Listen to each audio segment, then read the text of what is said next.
I'm sorry, but could you elaborate a bit more? Vandalyu interjected.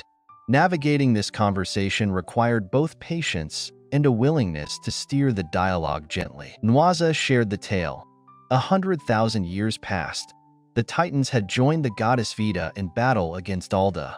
Their defeat led the survivors to establish this city amidst the Boundary Mountain Range, surrounded by devil's nests.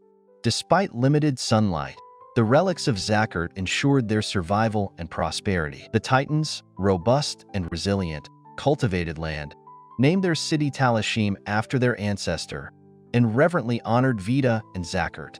They sharpened their martial prowess, braved dungeons seeking materials, and with their findings, they erected a formidable, white fortress, a testament to their strength and skill. In time, they discovered an ancient tunnel through the eastern mountains, paving a route to the Orbalm Kingdom and initiating lucrative trade.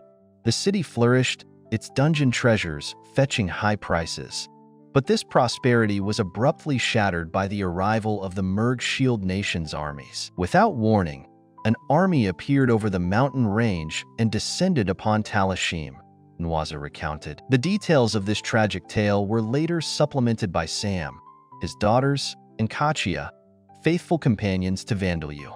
2 centuries ago, under the banner of the Amid Empire and the Church of Alda, the Merg Shield Nation received orders to annihilate the Titan Nation. Their motives were manifold: to secure their alliance with the Amid Empire, to weaken newfound power by forcing conflict, and to adhere to the doctrine of Belwood. Belwood, a revered champion fighting under Alda, the god of law and fate, believed that transporting foreign knowledge and technology stunted the world's natural growth. Though such advances might bring immediate benefits, he foresaw dire consequences. This conviction set him at odds with Zakert, who fervently advocated for spreading this knowledge, striving to uplift the world. Their opposing views underscored the deep-seated tensions that ultimately led to the war which devastated Talashim. Magical prowess was unmatched, found himself locked in a formidable battle with this fearsome guardian. As the icy spear clashed against ancient scales that shimmered like emeralds, the catacombs echoed with the sound of their titanic struggle. For every spear thrust that Mikhail landed, the dragon golem retaliated with earth-shattering force, its roars rumbling through the crumbling corridors above. Meanwhile, back on the war-ravaged streets, chaos reigned. The Merg Shield Nation swarmed the city like a plague, their numbers seemingly endless. Despite the overwhelming odds, the Titans stood their ground, their hearts steeled by the presence of their legendary champions. Each hero sprang into action with tireless determination.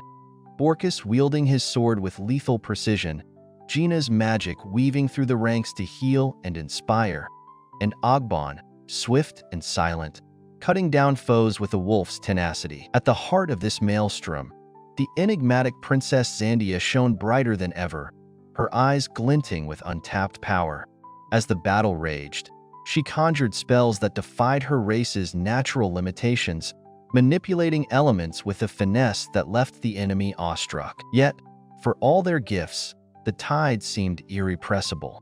The warriors of Talashim, their ranks thinning under the relentless assault, fought with the ferocity of those who know they defend not just land, but their very way of life. Without falter, they faced the Merg Shield Nation's savagery, laying down their lives to ensure their culture would not be erased by the flames of conquest. Through it all, a singular thought nagged at the fringes of Vandalyu's mind: the peculiar pattern of names among the Titans, marked by their unique sounds and connections to Vita's lineage.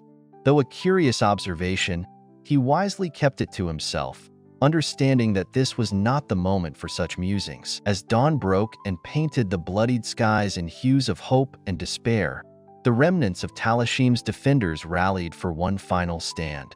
Their blood and sweat mingled with the earth, a testament to their indomitable spirit. Faces etched with determination, they confronted the invaders one last time, their bodies weary but their hearts unbroken. It was in this dire hour that the fortunes of war shifted once more. As Mikhail continued his relentless assault on the dragon golem, an unforeseen event awakened deep within the castle's heart. altering destiny's path. What happened next would forever change the fate of Talashim and its people, rewriting the chronicles of history that had been built on the courage of its fallen and the hope of its survivors. An arcane legacy that would resound across generations to come. Their defeat was nothing short of catastrophic. The eve of victory had turned sour for the Merg Shield Nation and the Amid Empire, leaving a trail of devastation in its wake. The remnants of its brilliance crumbled, much like Mikhail, the hero they had once celebrated, now fallen to destiny's cruel twist. Despite their fervent ambition and relentless drive, they were forced to confront the reality, reaping bitter fruits from seeds sown in haste and arrogance. In the heart of this chaos, Mikhail's valiant efforts stood as a tragic testament to bravery overshadowed by miscalculation. The dragon golem, a beast of legendary might, lay in ruin due to his fierce confrontation. Yet a heavy price was paid. His companions lost to the wrath of the battlefield, while he himself barely escaped with a grave injury, sealing his fate mere days later. The triumphant tale of Talashim was anything but victorious for those seeking dominion. Exhausted and critically wounded, the Merg forces retreated from a land teeming with bloodthirsty echoes from the Devil's Nests. The natural order upturned, the monsters spread unchecked over lands once held under Talashim's protective watch. With the Orbalm kingdom rising in righteous fury and answering the cries of Talashim's first princess, a once concealed secret now unfurled. The invasion sparked a chain reaction of divine retribution, and the shield that was Merg shattered under its own hubris. Reinforcements meant to fortify their stronghold instead weakened the boundaries they sought to defend, allowing foes to stride through gaping breaches left behind. A tactic flawed in its conception, a lesson etched in the annals of history as the Amid Empire lost its grasp on previously expanded territories. What was intended to be a monumental conquest transformed swiftly into a tale of folly, whispered through time as a cautionary legend. On learning the full breadth of their failure, Nwaza, a spectral figure clad in the dignity of the deceased, allowed himself a grim smile. Justice, albeit late, had found its mark, and he could almost sense the tides of fate claiming victory over tyranny. Yet, even in exasperation, young Vandelyu mused on what might have been, strategies unimagined by those blinded by tradition and unchecked ambition. Had the Merg Shield Nation chosen diplomacy over domination, they might have saved a future forged in mutual respect and understanding rather than the ashes of needless slaughter. And so, the saga concluded not with the clash of swords or the fervor of conquest, but with the whispering lessons of a poignant past, forever echoing through the corridors of time. The counterattack from the enemy nation struck with brutal vengeance. Amidst the chaos, Vandelyu, a figure not versed even in the rudimentary tactics of military simulations, found himself puzzled by the apparent foolishness of the Amid Empire. Was this vast empire truly orchestrated by fools? Though he bore no allegiance to Rodcourt's ideals, the notion lingered in his mind. Perhaps this could only be expected from a world perceived as inferior. Yes, the Merg Shield Nation and the Amid Empire are never up to any good. They ought to just perish, Vandelyu mused aloud, his tone cold and detached. My boy, I must remind you, Sam Dano and his daughters hail from the Merg Shield Nation. Zadiri's interjected gently, her wise eyes watching him closely. Bakken, there are humans like Kachia-san from the Merg Shield Nation, so perhaps not all deserve such fate, Saria echoed with a knowing smile. Indeed, added Rita, even though we were driven from the Devil's Nest by them, it doesn't mean every soul there is malicious. With a somber bow, Sam added his voice to the chorus. We were born of the Merg Shield Nation, and though I'd follow your command without hesitation, Bakken, do not forget to keep your heart and mind open. Holy Son, our hatred is but a relic of the Merg Shield Nation and a mid-empire of 2 centuries past. To us Titans, that's several generations. For humans, even their great-grandparents would hardly recognize those days. The goddess herself warns against directing animosity at their descendants, Nwaza advised thoughtfully. Yes, Vandelyu, Darshia urged softly. Remember the kindness you showed in Evvigia. I'll be content if you hold on to that sense of compassion. Vandalu's heart, once a vessel fermenting with simmering resentment, was now met by the collective wisdom surrounding him. While confusion and clarity danced in his mind, he acknowledged their truths and resolved to temper his rage. I understand. I will moderate my emotions. But what is this about a prophesied holy son? He inquired, shifting the topic. Nwaza continued, painting a vivid tale of the Titans' fate beyond the war. Within merely a month, half of the slain Titans had risen as undead, fueled by the wrath of their unburied bodies. Clashing with the resurrected soldiers of the Merg Shield Nation, they began a gruesome dance of death all over again, even within their undead existence. Triumphant though they were, their love for their homeland held strong, binding them within the borders of their ruined realm. Worried for the first princess and her companion's safety, some ventured toward an escape tunnel, only to find it sealed off, a calculated cave-in designed to thwart any pursuit by the Merg Shield Nation's forces.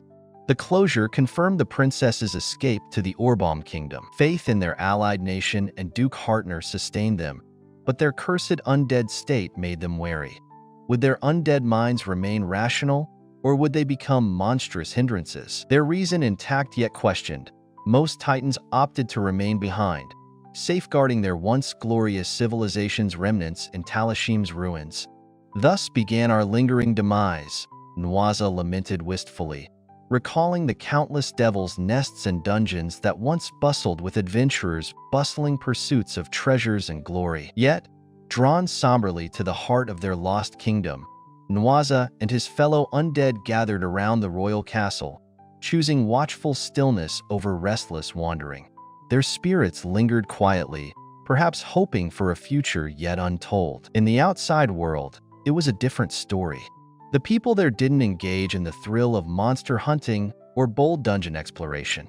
Their lack of involvement allowed the monsters to flourish unchecked, releasing corrupted mana, the very essence of evil that accumulated over 2 centuries. This malign force ultimately spread, engulfing the devil's nests and eventually reaching the heart of Talashim. If any creature other than the undead Titans dared to breach Talashim's core, Nwaza and his companions would swiftly eliminate them.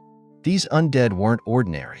Their prowess and skill were impressive, born from the spirits of elite Titan warriors who roamed within their own skeletal remains. They retained memories and fragments of their past lives, as Nwaza himself did. For these spectral warriors, eradicating hundreds of monsters from the devil's nests or clearing forsaken dungeons was nothing more than an idle pastime. Yet, despite their prowess, none among them had the inclination to cleanse the devil's nest entrenched in the ruins.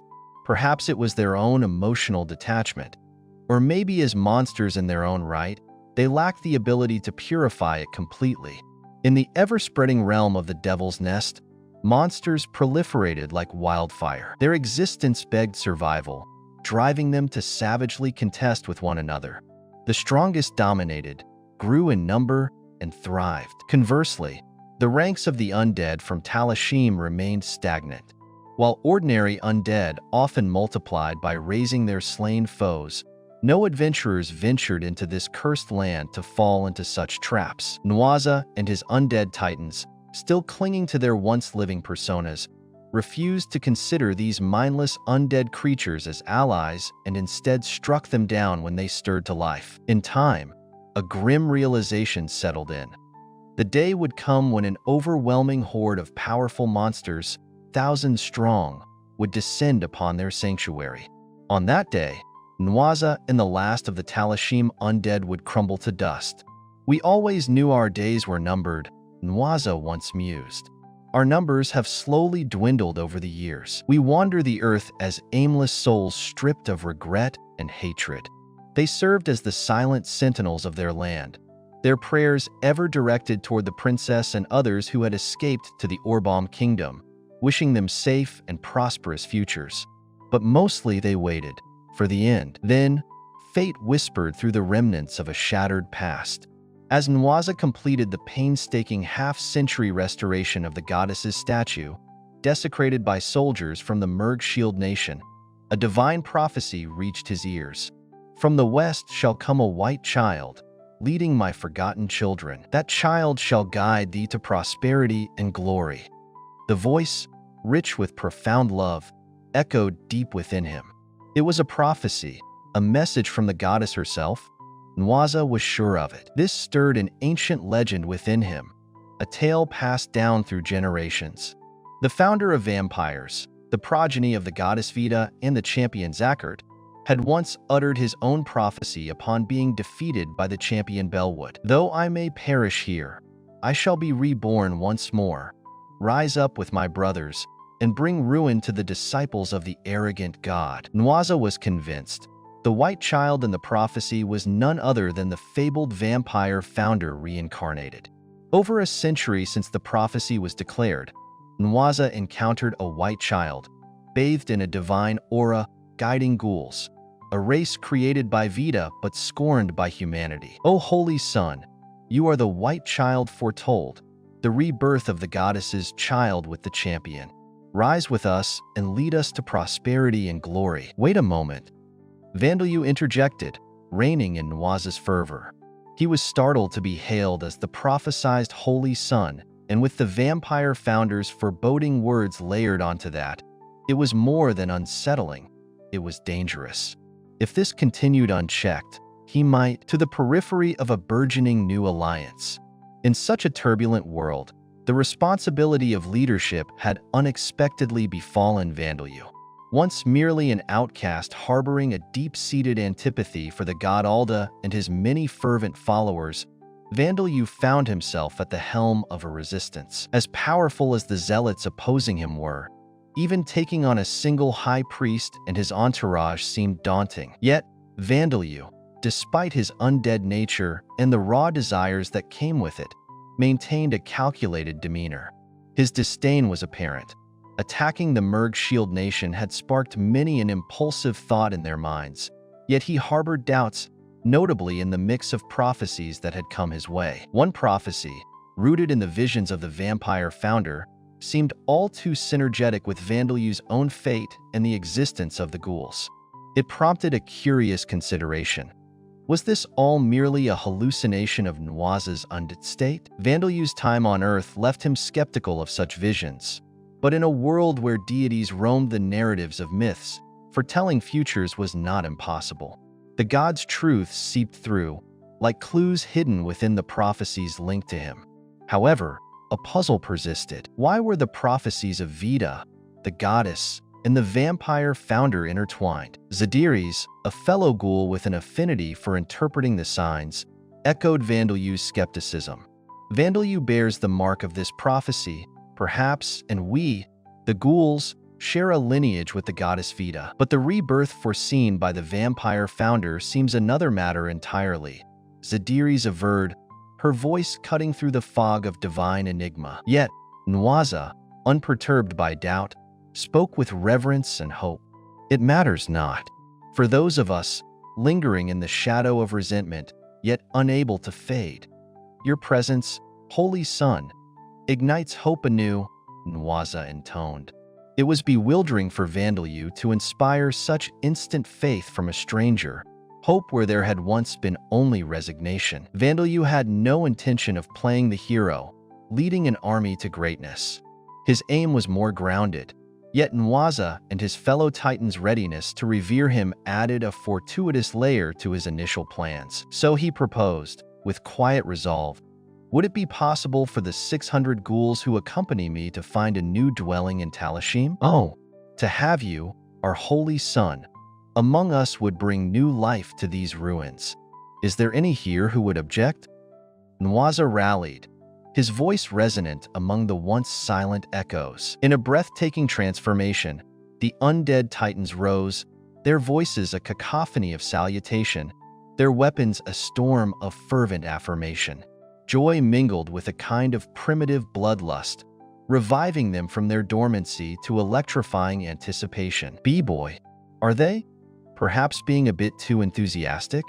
Zadiris questioned, a touch of alarm weaving through her words. Vandelyu replied evenly, "Their intent is to clear any obstacle preventing us from entering Talashim. Indeed, Though Father's words ring with a cautionary note to avoid unchecked zeal, Sam dryly supported, whereas Saria remarked with a teasing undertone, "Such conviction, wouldn't you agree?" Finally, Vandeleu turned to the enlivened forces, his command steady. "Those prepared to aid us, come with me." And so, under his leadership, hundreds of undead titans surged towards the Devil's Nest, a stretch wild and untamed, once a barrier, now a pathway. They carved through its defenses, beheading the creatures that dared challenge them and toppling trees obstructing their course. Thus, this formidable assemblage traversed the 2 kilometers separating the remnants of Talashim from a new beginning, setting in motion a story not just of survival, but unity and destiny. As the group approached the front gate, they could sense the eerie calm of the ruin beyond, a place so desolate, not even a mouse dared to stir. Yet, somehow, they pressed forward with hope in their hearts. Was it truly Vandeleu's charisma that inspired such determination? Or were the ghouls themselves remarkable for following through on the uncertain promise he had made? "I'd say it's the latter," Vandeleu mused aloud, his voice thoughtful. Taking advantage of the newly opened safe passage, Vandeleu led the ghouls, who were astonished by the undying frenzy of the undead fighting alongside them, towards Talashim's heart. They opted for the central area, previously bustling with government edifices like the royal castle, church, and numerous official buildings, as opposed to the quiet residential district. These solid stone structures, though exposed to a savage battle 2 centuries prior, stood relatively intact. The invading army from the Merg Shield Nation had concentrated their destructive efforts on the Church of Vita and, crucially, the hidden treasure beneath the royal castle, sparing the surrounding stone buildings from total ruin. Furthermore, the vigilant undead, relentless in their duty for over 200 years, had barred monsters from establishing themselves, leaving the buildings ready for reuse once cleared. However, the towering architecture and furnishings left from the Titans posed a challenge. Much of it had decayed, save the stonework, and it was ill-suited to the ghouls' dimensions, necessitating extensive renovations and new furniture crafting. Fortunately, the area was ripe with resources. The Titans' monumental trees, cut down by the undead Titans, were ready and waiting. "Wither, get up, cut, get out," Vandeleu chanted, his spell of death attribute magic withering the timber, enabling him to swiftly convert them into wood golems. He employed his golem transmutation skill to further guide them, cutting the wood to size before extinguishing any lingering spirits, transforming the wilderness's bounty into usable timber. With these, the ghouls industriously fashioned partitions and simple furniture, adeptly completing this labor over several days, accustomed as they were to their rugged origins in the Devil's Nest forest. Vandeleu expertly utilized his golem transmutation magic to mend cracks and stabilize crumbling sections of the buildings. Witnessing his efforts, the undead Titans, once esteemed craftsmen, were stirred with purpose. "We won't be outdone," they cried, resolute in spirit. "We can't let the holy sun shoulder all the toil." They cast aside their weapons and joined the laborious efforts, a fortunate turn of events Vandeleu hadn't anticipated. Another unforeseen factor was Nwaza's unique position.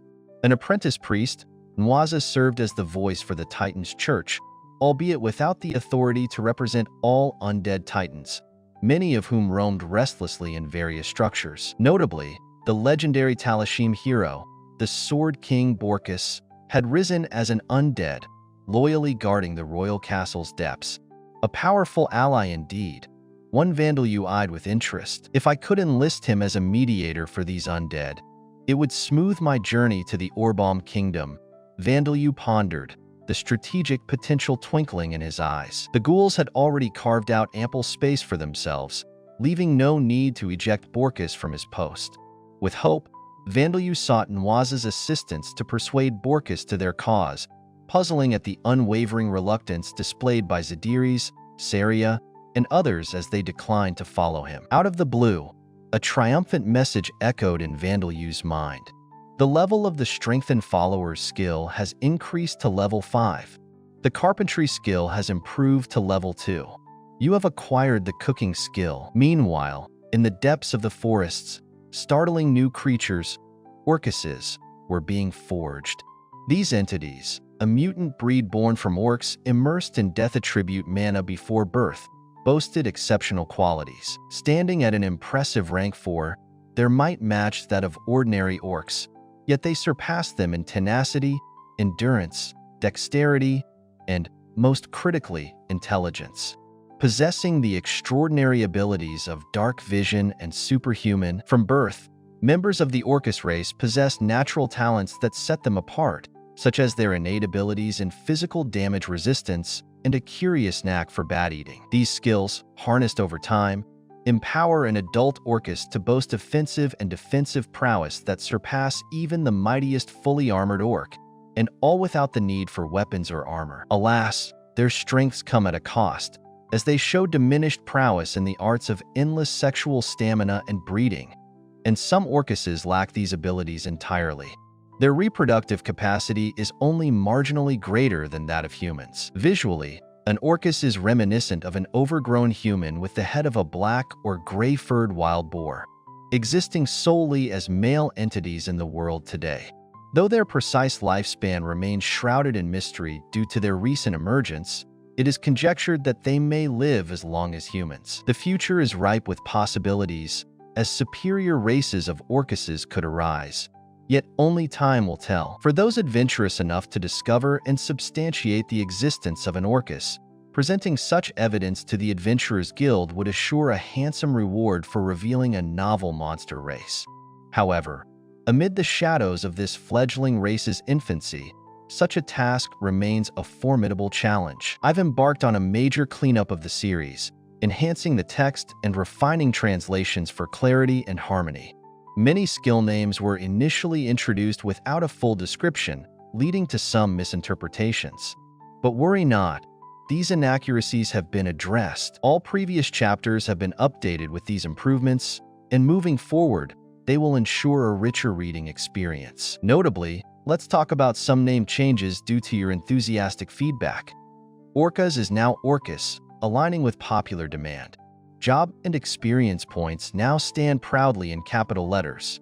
When speaking of the X attribute, its magic and mage, they remain lowercase unless specifically denoting a skill. In Vandalu's status pages, endurance has evolved to stamina, a more precise choice, consistently translated as stamina from now on. The transformation of limit break to surpass limits better captures the essence of the skill, distancing it from nostalgic ties to Final Fantasy if only slightly.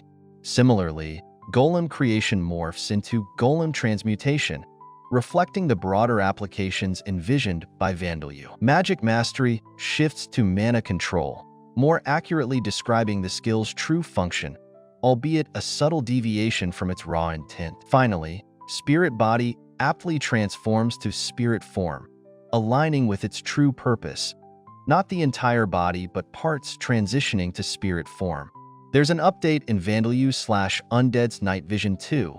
It's now Dark Vision, distinguishing it from the Ghoul's Night Vision skill, thanks to the keen observation of true anti-sanity. And Demon Light finds a better fit as Demon Fire. Now, let's set the stage in Talashim. While Vandalu was within the royal castle with Nwaza, aiming to recruit the ever-efficient Sword King Borkus, key allies were assembling in a designated chamber. The trusted group, familiar with Vandalu's odyssey, gathered although Sam remained confined to his carriage. It seems everyone is here except for Sam Dono, who regrets his inability to leave the carriage, Zadiris remarked, gazing around. So, Zadiris, what are your intentions in bringing us together? Queried Teria, her voice smooth yet curious. To my knowledge, you weren't beckoned to this assembly, Badia responded, eyeing Teria with a touch of playfulness. Teria delicately covered her smile with a fan crafted from the finest ent wood, responding with a gentle laugh. I couldn't possibly miss a meeting that concerns devising ways to comfort Van Sama. Though I don't recall any such plan being stated. Where did you hear this? Nonetheless, it's all right, relented Zadiris. Originally, Zadiris sought to confide in those intimately acquainted with Vandalu's story, his reincarnation journey, and the god's prophecy of 100 souls. Yet, acknowledging Vandalyu's trust in Teria, Zadires eased her resolve about Teria's presence. And so, Zadires began. I convened this meeting to enlighten you about our young friend's need for respite. I ask for your collaboration in ensuring he takes this much-needed rest. Her declaration, however, sowed confusion among the room's occupants. Rest, you say? Bakken sleeps soundly every night, Saria offered, transmitting her thoughts. Indeed, he's always immersed in restful slumber, added Rita, echoing her sentiments. Near Sam, they conveyed Vandalyu's nightly routine, peaceful and undisturbed. He would breathe so softly that sometimes they felt compelled to confirm he was still alive. You see, Zadires, Vigoro interjected, Vandal hasn't shown signs of weariness. If he felt so, he would certainly mention it. True, during his culinary endeavors with sauces and preserves, he seemed his usual self, Badia concurred. Vigoro and Badia were right. Vandalyu never exhibited fatigue, neither through his actions nor his words. Although he sighed frequently, it stemmed more from the divergence from his plans rather than exhaustion. His quiet breath often went unnoticed, a whisper amidst the symphony of life. There were countless moments when his quiet sighs went unnoticed by everyone around him. Even though it was clear to all that Vandalyu was treated tenderly, Saria shared, he's a hard worker, truly, but I can't see that we're pushing him past what's reasonable. Darshia, who was awake for this discussion, spoke through Saria. Her trust in their treatment of Vandalyu was palpable, yet Zadires sighed, shaking her head lightly. I hate to disrupt the trust you all place in us, but we're demanding too much from the boy, she confessed. I gave his shoulders a massage the other day, half in jest, only to find them incredibly stiff. He seemed to revel in it, calling it heaven, and almost drifting off to sleep. Teria interjected with a scoff. So, what's your point? Are you trying to brag about your massage skills? Anyone would feel relaxed after one. The elderly should perhaps consider their words a bit more carefully, Zadires responded with a tinge of chiding. Remember, he's barely 3 years old. Everyone paused, taking in the stark truth that came with Zadires' words. Vandalyu was not an ordinary child. He had the shoulders of someone much older due to constant stress. Think about his day. He spends no less than 4 hours on alchemy lessons alone. Zadires pointed out, this was not a simple, easy playtime activity. It involved grinding materials, mixing, kneading, and infusing them with mana. Not to mention the time he spends crafting sauces from walnuts and herbs, or making cookies with acorns and other tree fruits. He even fretted over finding a salt substitute, Badia chimed in. He thought of animating a mortar and pestle to spare himself effort. Teria nodded in agreement. He took care of us during our migration, using lemurs and undead insects to keep us safe, creating and then erasing roads. Now he's working on lumbering trees and fixing buildings. Yes, and he's practicing no-attribute magic late into the night, honing his telekinesis skills along the way, Saria added. Rita couldn't hide her shock. What? Bakken starts his day early with sessions of death attribute magic. When does he sleep then? Darshia exclaimed in astonishment. That's exactly the point, Zadires declared. The boy has the status effect resistance skill, enabling him to withstand fatigue and sleep deprivation. He probably has surpass limits as well. With these formidable skills, his infant body could endure beyond natural capabilities, allowing him to ignore his fatigue, which invisibly piled up. He might tell himself, this much sleep should be enough, unaware it really wasn't. Fatigue, however, doesn't vanish by sheer will. It builds silently, and so it went that Vandalyu's exhaustion was barely visible on his face. Badia noted, Van has an emotional range, but it hardly shows in his expression. His complexion was continuously a ghostly white, wax-like rather than lively, leaving little indication of his well-being. Sadly, Darshia, Sam, Saria, and Rita, being undead, had overlooked his strain. Without bodies of flesh, they never experienced the weariness that ached in Vandalyu's young bones. Yet there it lingered, unexpressed. Vandalyu had only been undead for less than 3 years, yet the memory of physical exhaustion was but a distant echo.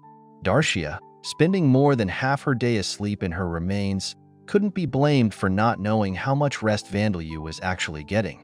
As Vigoro pointed out, why doesn't Vandalyu just take some time to rest himself? It's true that our journey left little room for relaxation, but things have calmed these past few days. As the leader, the Ghoul King, Vandalyu had every right to declare, "I'm tired today, so I want to rest."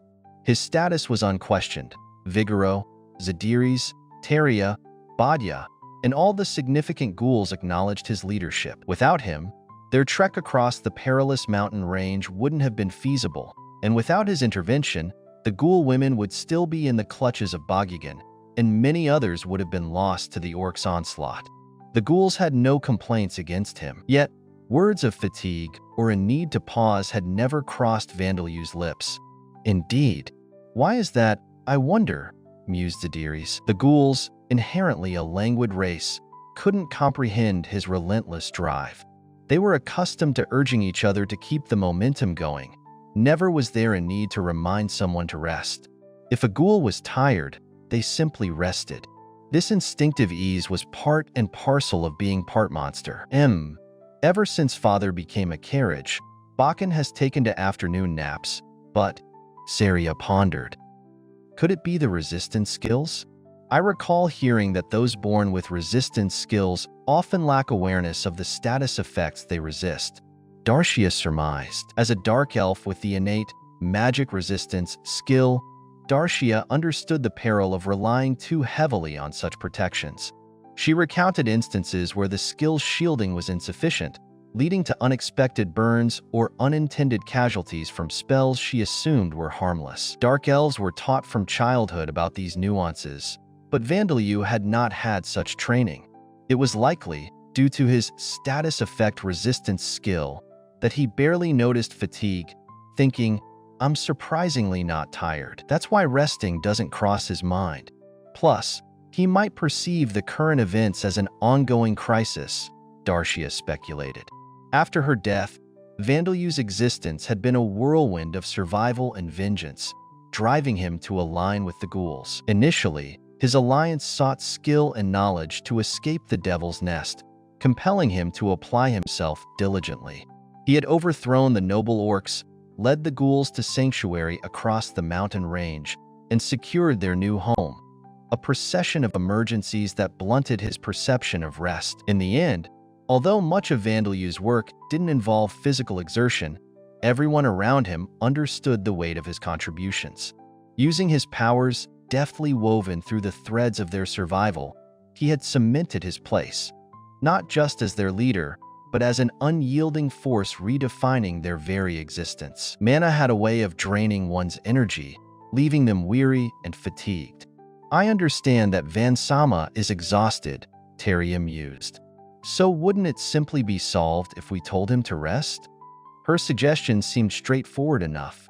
If Vandalyu needed rest, why not just tell him? Zadiris, however, shook her head with a knowing sigh. If it were only that simple, I would have long instructed him to take it easy. Yet, he rarely listens. She remembered a time when she gently advised Vandalyu to pause his relentless alchemy lessons. Although he did, it was begrudgingly and only resumed his training by practicing death attribute magic while reclining. Even his supposed leisure walks turned into productivity as he busied himself with needless repairs around Talashim. His mind was perpetually occupied, never truly at rest. Even when he was with the Black Goblin and Anubis children, what seemed like play was actually educational, a blend of tutoring and caregiving, leaving him with hardly any time to recuperate. Moreover, he engaged in peculiar experiments aimed at empowering Bone Man, an undead companion who, unlike others, hadn't ascended in rank despite reaching level 100. Now that you mention it, Van mentioned wanting to learn unarmed combat from me once he turned 3, Badya reminisced. He referred to stories where one could master a skill if they began learning from that tender age. What? Why is he asking you and not me? Vigoro interjected. his voice a blend of surprise and mock outrage. "Isn't it because your arms are too long for him to imitate your techniques?" Saria chimed in. "You yourself mentioned that combat techniques varied greatly between male and female ghouls." Vigoro-san. "Quiet, Vigoro," Zadiri's instructed. "Badya, if you do indeed take on the task of teaching him, use your words wisely and ensure the boy takes rest. So, everyone, it is clear we must devise a plan to get him to take a break." After spending so much time devising ways to train the youngsters diligently, it's ironic to strain my wit to make them rest as well. And thus, with Vandelyu temporarily away at the royal castle, Zadiri's and her companions delved into planning how best to ensure he would finally get some reprieve. Meanwhile, under the watchful guidance of Nwaza, Vandelyu struggled through the collapsed entrance to the imposing castle. "These stairs are hardly suited for infants," Vandelyu remarked, facing the daunting ascent. Indeed, the architecture of Talashim was designed for titans, towering at an average height of 2.7 meters for males and 2.5 for females, making stair climbing akin to an endurance test for someone of Vandelyu's stature. "My apologies," Nwaza said, unexpectedly lifting Vandelyu with ease. His arms, a mere framework of skin and bone, still retained a formidable strength, a residual of the superhuman strength skill he wielded in life, now evolved into the augmented strength of his lich form. "The stairs meant for other races are buried under rubble. We should probably prioritize repairing the royal castle," Vandelyu mused, expressing a thought that would have been instantly quashed by Darshia had she been present. Yet Nwaza, unfazed, simply replied, "It is at your discretion, holy son." The royal castle, a hollow monument standing as a gravestone for the nation of Talashim, remained undisturbed for over 200 years after the battle that once devastated it. Built from dungeon-originating stones, its resilience was evident, with no immediate need for repairs despite its dilapidated state. "As long as it remains so, it is not urgent," Nwaza continued. "Even without repair, it shall endure for several centuries." "Understood," Vandelyu nodded. "I'll get to it if time allows. Now, where is Borkus-san?" he asked, eager to continue with his plans. That Borkus was not going to be easily swayed. The mighty Sword King stood like an unyielding fortress, his voice carrying the weight of centuries as he flatly turned Vandelyu down. Vandelyu felt a flicker of disappointment, but also a surge of determination. He had encountered numerous obstacles on his journey so far, and this was just another challenge to overcome.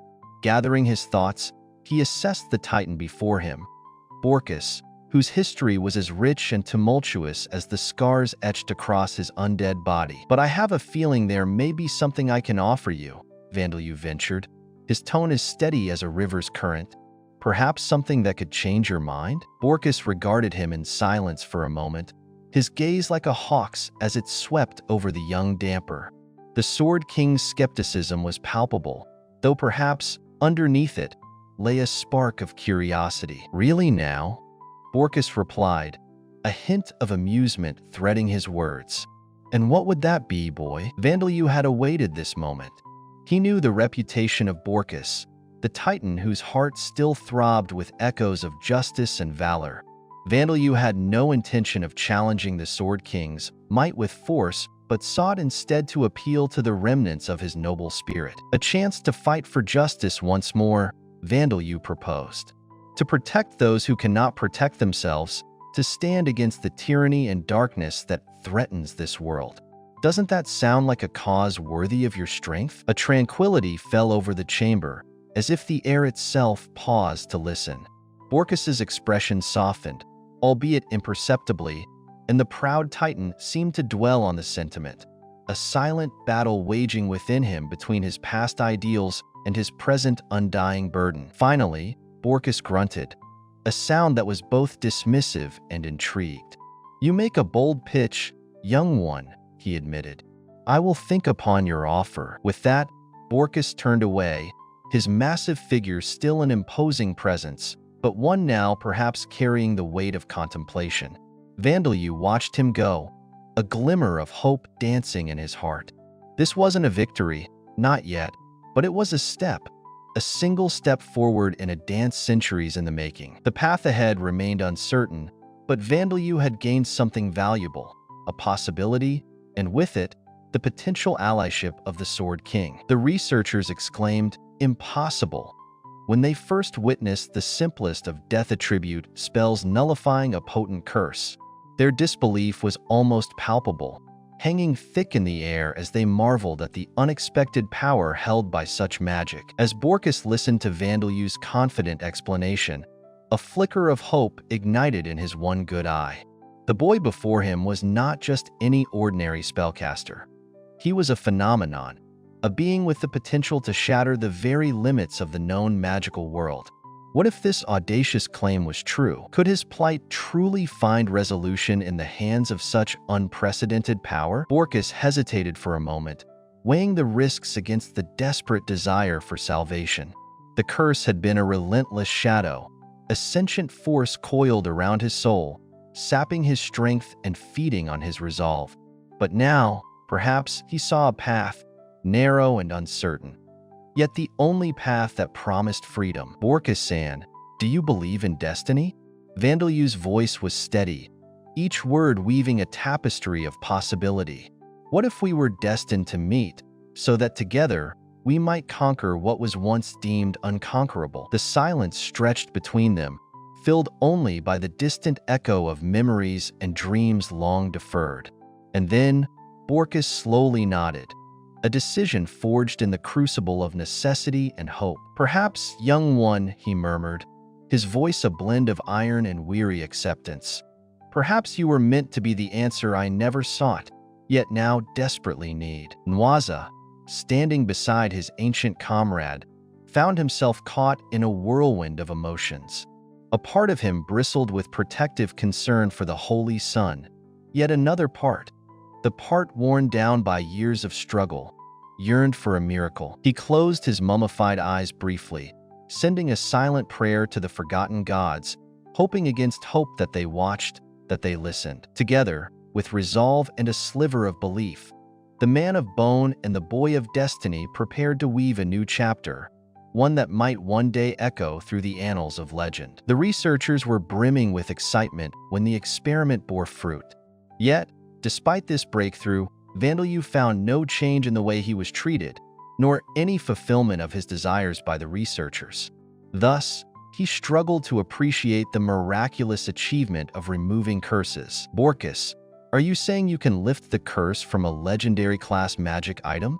"Borkus, yes, provided it's not an incredibly exceptional curse," Vandeleu replied. Even as he spoke, Vandeleu was inwardly perplexed. Borkus didn't show any signs of being cursed, aside from his status as an undead. "All right, if you bring those guys back, I'll swear loyalty to you as your subordinate or ally, whatever you desire. It's perhaps meaningless now, but I pledge it by my honor as the Sword King." "Borkus, those guys?" "Vandeleu," Borkus continued, lowering his once elevated head. "Yeah, my companions, who remain ensnared by the curse of that damned spear of ice. I implore you to free Gina and Zandia Jushin. Please, I beg you." "I understand," Vandeleu said, casting his eyes downward at Borkus's bald pate. Monster explanation. Live Dead. Live Dead are unique undead conjured through life attribute magic applied to fresh corpses that have not yet undergone rigor mortis.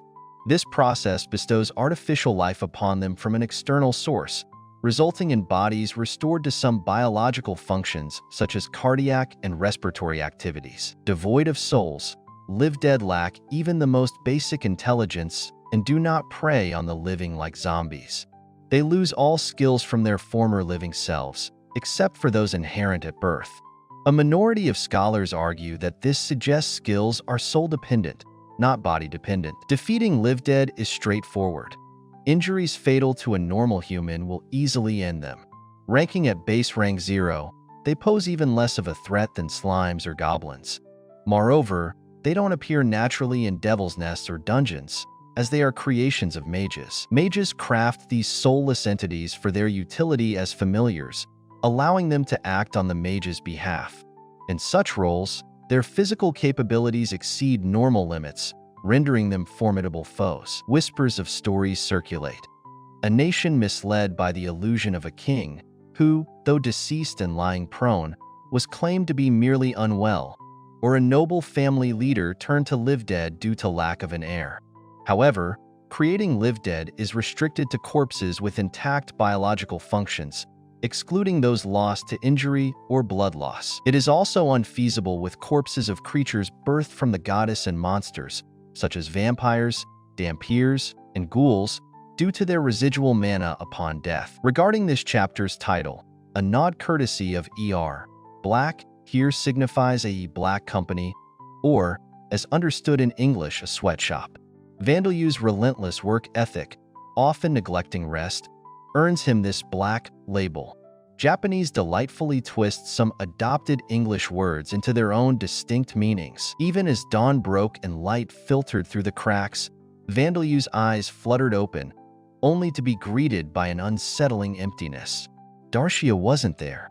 Her absence gnawed at his insides. This is strange. I have a bad feeling about this. Maybe I should go out to find her. Convention dictated that a 6-month-old should never dream of venturing out alone, but desperation knows no bounds. If Darcia's absence extended beyond sunset, Vandalu would have no choice but to brave the outside world regardless of the risks. The meals they had were dwindling fast. One rabbit, alive by necessity, was all that remained of their provisions, but its blood would nourish him only until day's end. Preparing food fit for his infant state by himself was beyond his current abilities. His delicate 6-month-old stomach rebelled against anything unfamiliar, craving only the comfort of blood and Darcia's milk. Infants eat more than you'd expect, he mused. His routine of practicing magic and physical exercises demanded energy aplenty. Far more food was necessary than what an ordinary infant might require, and haunting at the edges of his mind was the specter of starvation. Being a damper added layers of uncertainty to his calculations. How long could he really endure? First things first, he resolved. Though his intent to find Darcia was unwavering, his legs were mere playthings of gravity, unable to walk, let alone run. Preparations were needed if he was to search. Mobility was paramount. The first thing to do is get up. The command echoed silently in his mind, and almost in answer, the rabbit he drained sprang to a grotesque semblance of life. Not life, exactly, but a clumsy animation bestowed by souls he had beckoned. It was an undead, a product of his ability to manipulate death itself. Looks like it worked, he breathed in relief. Despite his skill's meek level of 2, a little extra mana had sufficed. It wasn't the agility of flesh and blood, just a rote obedience to his will, enough to get him moving. This necromancy was a trick he'd once considered for escape, a gambit thwarted by strictures he couldn't overcome. Here, the ghostly effort demanded more mana than simple tasks like sterilization, an astounding 10,000 mana for the rabbit alone. But one rabbit isn't enough, he thought. A wave of energy pulsed out again. Vandalu compelled spirits to inhabit ivy that snaked forward, a knife that hovered hesitantly, a makeshift wooden bed that creaked and shivered to life. The mana poured from him, hovering at a staggering 1 million. A shadow of headache lingered at his temples. I'll need to replenish myself before I leave. With the last rabbit's blood to restore his mana, he drew another from death, and at last, he was ready to confront whatever lay beyond. As the bed supported his small frame, he whispered into the ether, "Get up, get up, get up. Which way to the town? Where will I find where people are?" In this unorthodox caravan, he journeyed. Deer bones clicked together in an eerie rhythm. A mummified bear came to motion, and a headless boar joined this bizarre entourage. The search for Darcia had begun. Night had draped its velvet cloak over Evbegia, but to Vandalu's eyes, it was as bright as a sunlit afternoon. His sight pierced the shadows, revealing every nook and cranny as though darkness was merely an illusion. Bone Monkey, with his hollow gaze and unsettling presence, shuffled through the cobblestone streets, seeking an alleyway undisturbed by human presence. His skeletal frame stirred a symphony of echoes in the night's stillness, drawing an eerie contrast to the silent town. Vandalyu observed everything keenly, his young yet powerful senses alert to any movement or disturbance. His grip on Bone Monkey was both desperate and determined, a reflection of his unwavering resolve to forge ahead, driven by an agonizing fear for his mother's safety. Despite the pulsing pain in his head, he remained steadfast, channeling all his energies into this singular mission. As Bone Monkey turned down a narrow alley, Vandalyu allowed himself a moment to assess his surroundings. Evbigia, though small and unsuspecting, held secrets that might lead him to his goal. He needed to navigate its hidden pathways with caution and strategy, guided by the flicker of hope that Darshia's trail was not yet cold. Time pressed on, the secluded alley granting them a temporary reprieve from prying eyes. Vandalyu's mind raced with possibilities and plans, his heart echoing a steady rhythm of urgency and anticipation. While the townsfolk lay dreaming in their beds, oblivious to the otherworldly procession creeping through their midst, Vandalyu and his undead retinue advanced, determined to unveil the mysteries concealed within the shadows of Evbigia. Afternoon, the haunting whisper lingered in Vandalyu's mind. "Find Mom." With a determined resolve, he dispatched his undead insects to scour the city for information, while also tuning in to the whispers of spirits that drifted through the air, conscious and restless. Most spirits faded swiftly post-mortem, unless they possessed an indomitable will. Thus, Vandalyu didn't expect to find many lingering souls.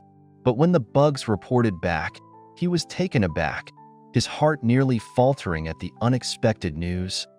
"She's in the town square." "To the town square," urged Vandalyu, his voice a command that set Bone Monkey's bones clattering as he moved with urgency. There, amidst the bustling town square, he found her, Darshia, a fragile spirit, poised to dissipate at any moment. "Vandalyu, I'm sorry." Darshia's voice was a soft lament, barely holding herself together. "Mom!" he cried, desperation laced through his words. "I'm sorry. Mommy died. But I didn't say anything about you, Vandalyu." The questions tumbled from his lips, weighted with sorrow and confusion. What happened? Darshia's spirit, etched with the brutal scars of torment, recounted her story. She had ventured to Evbigia to seek knowledge for their journey to the safety of a dark elf village, a place where even Dampiers could find refuge. Her caution stemmed from Vandalyu's distinctive eyes, one the crimson shade of his father, the other a bluish-purple akin to her own. Such a gaze marked him as a damper, conspicuous to any who chanced to glance. Hence, the perilous highways were not an option. They needed an alternative route, one free from monsters. Yet, betrayal lay thick in the air. Members of the Church of Alda had recognized her, their whispers sealing her fate. Without suspicion, Darshia entered the town, only to be ensnared by mercenary hands and entrapped by the knights of Baronet Bestero and the zealous monks of the church. I fought desperately, but there were adventurers whose skills eclipsed my own. It was hopeless. They captured me. They whipped me, demanding to know, "Where is the damper you birthed, you damn witch?" Darshia recounted, her spiritual form shuddering under the memory of agony. Her defiance was profound, with silence as her shield, yet it could not spare her from their wretched inquisition. Torture became her reality, flesh broken, spirit wounded. Even in her spectral form, the torture's residual scars marred her ethereal presence. Even so, I kept quiet. "I'm amazing, aren't I? I did well, didn't I?" But the church realized that torturing me was useless, so they burned me at the stake earlier this evening, she continued, her voice fragile yet resolute. In their twisted triumph, the church had executed her publicly, proclaiming their victory over a woman seduced by darkness. So I was burned alive. After that, I wanted to at least go to see you after becoming a ghost, but the church's high priest Gordon sprinkled holy water over my ashes. Because of that, I could barely keep myself from disappearing, so I couldn't come to see you, she lamented, as Vandalyu's heart ached with each word. Listening to the tale, Vandeleu felt an overwhelming sense of loss and helplessness, as if his very being were unraveling. Opportunities squandered taunted him. Had he hurried merely a day sooner, he could have saved her. His mind was a maelstrom of regret. While he had ambling through uneventful days, cruelty had ravaged his mother. Moments where he sought mere survival echoed with the horror she faced. While he had wandered aimlessly, she had been engulfed in flames as a spectator's spectacle. All that remained was a pitiful pile of ashes upon the cold stone of the town square, a silent testament to her suffering. You have acquired the mental corruption skill. If I had grown up faster, if I had mastered magic earlier, if I had gathered the knowledge we needed, if only I had been stronger, Mom wouldn't have had to die, Vandeleu declared, torment mingling with his words. His expression was a stoic mask, yet his body trembled with sorrow, tears cascading like a relentless torrent of emotion, regret, and rage. The level of the mental corruption skill has increased to level 2. Darcia's spirit watched her son with a tender, melancholic gaze, illustrated by her maternal instincts. She had wished to withhold her tale, sparing him further anguish, yet silence was a luxury they could ill afford. The truth, harsh and unbearable, hung in the air between them, growing ever more poignant in its cruel testimony. List. If it weren't for Orby's sharp eyes, we might have missed the dark elf entirely. So, perhaps a toast is in order. Laughter filled the room, the clinking of glasses mingling with jovial banter, each adventurer reveling in their victory and the gold it had brought them. Yet, amidst the merriment, Heinz's gaze drifted to the flickering candlelight, shadows dancing across his face, hinting at the turmoil swirling within. Say what you will, but there's something about this whole affair that just doesn't sit well with me, he murmured, his voice almost lost amidst the jests and jibes of his comrades. Oh, come on, Heinz, loosen up a bit. We did the job, we got paid, and in the end, it's all part of the adventurer's life. Let's live for today, without looking back, said a burly companion, slapping Heinz on the back with a familiar camaraderie. The clamor of the tavern seemed distant to Heinz as he pondered his unease. But even as doubt nibbled at the edges of his conscience, the world around him swirled in celebration, heedless of his internal conflict. Meanwhile, in the solitude of the night, beyond the reach of feudal lords and adventurers, Vandeleu stood still, his form wreathed in shadows.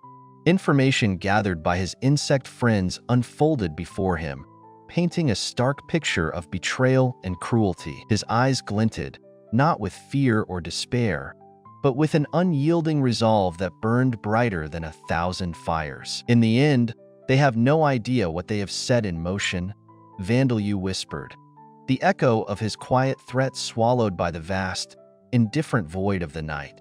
With each passing moment, his power grew, the very air around him humming with the potential of what was to come. As the first hint of dawn brushed the horizon, a new chapter was poised to unfold, marked by vengeance, destiny, and an unbreakable spirit. Fate, as Vandeleu desperately sought a way to anchor her spirit to the world. He clutched the scorched fragment of bone, a slender relic of her once vibrant life, and with unwavering determination, he channeled every ounce of his remaining power into preserving the soul of his mother. The sinister laughter of the hunters echoed in his mind, a cruel reminder of the world's harshness. They had betrayed Darcia, laughing at their heinous plot to hunt and sell Vandeleu like mere chattel. Each word, each thoughtless cackle fueled his resolve, pushing him to act swiftly, to defy the cruelty that had tried to claw away everything dear to him. In a town filled with oblivious chatter, where villagers lived their uncomplicated lives blind to the suffering they perpetuated, Vandeleu stood amidst the shadows of despair. The citizens' indifferent words stung deeper than he could have imagined. They cared not for Darcia, and he questioned whether goodness truly existed in the world, or if the universe reveled only in mischief and misfortune. Throughout his 3 lives on Earth, Origin, and now Lambda, the tides of fate had been unkind, robbing him each time of peace, love, and his very happiness. Yet now, as Darcia's spirit began to wane, He gathered himself against the storm of sorrow and loss. If this world, and indeed the gods who spun its threads, would extend him no mercy, then it would be his will alone that stemmed the tide. "Mom, I won't let you go," he cried, tears of resolve mingling with the mana he poured like a river into her soul. Darshia's fading form blinked with surprise, then hope, as she felt her spirit tethered by Vandalu's unyielding will. "I wish to see your life unfold," she whispered, her voice steadying. "To see you blossom and find joy." Trembling with resolve, Vandalu vowed, "I'll make it happen, Mom. I promise." As he infused the color of her spirit into the small token of her physical form, the scorched bone began to hum with energy. Vandalu's heart raced as he realized the enormity of what he was attempting. His mother's essence swirled around him, fragile yet refusing to yield to the inevitable pull of the afterlife. In desperation, he beckoned to Bone Monkey, who sifted through the ashes until finding that precious piece of Darshia. It was all Vandalu had, but it was enough. He clutched the bone tightly, pouring mana into the conduit, creating a vessel to cradle her spirit. "This will do," he declared, determination pulsating through him like a heartbeat. As the energy surged and cascaded into Darshia, something profound began to shift. The world's cruel song dimmed, supplanted by the steady promise of enduring love. Her essence fought to adapt, to survive, entwined now with Vandalu's will as he clung to hope as his shield and sword against despair. In the end, the world could take much, but it could never truly sever the bonds of love that transcended beyond life and death. Vandalu, resolute in his defiance, would see to that. At her son's heartfelt request, she made a choice for his sake. It was a heartbreaking decision, for she was already lost to the living. Even if she were to become resurrected as one of the undead, she would never be the same as when she walked among the living. Staying by her son's side in such a form would be more harmful than beneficial. Her heart ached with the desire to remain close to him, but she fought against her tears as she resolved to part from him. Yet then, a miracle occurred. "You have acquired the Death Attribute Charm skill." Her thoughts flooded with a singular desire. "I want to be by his side. I want to be with him forever. I cannot bear to leave this child." And so, she made her choice. "I understand. I'll be with you forever." Darshia's spirit was consumed by this yearning, and she willingly took residence within her own remains. "With this, I've brought Mom back, even if it's just her spirit.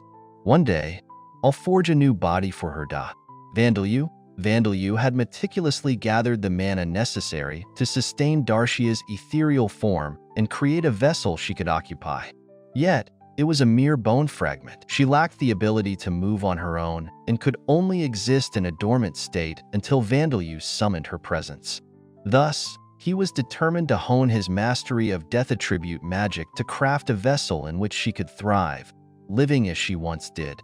But first, I must seek retribution against those responsible: the baronet and his minions, the church, the adventurers, the townspeople. Vandalu swore he would have his revenge. Justice demanded it, for their crimes could not go unpunished. It was unthinkable that they would escape their due reckoning. Yet, at that moment, "I'm at my limit." Vandalu found himself depleted, with less than a tenth of his mana remaining. His head throbbed, and weariness beset him, thirst and hunger gnawing at his 6-month-old form. "Forgive me, Mom. Vengeance will wait. Bone Monkey, let's return." Obediently, Bone Monkey cradled Vandalu and set forth from Ibigia, the rhythmic clattering of its bones echoing with each step. The wall that had parted for their passage sealed itself behind them, and the undead, silently waiting, fell in line behind Bone Monkey. The townspeople remained blissfully unaware that they had provoked the wrath of someone they never should have. The level of the Rapid Healing skill has increased to level 2. The level of the Surpass Limit skill has increased to level 2. The level of the Status Effect Resistance skill has increased to level 2. The memories of the undead titans were like Swiss cheese, riddled with holes. They had scarcely known the intricate details of the chaos after the divine spear of ice. Mikhail, unleashed hell upon Talashim. Those moments of being torn from life and thrust into the realm of the undead remained a mystery. They were only aware of the grim historical snapshots, the crumbled walls of Talashim, the fallen heroes, and the legendary clash below the royal castle. Mikhail had sought to obliterate the goddess Vita's relic, but was thwarted, grievously wounded by her guardian dragon golem, and forced to retreat. I, Gina, Zandiajushin, and I sprang upon him in the audience chamber. Borkus began, his voice heavy with remembrance. I was branded an A-class adventurer by the Adventurers Guild in Talashim. Gina ascended to A-class before the war. Zandiajushin was still B-class, yet everyone said she was destined for S-class stardom. Despite that bastard wielding a legendary class magic item, he was an A-class adventurer like me. We had a fighting chance, 3 of them, a pair of A-class adventurers and 1 B-class, against a single foe. The odds leaned in their favor, making it theirs to lose.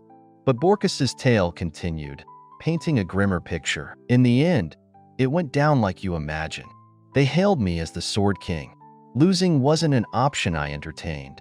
With spells bolstering me from my comrades and the magic sword in hand, I unleashed Dragon Slayer to cleave him. But my sword, a blade that once fell a dragon with a single swing, shattered against his spear.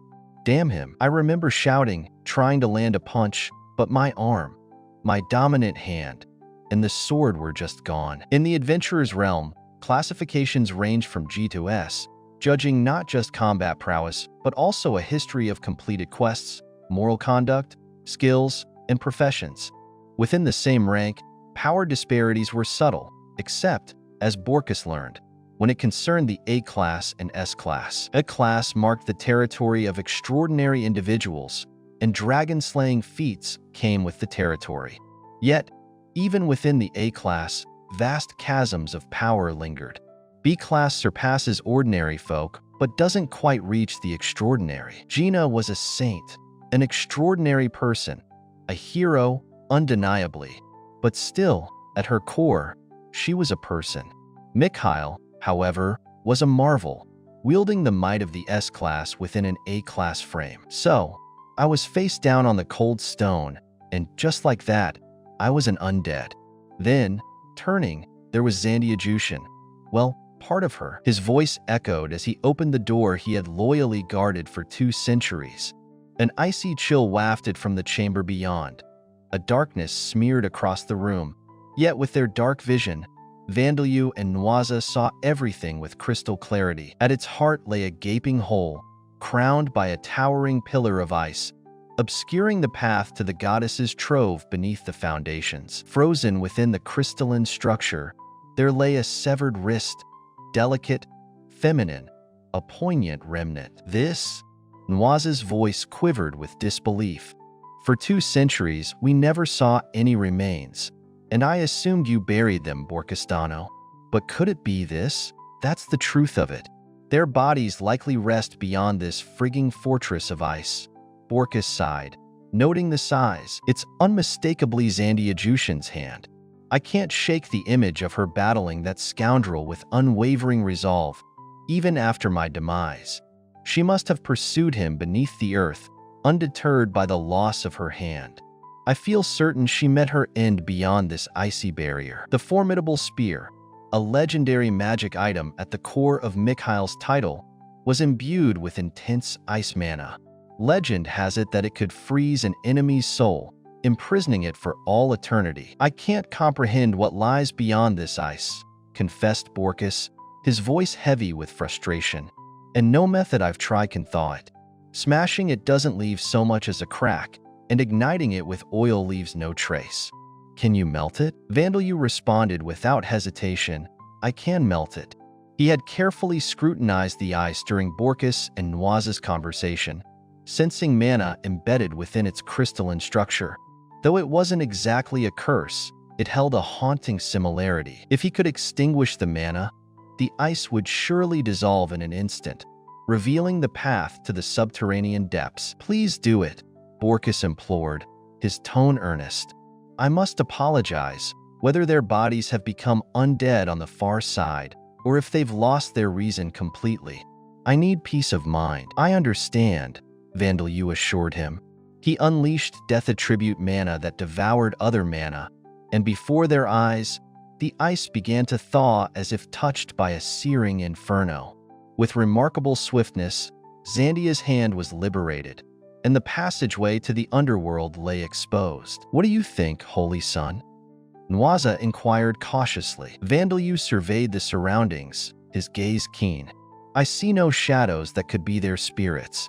Let me examine this hand more closely. Borkus interjected with a curious tone. Forensic science? I heard Zakhert was aiming for that field in his original world. Indeed, the champion Zakhert had aspired to be a forensic scientist back on Earth, a pursuit reflecting his intellectual leanings. No, this is something more occult, Vandalyu corrected, lifting Zandia's hand. Her skin, darkened by the sun's tender embrace, now felt as frigid as the surrounding ice. Vandalyu mused lightly, careful not to diminish Zandia's stature. It wasn't that the hand was overly large. Zandia herself was just a figure of considerable size, especially among Titans, known for their towering stature, 2.7 meters for male and 2.5 meters for female adults. As Borkus referred to her as Jushin, a term for young girls, she was presumably a youthful figure surpassing 2 meters. Let's see if we can trace any lingering thoughts, Vandalyu decided. Thanks to death attribute magic, he could decipher the residual thoughts imprinted on a deceased body part. Experiences with this ability were sparse, as the messages, when received, were often fragmented. He leaned his forehead against Zandia's icy palm, letting the visions unfold. A man wielding a sharp spear appeared before him, his movements vicious and precise. Nearby, the bloodied form of another man lay fallen, clutching the remnants of a shattered sword. Zandia succumbed to the onslaught of the spear, its repeated thrusts sealing her fate. In her final moments, she glimpsed another brown-skinned woman who had already been bested. Just as the world dimmed around her, she witnessed a man descending underground. Mikhail was the man with the spear, while the fallen warrior was Borkus. The other woman was likely Gina. Contrary to Borkus's belief, these residual images painted a different story. Zandia and Gina perished in the audience chamber after Borkus did, rather than descending into the concealed passage. Yet, their bodies were nowhere to be found. Only Zandia's wrist remained, encased in ice. In an eerie silence cloaked in mystery, it seemed impossible for a body to vanish without leaving a trace. Skeletal remains should linger like whispers of the past, yet here was Borkus, resurrected long before turning into mere bones, a testament to life after death. His senses would surely have detected the presence of Zandia and Gina's remains if they had been nearby. Had someone taken them? Were they disposed of so completely that not even bones remained? Strangely, it left behind Borkus's body and the enigmatic wrist. Pondering alone, Vandalyu found no answers, only the echoing voids of uncertainty. I glimpsed in the residual memories. They breathed their last before Mikhail descended underground, Vandalyu divulged. What? What does that imply? Those two aren't down there? True, no evidence suggested their escape, but Borkus interjected, his voice tinged with agitation. Then where could they possibly be? Nwaza questioned, bewilderment painted across his features. Both he and Borkus turned away from the yawning chasm below, their eyes wide with astonishment as they watched for a sign from the abyss. But all Vandalyu could offer was a simple, "Who knows? I have no idea." What I saw were memories clinging to the moment when this wrist was severed. Vandalyu continued, musing over the past. Maybe the memory is distorted, tinged with confusion, or merely a shadow of despair seared into her consciousness.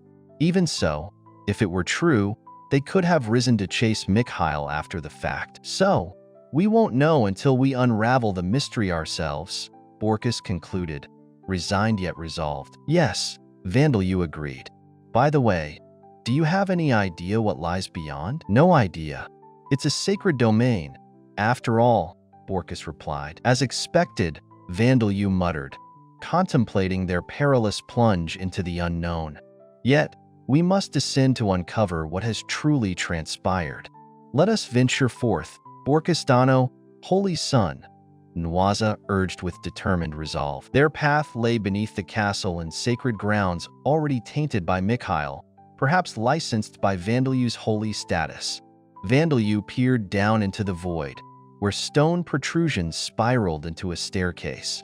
With a lemur leading them like a spectral guide, they descended into the embrace of darkness. Below lay a passage, echoing the designs of a forgotten temple where no traps or trials awaited to thwart them. Whether this absence seemed due to divine confidence in the dragon golem or Mikhail's own handiwork remained uncertain. But there, a doorway stood, frozen in time, encased in ice. I recall Mikhail barely escaped with his life, heavily wounded. Vandalyu pondered aloud. Could it be he wasn't as desperate as believed? This reflection was mired in disbelief. To seal passages with ice amidst a frantic flight struck as premeditated.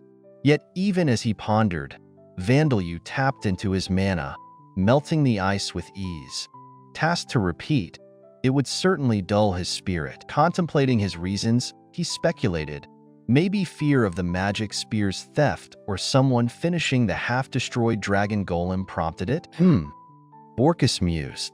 The ice here, and the ice in the audience chamber was made during his escape, right? But how? If he hurled his spear in desperation? Yes, indeed, Vandalyu agreed, intrigue creeping into his tone. The ice, unyielding even to red-hot hellfire, wasn't conjured by ordinary magic. Only the magic spear, once the Merg Shield Nation's treasure, could have manifested such elements. Yet how did Mikhail, purportedly robbed of his spear, seal these doors in magical ice? This is a mystery, Borkus murmured, eyes narrowing as reconsideration dawned. I never noticed this in over 2 centuries, yet now it strikes as odd. What are we missing here? Thus, questions lingered in the air, taunting them, as if the shadows held answers only the brave dared decipher. In the mystical realm where tales of adventure and magic intertwine, a curious conversation unfolds between Nwaza and Vandalyu. Could it be that the magic spear is a creation born from a unique spell Mikhail crafted himself? Nwaza mused aloud, his eyes sparkling with intrigue. Vandalyu pondered. Or perhaps the spear's owner can whimsically traverse the icy expanse, conjuring it from the opposite end to thwart any pursuers? Their minds danced with possibilities, yet none seemed to settle. Vandalyu shrugged. Regardless, the ice has melted. Let's forge ahead. Besides, I don't see the spirits of those two. Borkus chimed in with a ghostly echo. Indeed, they've probably drifted off somewhere. Putting aside their conjectures and mysteries, the trio pressed on. Their mission was not to decipher the past's enigmas, but to locate the undead Zandia and Gina, or their remnants and spirits. Curiosity tugged at the corners of their thoughts, yet they knew the time for answers would come later. Borkus suddenly asked, peering down at Vandalyu, who had enveloped Zandia's wrist in his grasp, "So, have you taken a liking to that?" With a fleeting glance, Vandalyu replied, "It's not so much about liking it. I couldn't just abandon it in the dusty ruins, left overlooked by Borkus and Nwaza. Vandalyu had halted its decay and brought it along without much thought. Borkus, however, persisted. So, you don't fancy it?" Vandalyu realized the conversation required a decisive answer. He inspected Zandia's hand again. Warm brown skin, smooth yet resilient with the marks of a fighter. The sweet scent of aged blood lingered, even after 2 centuries. Vandalyu concluded, "If I had to choose, I'd say I do like it." Borkus chuckled. She used to grumble about her wrists being thick and misshaped. Vandalyu examined the wrist again, oblivious to the difference. "It doesn't bother me." Borkus grinned. Well, she fancied older men, so she'd be glad to hear that. Take good care of her. Bewildered, Vandalyu hesitated. "I beg your pardon?" Flashes of familiarity danced in his mind as he sought clarity from Borkus's enigmatic words. "Oh, I'm glad for such a warm reply," Borkus continued without pause. "But seriously, What did you mean by that? Vandeleu felt he had walked this conversational path before, the déjà vu teasing at his senses. Borkus explained, despite coming this far, you haven't seen their bodies or spirits. I'd wish for a miracle that they survived, but someone might have taken their bodies away to display. Zandia's status as the second princess and the two as heroes made it plausible the Merg Shield Nation could have claimed their remains. So, you're expecting me to find them, aren't you? Vandeleu mulled over the task. That might take quite some time. I don't plan to revisit the Merg Shield Nation anytime soon. The mission, as Vandeleu perceived it, was to release them from the icy grasp of magic, a task he felt he had completed. Yet, Borkus's eyes held a quiet defiance, whispering, I want more than that. The idea of retrieving their bodies from the Shield Nation didn't seem unappealing, an adventure brewing in the heart of Vandeleu's quest. Vandeleu nodded in agreement, a decision that brought an unexpected grin to what remained of Borkus's lips. His tone was light, almost teasing, as he spoke, Hey, I don't see why not. In fact, how about we add a little extra reward to this agreement? Once you recover Jushin's and Gina's bodies, you can claim them as your own. Startled by the suggestion, Vandeleu's voice reverberated through the passageway. Wait, are you suggesting I turn them into the undead? It seemed that Vandeleu was the only one taken aback, as the corridor filled with a fervor not mirrored in his tone. Nwaza, a mere apprentice in priestly robes yet overwhelmed by emotion, was practically radiant with approval. What a splendid idea, Borkustano. I would expect nothing less from you. Nwaza, though more accustomed to the solemnity of his duties, seemed to be moved beyond reason. So much so that had he any tears left in his parched form, they would surely be streaming down his cheeks by now. His gaze was fervent, as though foreseeing grand futures. Zandia-sama, the second princess of Talashim, and Gina-sama, leader of the Church of Vita, in union with the prophesied Holy Son. What fortune would such a bond not bring us? Caught in this whirlwind of unexpected conspiracy, Vandeleu managed little more than a bemused protest. Wait, isn't this a bit like a political marriage or something? The likelihood of their actual deaths, highlighted grimly by the severed hand of Zandia he now held, seemed almost overlooked in this grand vision. Borkus chuckled, seemingly unfazed. No harm in it, right? Besides, that's the left hand. Nwaza's eyes practically gleamed at the imagery. Ah, an exchange of rings could be imminent. Vandeleu's thoughts swirled, a pensive whirlwind as he remembered certain familial customs where those who were unmarried or widowed were wedded within the family. Had such an idea somehow found its way into this world through Zackert? Yet, Nwaza was relentless, caught up in his fervor. If Gina-sama and Zandia-sama become companions to the Holy Son, further aiding in the eventual downfall of the Church of Alda, surely they would find their revival as undead a noble fate. Borkus's spirit seemed to ignite with the proposal, haha, another go at it then, against the Merg Shield Nation. Vandeleu, however, couldn't let go of his doubts. Hold on, you've got things all tangled. Even if there's truth in the goddess's prophecy, the vampire founder's words have no bearing on me. Perhaps their elevated perceptions left them deaf to the subtleties spoken by a child. What I'm asking, Vandeleu continued, searching for reason amidst their enthusiasm, is don't you view such actions as desecrating the dead or tarnishing the honor of heroes? He recalled that despite rejecting Alda's values, both on Earth and in origin, raising the dead as undead was typically seen as a severe transgression. Against divine will, no less. No undead roamed the earth, and yet myths and legends universally regarded them as strictly taboo. Even in tales of fiction, efforts to revive the dead often led to downfall, either by hubris or unforeseen calamity. Typically, heroic protagonists faced with offers to resurrect loved ones would steadfastly refuse, choosing instead to embrace a future free of such dark arts. With magic and true undead in existence in origin, the reality of these taboos only grew stronger. Creating the undead was illegal. Merely experimenting with it was deemed criminal.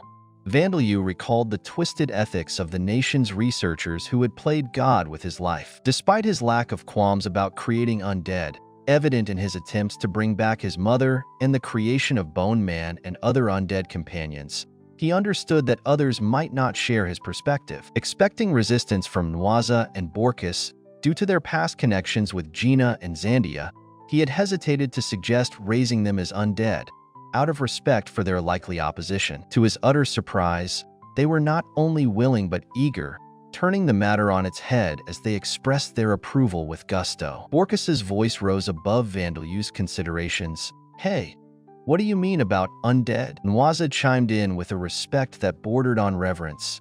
"Indeed, the goddess herself?" In the mysterious corridors beneath Talashim, Nwaza's voice echoed softly as he recalled a tale. Did not the goddess Vita once welcome the fallen champion, Zakert, as one of the undead? Vandeleu nodded thoughtfully.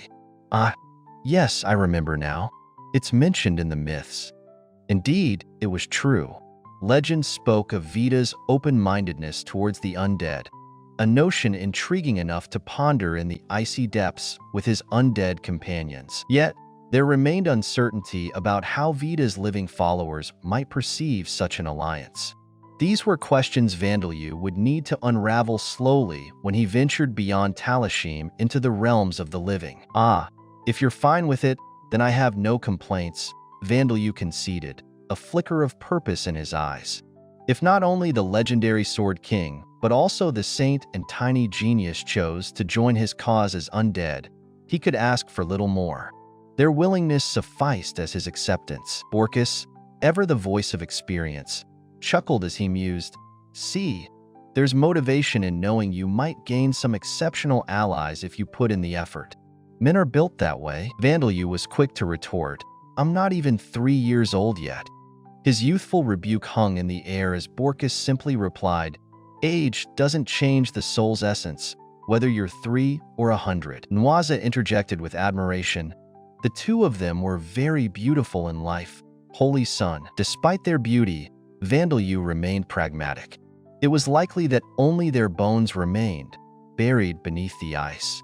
He considered bringing it up, but wisely decided against it, knowing it would fall on deaf ears. The allure of past heroes, and whether such diminished forms still held any sense of allure, danced unspoken in his mind as the group moved silently down the passage. Their path led them to a door so massive it even dwarfed the Titan, Borkus. Though sealed by ice, part of the door had crumbled, offering them a glimpse of what lay beyond. A vast chamber stretched out before them, a dragon golem standing ominously at its center. Borkus observed with a shudder, "That's the dragon golem. Though it's but a sight now, it managed to ward off that creature, didn't it?" Just a glance is enough to give anyone the shivers. Beyond the towering door, the chamber was immense. Within its bounds stood the once mighty dragon, a monument wrought of iron. Yet now, its glory lay in ruins. Its regal head and a length of tail now mere wreckage upon the floor. The right arm, torn asunder, lay beside its body, a spear embedded deep within its chest. It was a bastion on the verge of collapse, dark cracks webbing its entire form. Realization dawned on Vandeleu. We should abandon entering here. Melting this ice means certain death. His innate feeling of peril, his danger sense. Death whispered grave warnings in his mind. Despite its dilapidated state, the golem's deadly potential could extinguish all three of them in an instant. Nwaza's curiosity surfaced. What are the chances that our quarry lies beyond? If Zandia and Gina turned to undead, I suspect the golem would have annihilated them, Vandeleu replied cautiously. They could still be encased in the ice. Their remains preserved, Borkus suggested. Indeed, the chamber where this formidable golem and Mikhail had clashed was a frozen tomb, with the potential to hide their bodies within its crystalline embrace. Vandeleu pondered aloud. Is there a way into this chamber without falling victim to the golem's wrath? Nwaza searched his memories. The king once knew of a method, I believe, but his voice trailed into a somber silence. The king, it seemed, had never risen as an undead. or had long since vanished to dust over the centuries. Without a lingering spirit to commune with, even Vandalyu's talents were rendered futile. Then it's best to put this search on hold until we're strong enough to overcome the golem, Vandalyu concluded decisively. Agreed, Borkus concurred. His own weakened state and lack of his magic sword were not up to the task, though the chamber's secrets eluded them now. Verifying what lay beyond would guide their next steps unfold. And with that, they left the looming threat behind for another day when destiny would demand their return. In the dim, echoing chamber of Talashim, a whispered conversation danced between a group of undead. Well, if their bodies aren't here, Borkus proposed, his voice echoing off the ancient stone walls, we could utilize the goddess's treasure to recreate them ahead of time. And as for their souls, you're a spiritualist, right? Surely, you could summon them using necromancy? Vandalyu responded with a calm deliberation that conveyed the weight of their task. I'm not a spiritualist, so summoning spirits I've never encountered, even with necromancy, isn't possible. By the way, this is news to me, Nwazu exclaimed, his surprise breaking the tension. You seemed so connected with us, the undead. I just assumed you wielded the spiritualist powers. Holy Son, Borkus chimed in, a hint of curiosity in his spectral voice. Yeah, that's a shocker. Then how do you see spirits and read the Jushin's memories from her hand? Vandalyu waved off their queries, his mind focused sharply. More importantly, what did you mean by crafting their bodies from the goddess's treasure? Borkus's spectral voice softened, explaining with reverence, what else could we mean? The treasure of Goddess Vita is an incomplete device meant to resurrect the dead. Long ago, the Goddess Vita, in her divine compassion, had endeavored to resurrect the fallen champion Zakhert to birth a new race of vampires. However, even as the goddess who governed the very essence of life, bringing the dead back proved a labyrinthine quest. She experimented tirelessly, and the treasure hidden below the city, this device, was the fruit of those trials. It could craft a body identical to the one Zakhert had in his prime. But without a soul, it was but a lifeless vessel, an immaculate shell without life's spark. Thus, realizing its limitations, Vita sealed the device, knowing one day it might be of great value to her descendants. She even tasked a golem with protecting it, ensuring it wouldn't fall into the malevolent clutches of the Demon King's forces. That's what's beyond that dragon golem, Vandalyu mused, autenting his usually cool demeanor. Remarkable indeed. If the device truly created pristine vessels, Vandalyu pondered, could he not place a spirit within and achieve genuine resurrection? Nwaza, he turned, determination lighting his eyes. If I'm indeed the prophesied Holy Son, may I have access to this device? His resolve burned bright. He would secure it at any cost, for with it, he would bring his mother back to life. In the languid twilight of the temple, the conversation shifted to Nwaza's life, his transformation into a lich, a title broadly gifted to any undead capable of wielding the same arcane arts they commanded in life. Mages who embraced immortality through secular transformation, and those like Nwaza, who through fate retained their mystical abilities, albeit with limitations. In life, Nwaza had been an apprentice, a fledgling priest-warrior, whose earthly talents lay dormant upon transition into undeath. Strangely equipped for combat over spellcasting, his mummified visage betrayed a vitality that departed in his youth. Softly scorned as a youngster among the Talashim undead, he now possessed a new skill, masonry, acquired in the afterlife, after dedicating 2 centuries to renovate the destroyed church. Now, faced with the promise of resurrection and the potential to reunite torn destinies, Rank allowed Nwaza, a lesser lich in all but age, to refine his skills to a venerable level 4, as shadows stretched their embrace over Talashim's abundant mysteries. As Vandalyu submerged into the warm embrace of the water, a wave of fatigue seemed to dissipate, leaving him in a cocoon of comfort. With eyes closed, he stretched out his limbs, feeling a tranquility he'd forgotten over the years. It had been over 2 decades since he'd last experienced the simple joy of a bath like this, reminding him of his past life in Japan. How many decades has it been since I soaked myself in a bath again? The last time must have been when I was a kid on Earth, he mused to himself, letting the nostalgia wash over him. His thoughts drifted back to the moment he discovered the incomplete resurrection device hidden beneath the royal castle. It was then he decided to craft a new arm for Borkus. Using his skill in golem transmutation, he carefully collected Borkus's fractured bones scattered in the audience chamber, restoring them to their former shape. Holding the image of Borkus's arm clearly in his mind, he placed the bones against Borkus's shoulder, channeling mana into them. Miraculously, flesh began to sprout and expand, regenerating his arm. This feels disgusting, Borkus exclaimed, startled by the sensation, although clearly impressed. Vandalyu realized then that his death attribute magic could not only rebuild the skeletal structure of beings like Bone Man and other undead, but it could also restore flesh and skin. He named this newfound ability Corpse Healing. Yet, the right half of Borkus's face remained unrestored, perhaps because Vandalyu's mental image had been too strongly imprinted with Borkus's skeletal visage. I don't understand the theory behind it, but don't worry. My right eye can still see even though its eyeball is missing, and now that I have my right arm, I can fight. Borkus grinned. Plus, I look sexier like this anyway, right? Certainly, Nwaza chimed in. Shut up. I meant this brat here, Borkus snapped, though he was clearly pleased. The restoration of his arm meant he could once again engage in battle as he had in life.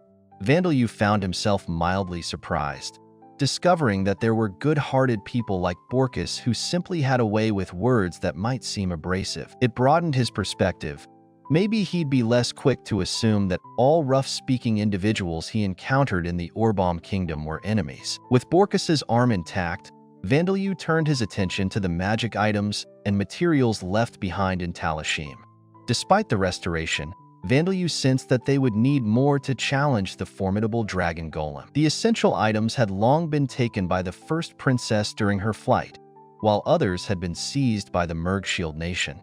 Not even Talashim's legendary or upper-class magic items, the national treasures, remained. The only things left are some 5th-grade potions and low-grade magic items you can find anywhere.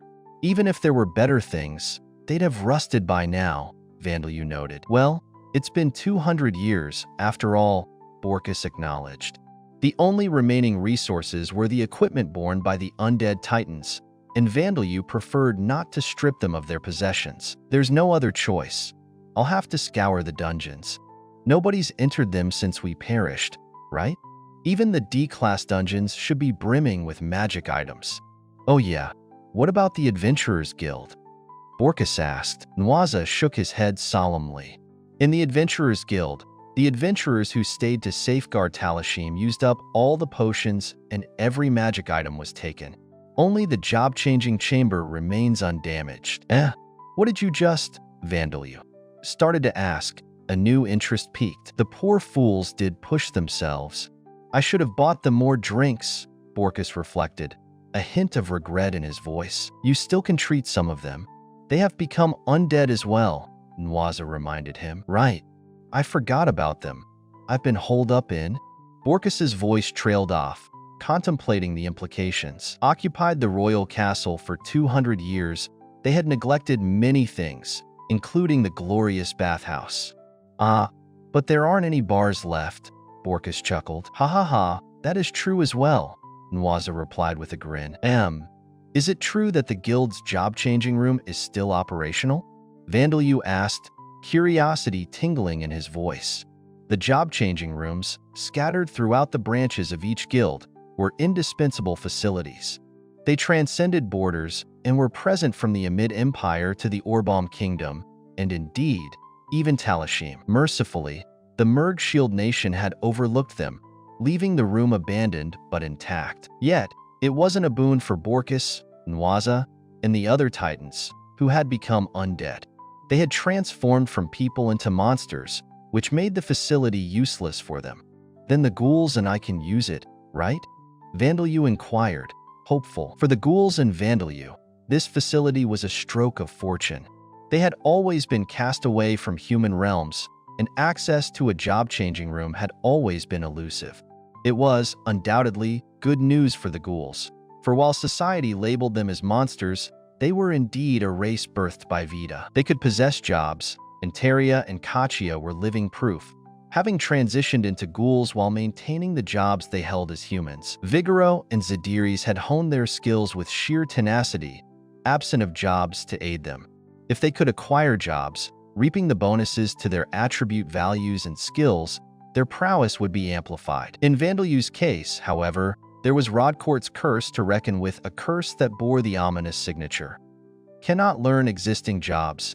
Even so, Vandalu remained undeterred, resolute in his decision to try. Returning to the ghouls with anticipation, Vandalu was met not with cheers, but with an unexpected edict. "I order you to rest until your birthday, boy," announced Zadiris. "But what about the resurrection device, the job change?" Vandalu protested, determination bubbling under his voice. "It would defeat the purpose if you were to collapse before dealing with any of that. Your endurance is dangerously close to its limits, boy," Zadiris warned, her tone firm and maternal. "That is right, Bakken. This is a condition that will cost you your life." Sam insisted solemnly. "I'm begging you, please rest, Vandalu. If you don't rest, I'm just going to go back to the circle of transmigration," Darcia implored. Their pleas were heartfelt, born from concern. Vandalu realized the well-meaning intervention was for his benefit. Perhaps resting would do well to replenish his strength before the challenges ahead. Complying, he submitted, knowing that the job-changing room wouldn't vanish, and rushing could indeed be folly. Though restrained in some activities, he continued his alchemy training for an hour each day, preserving his skill, and indulged in lighter tasks to recuperate, like restoring the public bathhouse. Once a city of flourishing culture under Zachert's influence, Talashim was a haven for the Titans, who relished the luxury of baths. There were 5 spread across the city and a grand one in the royal castle. These weren't simple cypress baths, but stone baths reminiscent of ancient Rome's thermae, complete with Western-style saunas. The Merg Shield nation's neglect had left the bathhouse relatively intact, a relic waiting to be reborn. The restoration of these baths became a symbolic renewal of Talashim itself, tying the harmony of history with the promise of a future unrestrained by past limitations. Of the skeleton warriors, even tending to the mushrooms that had once plagued the bathhouses, these tasks had become a part of his life as naturally as breathing. Despite the chaos and the haunting whispers of the past, he thrived in the rhythm of restoration and the relentless forward march of time. The royal castle's bathhouse, once a monument of decline and decay, now found new life. With each tile he mended and each corner he cleaned, it was as if the echoes of history were thanking him, urging him forward. The once solemn ruins now hummed with life, laughter resonating through the halls as the ghouls immersed themselves in their newfound love for hot baths. Their lingering fatigue and the harsh memories of their past lives soothed away in the warm embrace of the steam-filled air. Vandalu often found himself captivated by these moments, the gentle familiarity of peace amidst the ever-looming specter of war. Yet, he couldn't help but feel a pounding restlessness within him, a quest not just for respite, but for something greater. What that was, he couldn't quite articulate yet, but standing at the cusp of another year, with decisions as grand as they were daunting, he knew the answer must lie somewhere in the days to come, shadowed by history, illuminated by hope. Perhaps, he mused quietly, glancing through the steam at the blurring remains of sunset, creating will bring rest where the absence of chaos cannot. When day broke next, new tasks and dreams awaited him. An endless tide of the unknown, blooming with possibilities. And so, for Vandalu, this was rest, not an action, but an eternal journey toward the horizon, led by the echoes of laughter, shadows of the past, and the promise of renewal. The journey was just as important as the destination, and beneath these serene waters, he felt the world opening, waiting for his mark. This was his story, this mural of adventure and redemption, painted against the canvas of the Titan's legacy, a legacy no longer forgotten. The tale of Vandalu, the curious wanderer, unfolded with an air of anticipation as he found himself adrift in a world devoid of familiar distractions. In the shadowed depths of Devil's Nest, time had once slipped away unnoticed as he busily engaged with the bone monkey and other undead creatures. But now, in a rare moment of rest, Vandalyu discovered a kind of emptiness, a void where amusement should dwell. For Vandalyu, amusement was elusive. The world he hailed from was rich with gaming consoles, buzzing with the hum of PCs, flickering with televisions, and humming with smartphones, none of which he could summon to his current existence. He pondered over the absence of these diversions, realizing that even in his former life on Earth, such luxuries were often beyond reach. The Ghoul Village, with its unforgiving survivalist demands, had left little room for leisurely pursuits. Even the belongings of fallen adventurers, stripped bare by ghouls, yielded no whimsical treasures such as toys or board games. His collection of books, though, was a comfort, a trove of spell tomes and monster lore.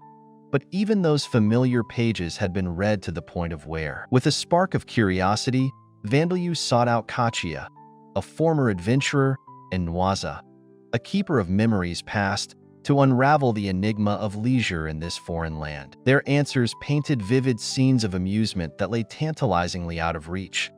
Kachia spoke of tavern merriments and theater performances, of watching street artists or listening to minstrels. If one had wealth, concerts beckoned, a symphony to the ears. Nwaza added to the tapestry, suggesting pastimes like coin-toss gambles and hymns sung in mighty churches. Yet drinking and gambling would wait, their turn not yet on Vandalyu's stage. His skill, an unerring resistance, would turn the tang of alcohol into mere exercise, and gambling seemed fashioned for those with steadier hearts. Kachia, however, had a different idea altogether. "Then you should play with us for today," she declared, beckoning Vandalyu into a day of shared stories and laughter.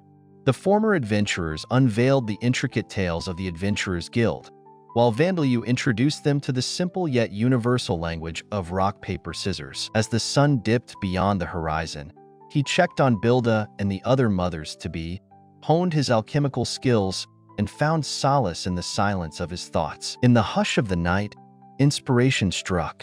On the morrow, Vandalyu sought camaraderie among the black goblins, Anubises, and Orcuses, those whose ages still mirrored his own, despite their towering forms. He imagined children's games, tag, hide and seek, and hoped to lose himself in those timeless rituals of play, thereby erasing the shadows cast by his lonely past. In a world that was bound by ancient laws of survival, where laughter hung like a rare jewel in the air, Vandalyu was on the cusp of something new, a chance to rewrite the story of his childhood, to intermingle with friends he had never known. And as his tale continued to weave through the vibrant streets of Talashim, the ripples of his simple, joyous game would one day spread across the tapestry of the entire Bon Gaia continent, stitching together a future where amusement could be found in the most unexpected of places. Listen closely as we delve into a world where strength and wisdom must be cultivated from a young age.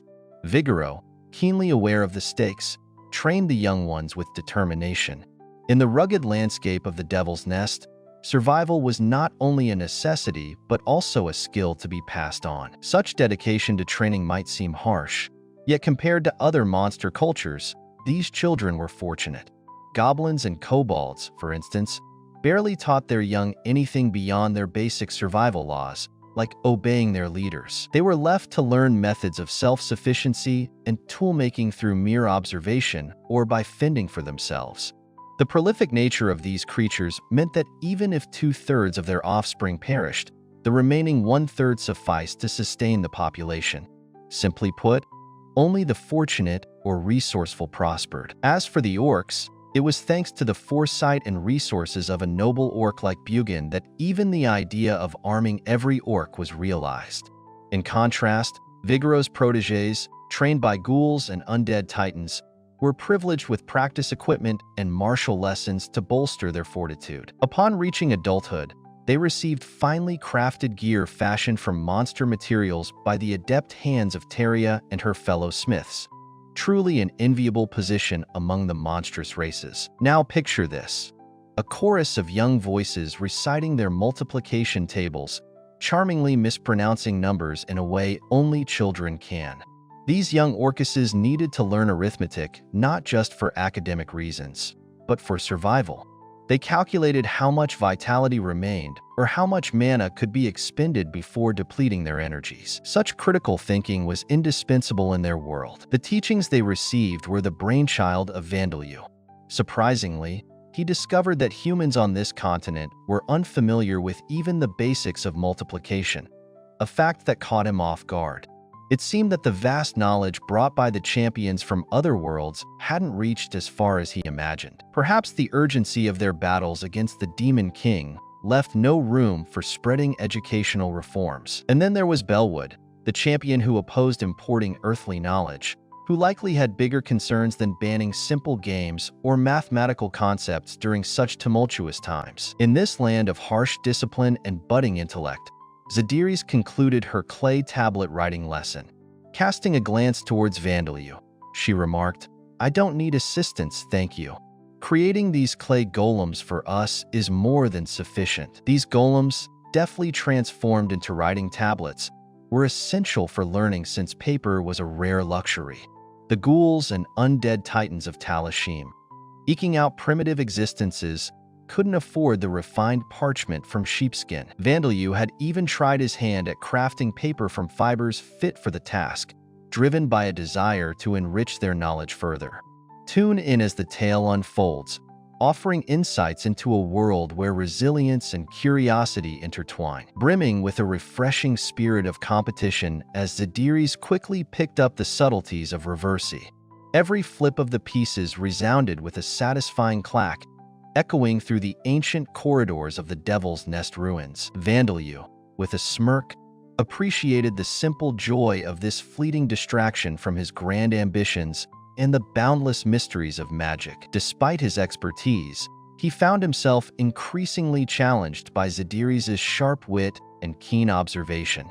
Her strategic insights added layers to their gameplay, transforming each round into a delightful dance of intellects. Vandeleu relished the company, a rare treat in his lonely pursuits, while Zadiris' laughter, unrestrained and genuine, wove an invisible bond between them, filled with camaraderie and mutual respect. The sun dipped lower in the sky, casting long shadows that crept across the makeshift board as the duo continued their newfound pastime. Vandeleu couldn't help but wonder if, perhaps, in another life or another world, their meeting of minds would lead them on a completely different adventure.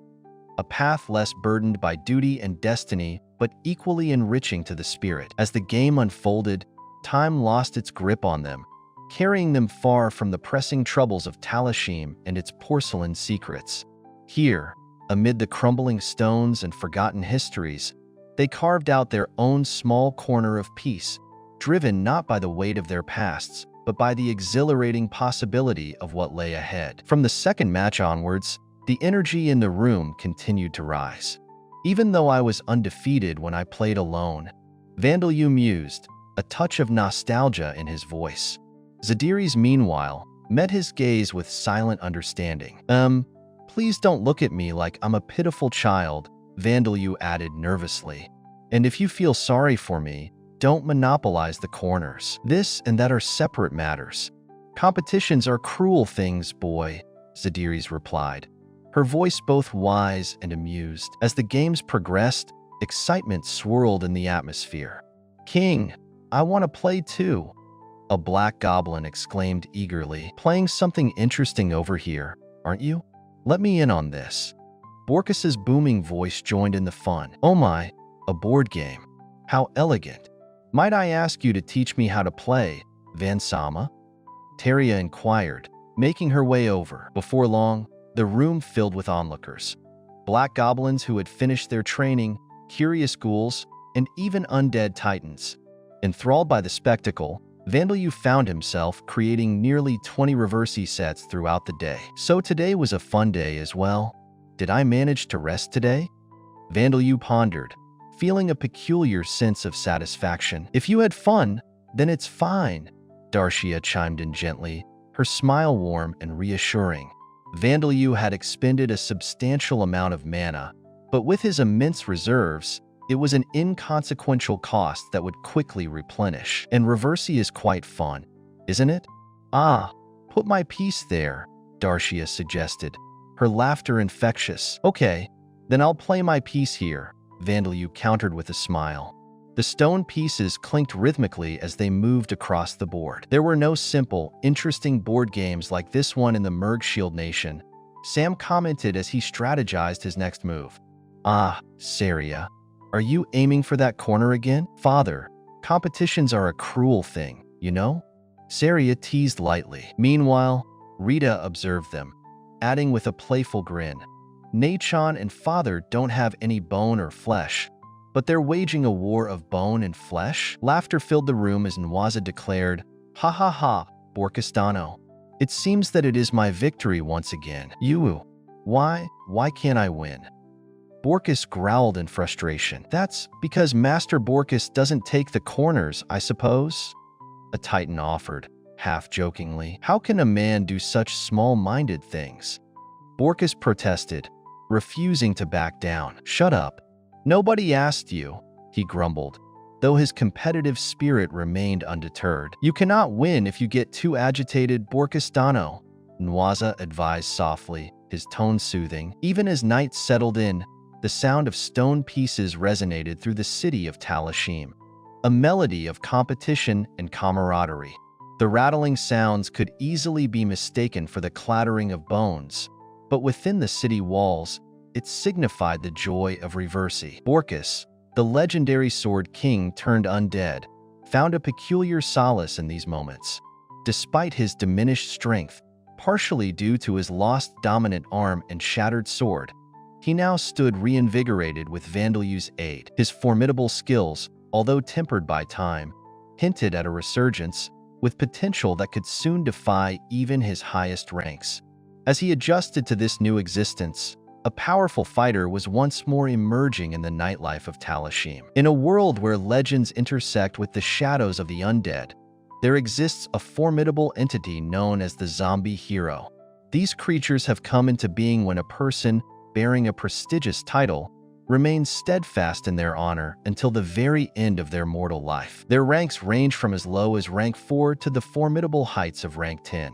Interestingly, those who have transformed into other types of undead beings cannot become zombie heroes merely by increasing their rank. The Church of Alda, devoted to the god of law and fate, teaches that the ultimate homage to the hero a zombie hero once was lies in defeating them. Consequently, adventurers are drawn to the challenge, driven by the dual allure of honor and fame. Moreover, these undead often possess valuable gear and remnants of personal belongings that belong to individuals of noble titles, making them a coveted quarry. The possessions of these zombie heroes, laden with mana, hold great significance as high-quality alchemical ingredients. Thus, adventurers find not only prestige but potential wealth in vanquishing these creatures. Enter the realm of extraordinary skills with the notorious Sword King technique. This exceptional ability surpasses the standard swordsmanship skill, emerging once it reaches level 10 and beyond, offering a chance for transformation into something greater. Among the superior evolutions of swordsmanship, remarkable techniques such as the Holy Sword technique, Sword Emperor technique, Sword God technique, and Magic Blade technique emerge. With so few having mastered these rare advancements, the nuances in their power and characteristics remain shrouded in mystery. The Amid Empire, however, venerates the Holy Sword God technique once wielded by the legendary champion Bellwood, though political and religious motivations fuel this reverence. The precise nature of Bellwood's formidable skill remains uncertain, its name perhaps more myth than reality. Other superior skills span across disciplines such as the spear technique, axe technique, and unarmed fighting technique, marking their possessors as at least A-class warriors. In this world where titles and skills shape destinies, where heroes walk a fine line between life and the legacy of the undead, adventure and mystery await those daring enough to embrace the challenge. Author's note: the chapter's title draws on a connection to Chapter 29, the Black Ghoul King and the One-Armed Sword King. In Japanese culture, black, alludes to a black company or sweatshop. Fittingly, Vandalyu, akin to a tireless workaholic, embodies this notion of relentless vigor. The Japanese language often humorously adopts English words with meanings far from their original intent. Creatures. Vandalyu, known as the Holy Sun, was resting, recuperating from previous battles, but the undead titans did not pause their efforts. In stark contrast, they were driven by a fervent sense of purpose, perhaps inspired by his presence. "Lumberjacks cut trees," bellowed one of the titans, a resonant echo in the forest. An ear-splitting cry erupted from the ant.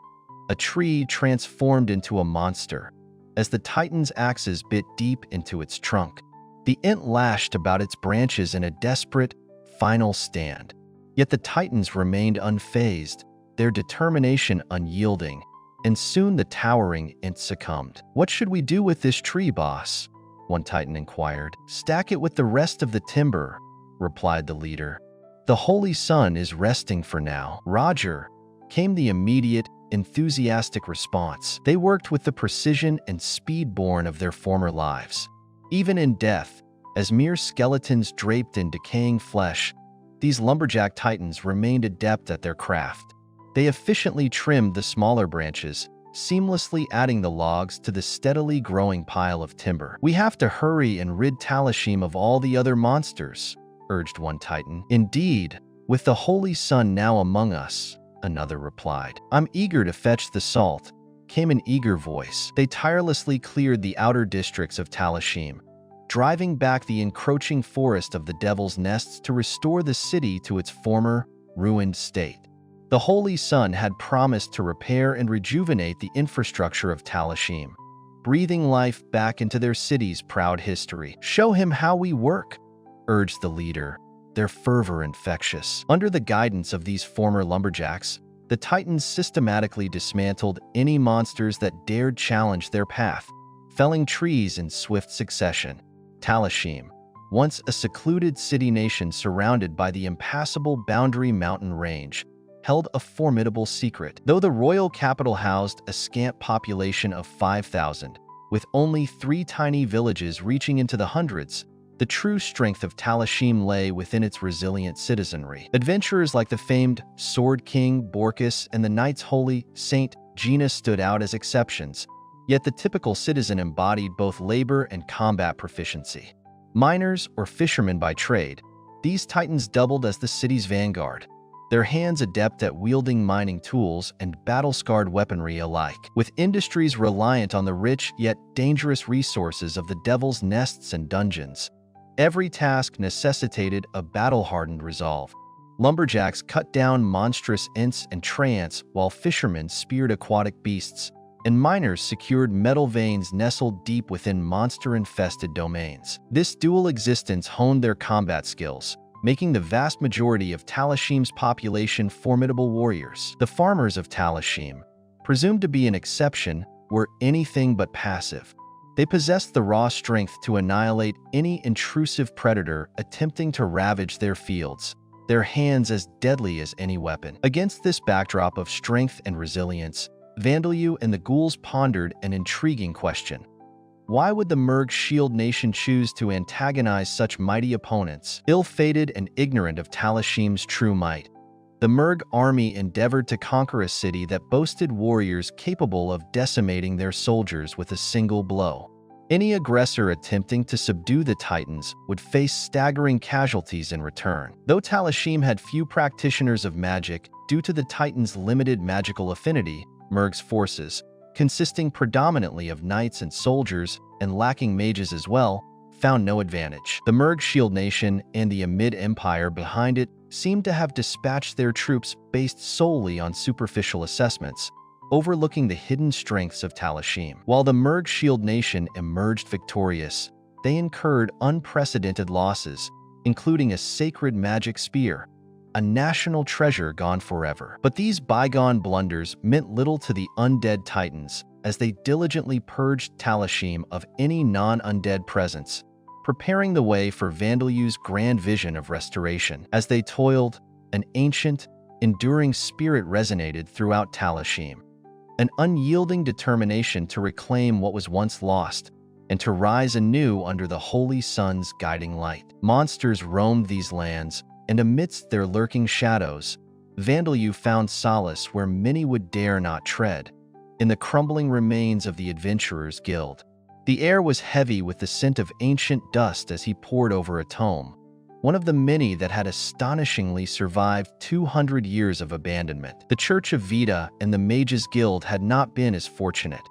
Their archives were lost, either consumed by flames or looters' hands, casualties of the religiously charged war that had razed them to the ground. It was said that the Mages' Guild, though modest, harbored secrets worth stealing, yet the Adventurers' Guild's library was left untouched, a serendipity that baffled reason, but Vandalyu welcomed it. Among these forgotten pages lay the key to his very being, a book on Dhampirs. An ancient undead titan had whispered to him of its existence here. The Adventurers' Guild also housed a relic, a magic item capable of producing registration cards for guild members. Alas, its use eluded him, for only those who once belonged to the guild could wield its function. A clandestine registration could have cloaked his formidable title, skills, and vast mana reserves, granting him the veil of an ordinary adventurer. But destiny doesn't always bend its will to our desires, and Vandalyu's quest for self-discovery superseded a life incognito. "I can finally learn some things about myself," Vandalyu murmured, the truth of his lineage finally within his grasp. Born of a subordinate vampire, Valen, and a dark elf, Darcia, he yearned to understand his kin and kind.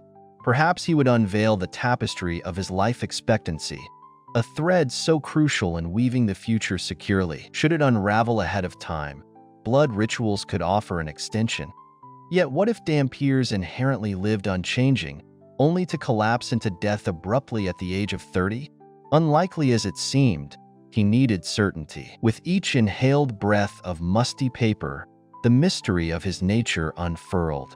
Dhampirs, it appeared, inherited their parents' traits quite strongly, a legacy amplified when both progenitors were of Vita's creation. So that means I have quite a bit of talent in unarmed fighting and archery, just like my parents, he mused, envisioning himself mastering the art of archery and slashing with Valen's lethal claws. Yet, spiritual magic seemed forever beyond reach, for its affinity required spirits of death, an impossibility unless such entities were to arise from nothingness. A thought sparked curiosity.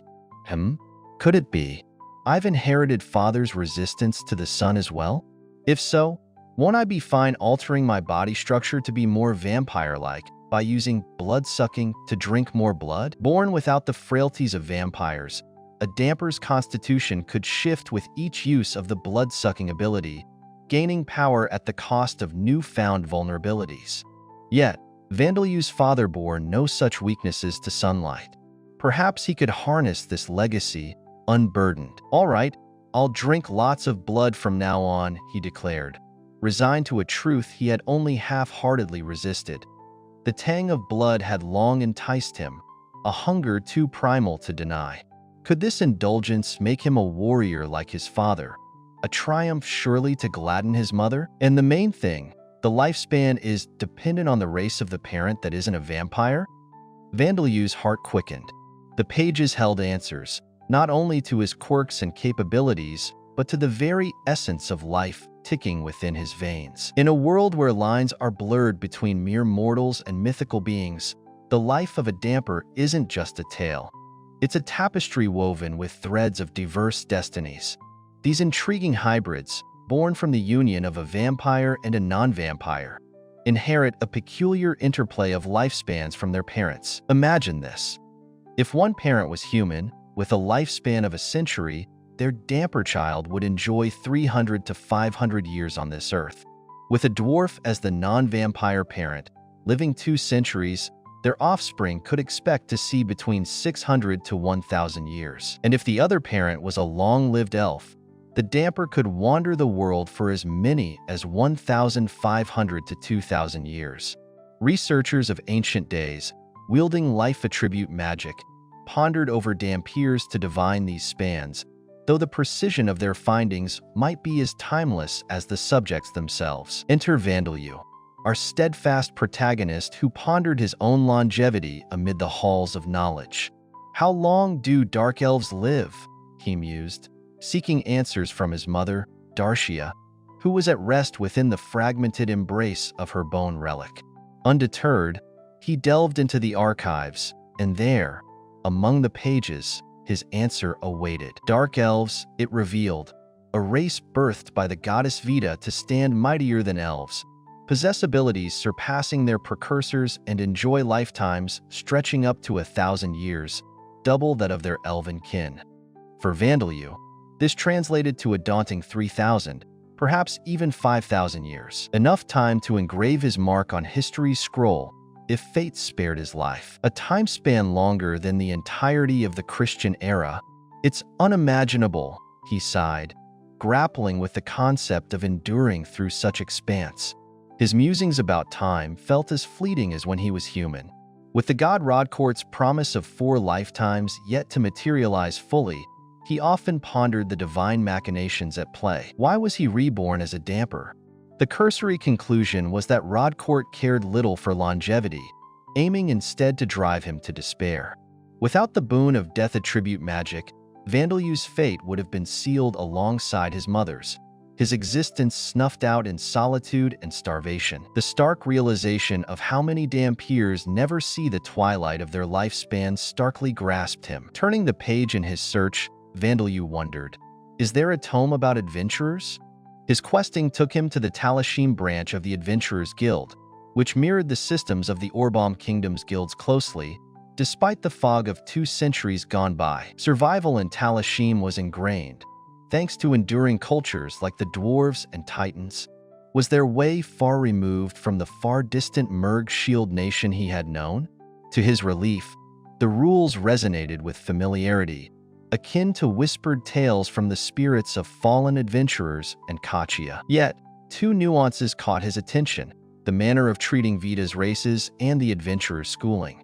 The Orbom Kingdom embraced races like Dark Elves and Titans as fellow citizens, but the offspring of Vita's union with beasts, like Lamias, Scilly, and the enigmatic vampires, were cast under a shadow of monstrousness. They bore the weight of their tumultuous pasts and hostilities with human realms. Still, there shone glimmers of hope. Amiable clans within these misunderstood races, living under the protection of nation laws, striving for coexistence. But that tale, dear listener, is one for another chapter in this enthralling saga of Vandeleu, a damper navigating a world teetering on the precipice of past and present. In the ancient halls of the Grand Orbom Kingdom, the tapestry of history wove an intriguing tale of alliances and power. The kingdom, once hostile to the Amid Empire, found itself in a dance of wary respect with the races birthed by the goddess Vita. Curious, Vandeleu mused, his voice a gentle whisper in the echoing chambers of his mind. Though their histories were marred with conflict, the commercial ties between Orbom and Talashim hinted at a more nuanced relationship with Vita's descendants, one not shrouded in disdain. Time, he pondered, had likely softened old wounds and reshaped the kingdom's bonds with the myriad races, their destinies intertwined over centuries. For now, Vandeleu resolved to unravel these mysteries as he ventured deeper into the fabric of human society. Turning the page of this unfolding saga, another surprise lay in wait. Back to school, in another world? Vandeleu chuckled at the irony. Within the Orbom Kingdom, adventurers were forged in the crucibles of specialized training schools, an innovation absent in the Amid Empire. This was a realm teeming with devil's nests and ominous dungeons, a landscape that called out to those daring or desperate enough to face its perils. Here, the path of an adventurer was fraught with danger, the responsibility for misadventure shouldered by none other than the adventurers themselves. It was a calling heeded by the bold, the impoverished, the orphans, or those who, sidelined by family hierarchies, sought to carve a niche in the world. Yet, history had not always been kind. In the shadows of time past, newly registered adventurers succumbed swiftly, their dreams cut short within a year. a grim testament to the harshness of their chosen path.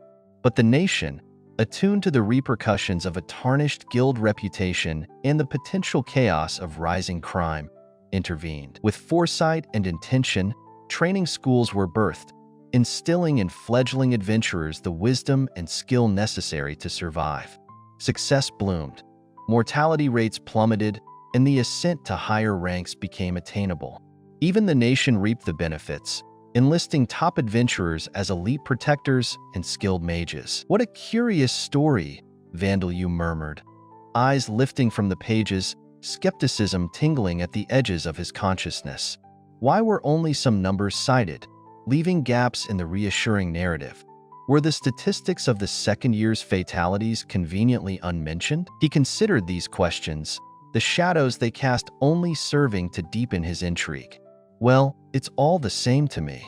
His path lay not in noble ideals or fanciful dreams, but in necessity. As an adventurer, he would find his place in society, earning his keep through the vanquishing of monsters and outlaws, a path he had traversed before, a path that promised notoriety. Unperturbed by the guild's potential grim facets, Vandalyu refocused his gaze, delving back into the scrolls that detailed the system of adventurers' training schools. Flexible and strategic, these schools offered a credit-based course allowing students to progress at their own pace over 1 to 3 years. Graduation lay within reach for those who fulfilled the credit requirements and garnered the headmaster's approval. Accessibility was a cornerstone here. Enrollment demanded only the payment of entrance and tuition fees, with mechanisms in place for deferred payments, ensuring that this opportunity was within reach for all who dared to seek it. In this world, students were offered the unique opportunity to defer their school fees, paying them off after graduation. For Vandalyu, understanding how the school system dealt with minors was crucial.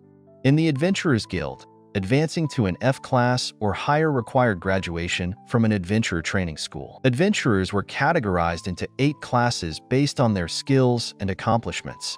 The G class, the lowest, was for newcomers who only possessed their registration cards and were limited to non-combat tasks.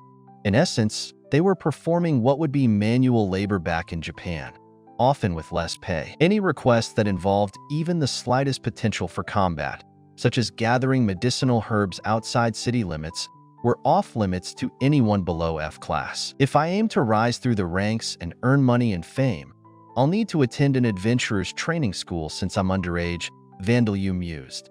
At nearly 3 years of age, Vandalyu was undoubtedly a minor. His plan was to reach the Orbom Kingdom only after securing the resurrection device from beneath Talashim's royal castle and reviving Darshia. The prospect of stretching this quest over a decade wasn't appealing, which meant he'd still be a minor upon registering with the Adventurers Guild. School. I wonder if I can have a pleasant school life this time around? Vandalyu pondered aloud, lacking confidence in that possibility. His childhood on Earth was anything but idyllic. His uncle grudgingly allowed him to complete compulsory education, begrudgingly accepting high school as the furthest step before insisting he work if he failed.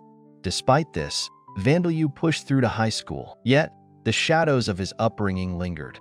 The fear of his uncle's fists kept him from inviting friends over or visiting their homes, and his unusual demeanor due to his emotional turmoil left him friendless. Teachers were wary of him despite his average grades, and he was often seen as a troublesome child. The pattern persisted through middle school, and by high school, any hope for a bright, cheerful school life had dimmed in him. Could he forge friendships this time? His confidence remained shaky, especially when considering interaction with anyone other than the undead and ghouls. Becoming some kind of admired figure because of my newly discovered magic? No, that's not likely, he thought, envisioning the opposite, alienation and isolation as a consequence of his abilities. I'm fine with being on my own. There aren't grand events to partake in, and with a credit-based system, I can simply earn the necessary credits and graduate swiftly if it isn't fulfilling, Vandalyu resolved. Once out of school, he planned to earn his fortune by hunting monsters in dungeons with Sam and his undead comrades. After all, as the Ghoul King, he wasn't lacking in allies. He was, in his unique way, quite socially accomplished. Fortifying his heart with these defenses, he shut the book he was reading. School, he concluded, was not a prospect he relished. To lift his spirits, he decided to join Bone Man and the others for a reprieve from his gloomy thoughts.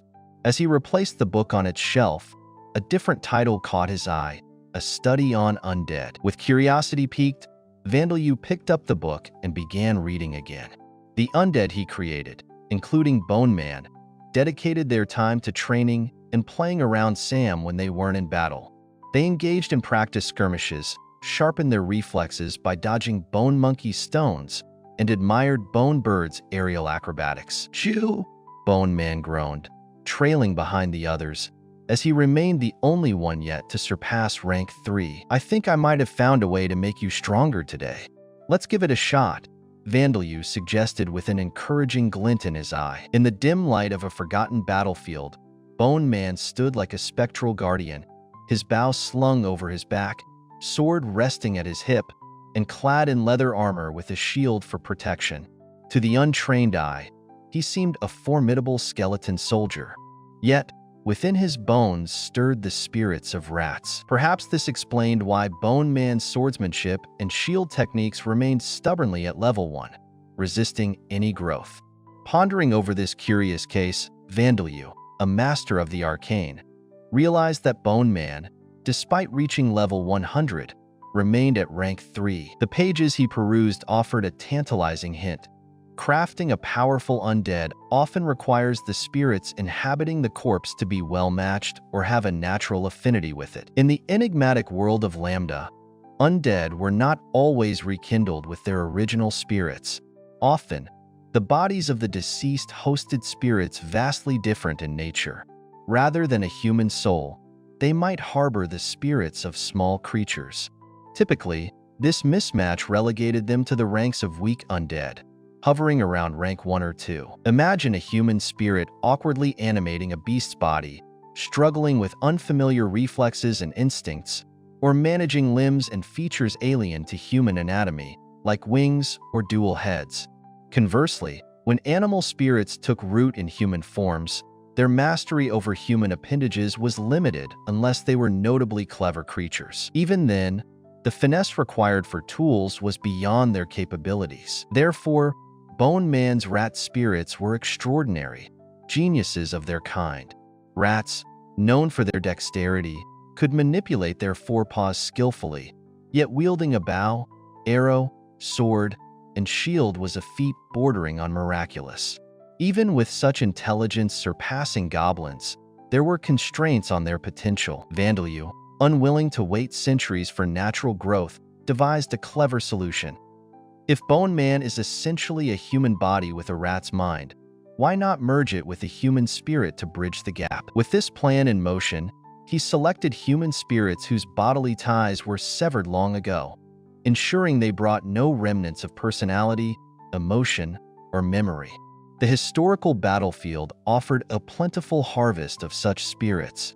"Now then, I'm going to add more spirits," Vandeleu declared, with an air of anticipation. "Jew, Jew," Bone Man uttered, his skeletal form greedily absorbing the spiritual energy like dry earth drinking the rain. His jaw clicked in what seemed to be satisfaction, while the flames in his eye sockets flickered vibrantly, prompting Vandeleu to continue. Nearby, Bone Wolf and Bone Bird observed the transformation with a mix of bewilderment and awe. As more spirits permeated Bone Man's structure, a turning point was reached. Vandeleu exclaimed, sensing an unexpected alignment, akin to a puzzle solving itself serendipitously. "Jew, ah, my lord, my lord," Bone Man articulated with newfound clarity. Though his form remained unchanged, void of radiant or ominous transformation, his speech replaced the former rat-like chatter. "Could it be your rank increased?"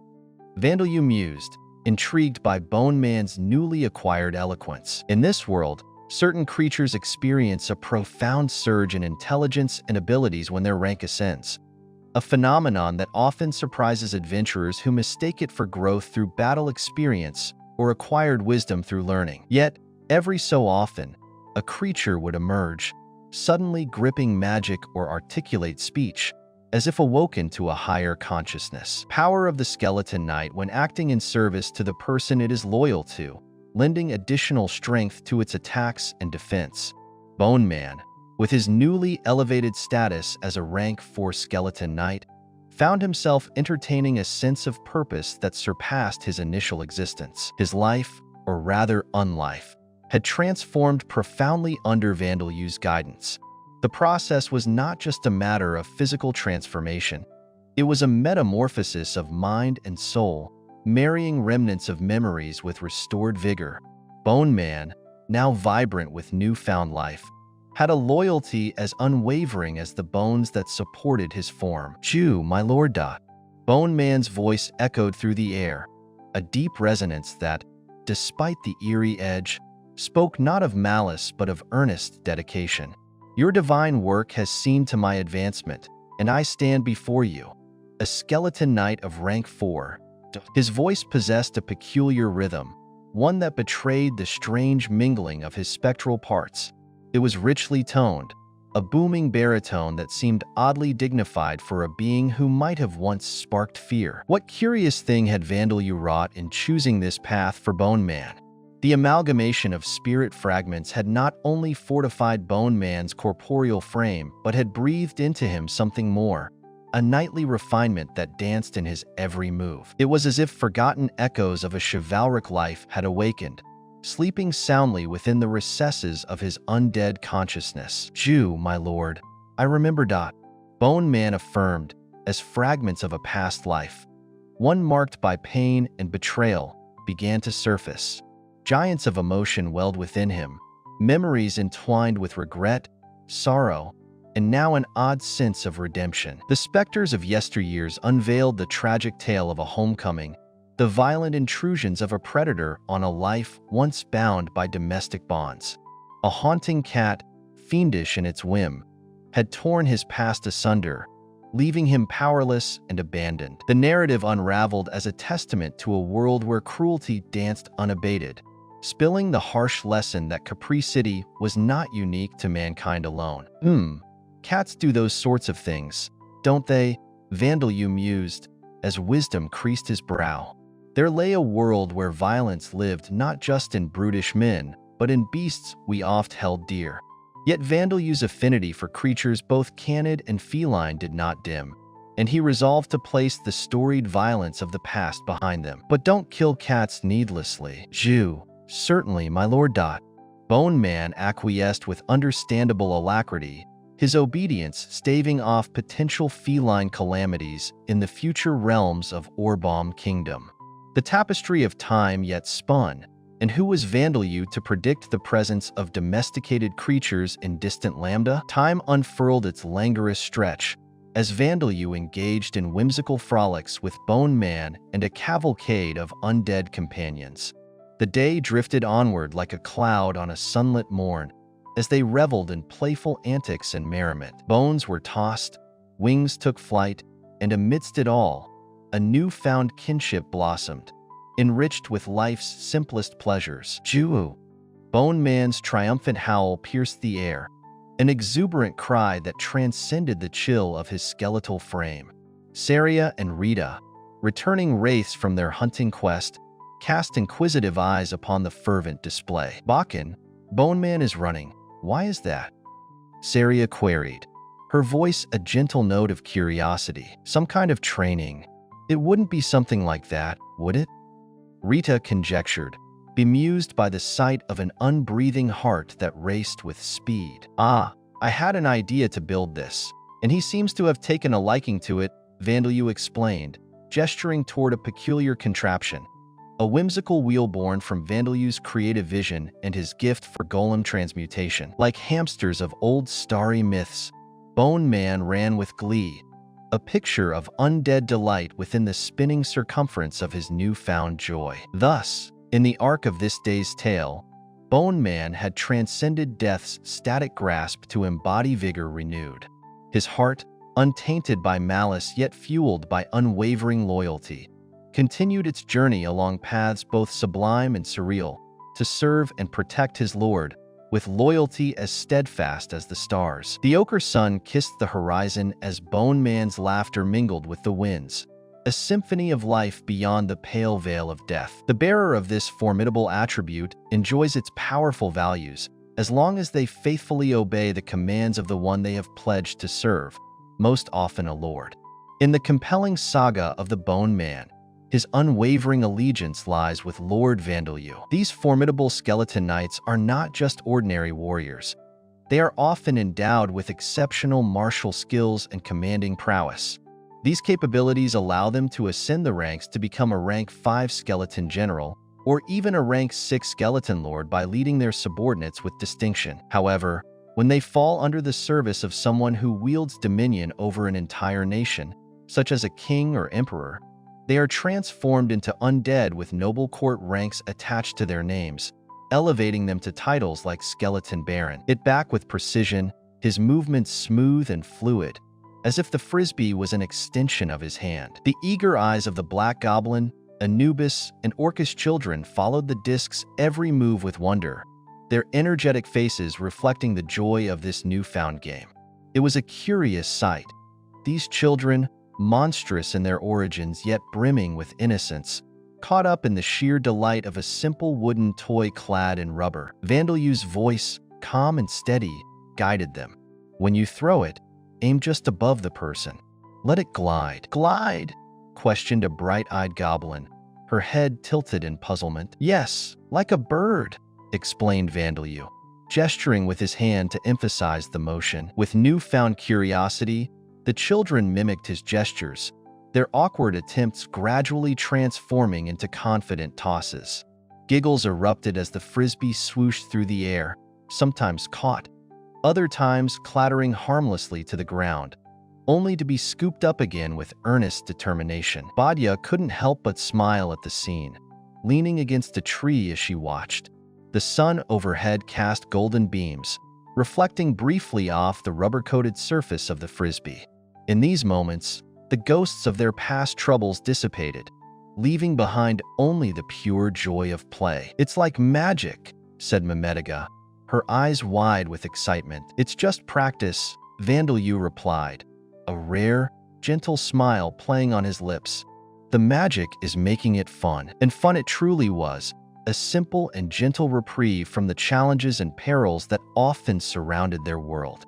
Here and now, as the sky above turned to hues of orange and pink, play and laughter reigned supreme. The promise of tomorrow hung sweetly in the air, captured in each delighted shout, each bounce and tumble of the frisbee.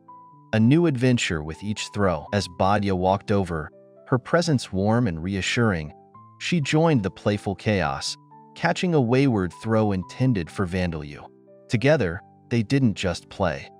They wove bonds stronger than any spell, chorusing into the evening with laughter, forming memories as stable as the mighty mountains that guarded Talashim between them centuries ago.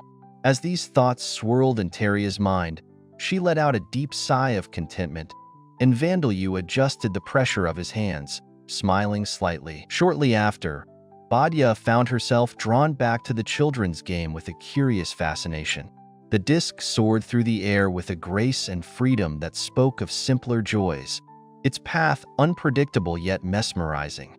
Badia watched Vandeleur again, his slender form moving with an agile strength that belied his appearance. Each leap and bound seemed calculated yet free-spirited, as if the world around him faded away, leaving only the disc and the air beneath his feet. As the sun dipped lower in the sky, casting long shadows over Talashim's ruins, the improvised game wound down, laughter ringing out like a bell.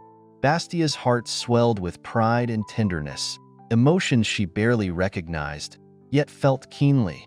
In Vandeleur, she saw a spark, a potential that radiated outwards, touching everyone around him. She smiled to herself, feeling a decision settle comfortably into place. Meanwhile, in the storerooms of Talashim, an untold wealth of relics and resources lay neatly preserved under Vandeleur's care.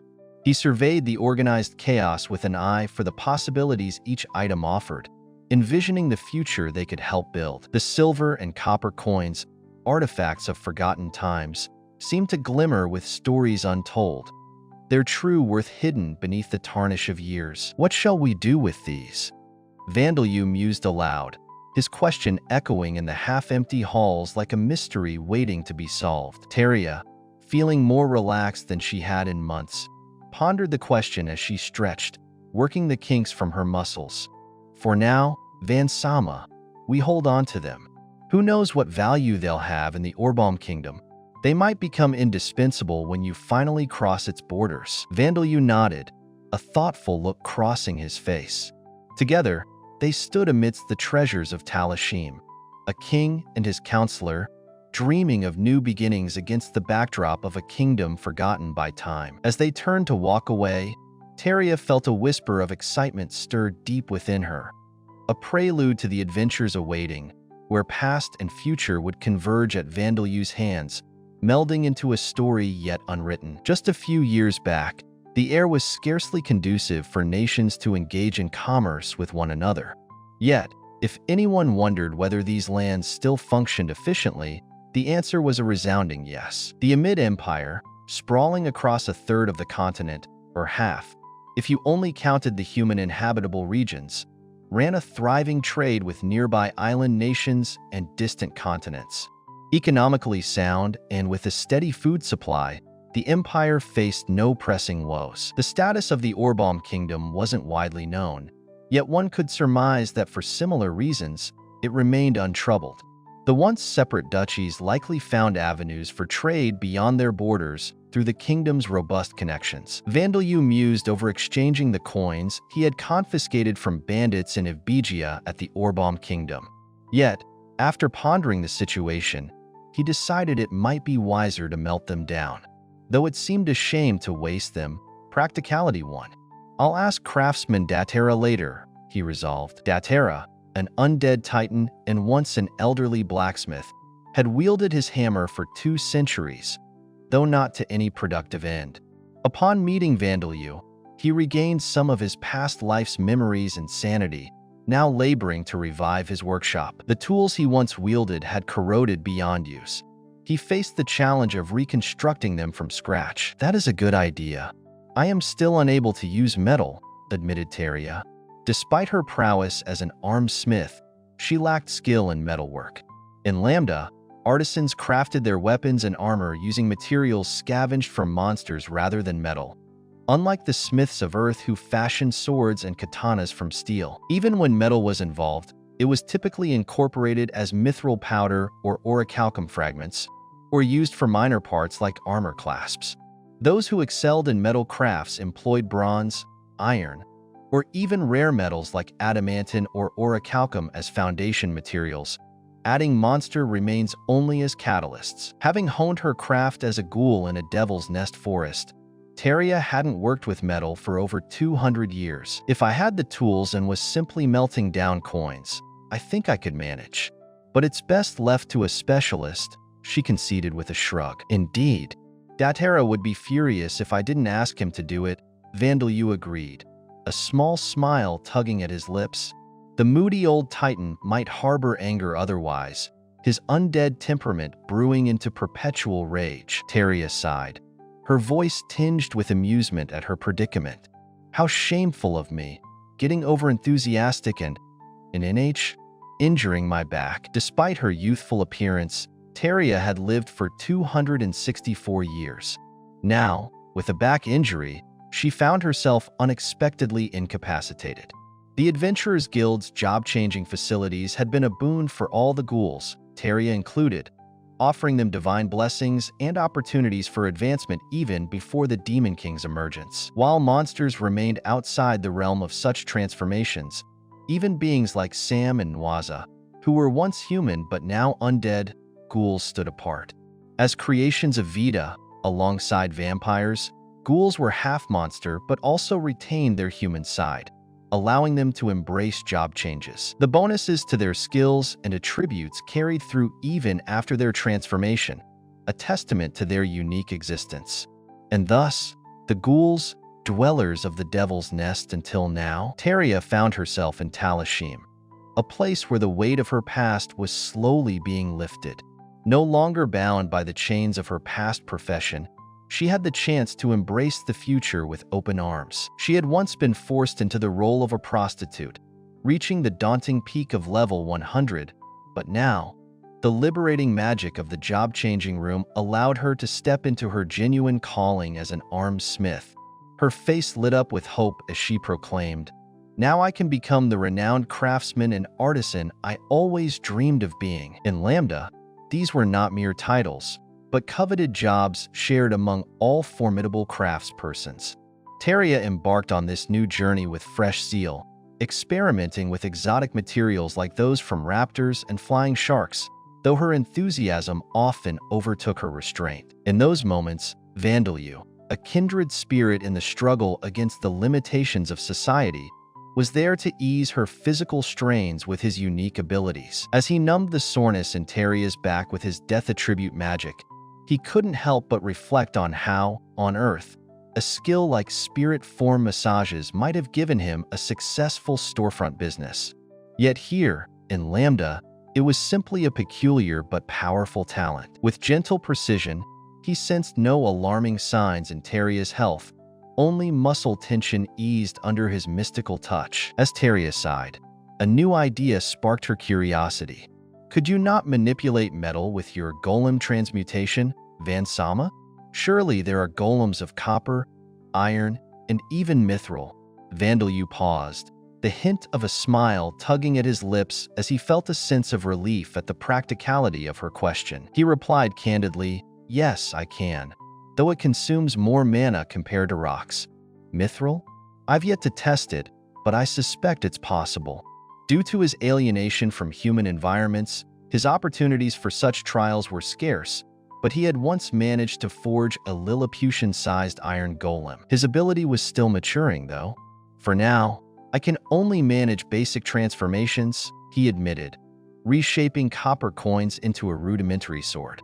Teria, with her expert eye, immediately recognized its futility. It was merely copper fashioned into a sword's outline, lacking any cutting edge or craftsmanship, hardly more than a blunt mannequin of a weapon. Vandalyu demonstrated further by shaping earth and stone golems into a doll-like representation of Teria. It bore the form of a woman, but with unrefined features and rudimentary fingers. The intricacies involved in creating detailed works of art or complex architectural structures, akin to earthly skyscrapers, were beyond his current skill set. Casting weapons required pre-made molds, and without the fine precision of blacksmithing and carpentry alongside his golem transmutation, his creations lacked finesse. Yet there was one triumph of magic. "I can purify metals of their impurities," he said, demonstrating as the copper sword vibrated and shed its imperfections like dust. It now gleamed with exceptional brilliance, the very essence of copper untarnished, dazzling as if it were a gemstone. "Vansama, this is stunning," Teria marveled, her eyes reflecting the sword's new luminescence. The potential she saw in the gleaming metal was boundless, and with Vandalyu's help, a new chapter unfurled before them, ripe with creative promise and the forging of their destinies anew. Dampened hush of the workshop where secrets whispered between the clinking of tools and the soft exhalations of alchemy.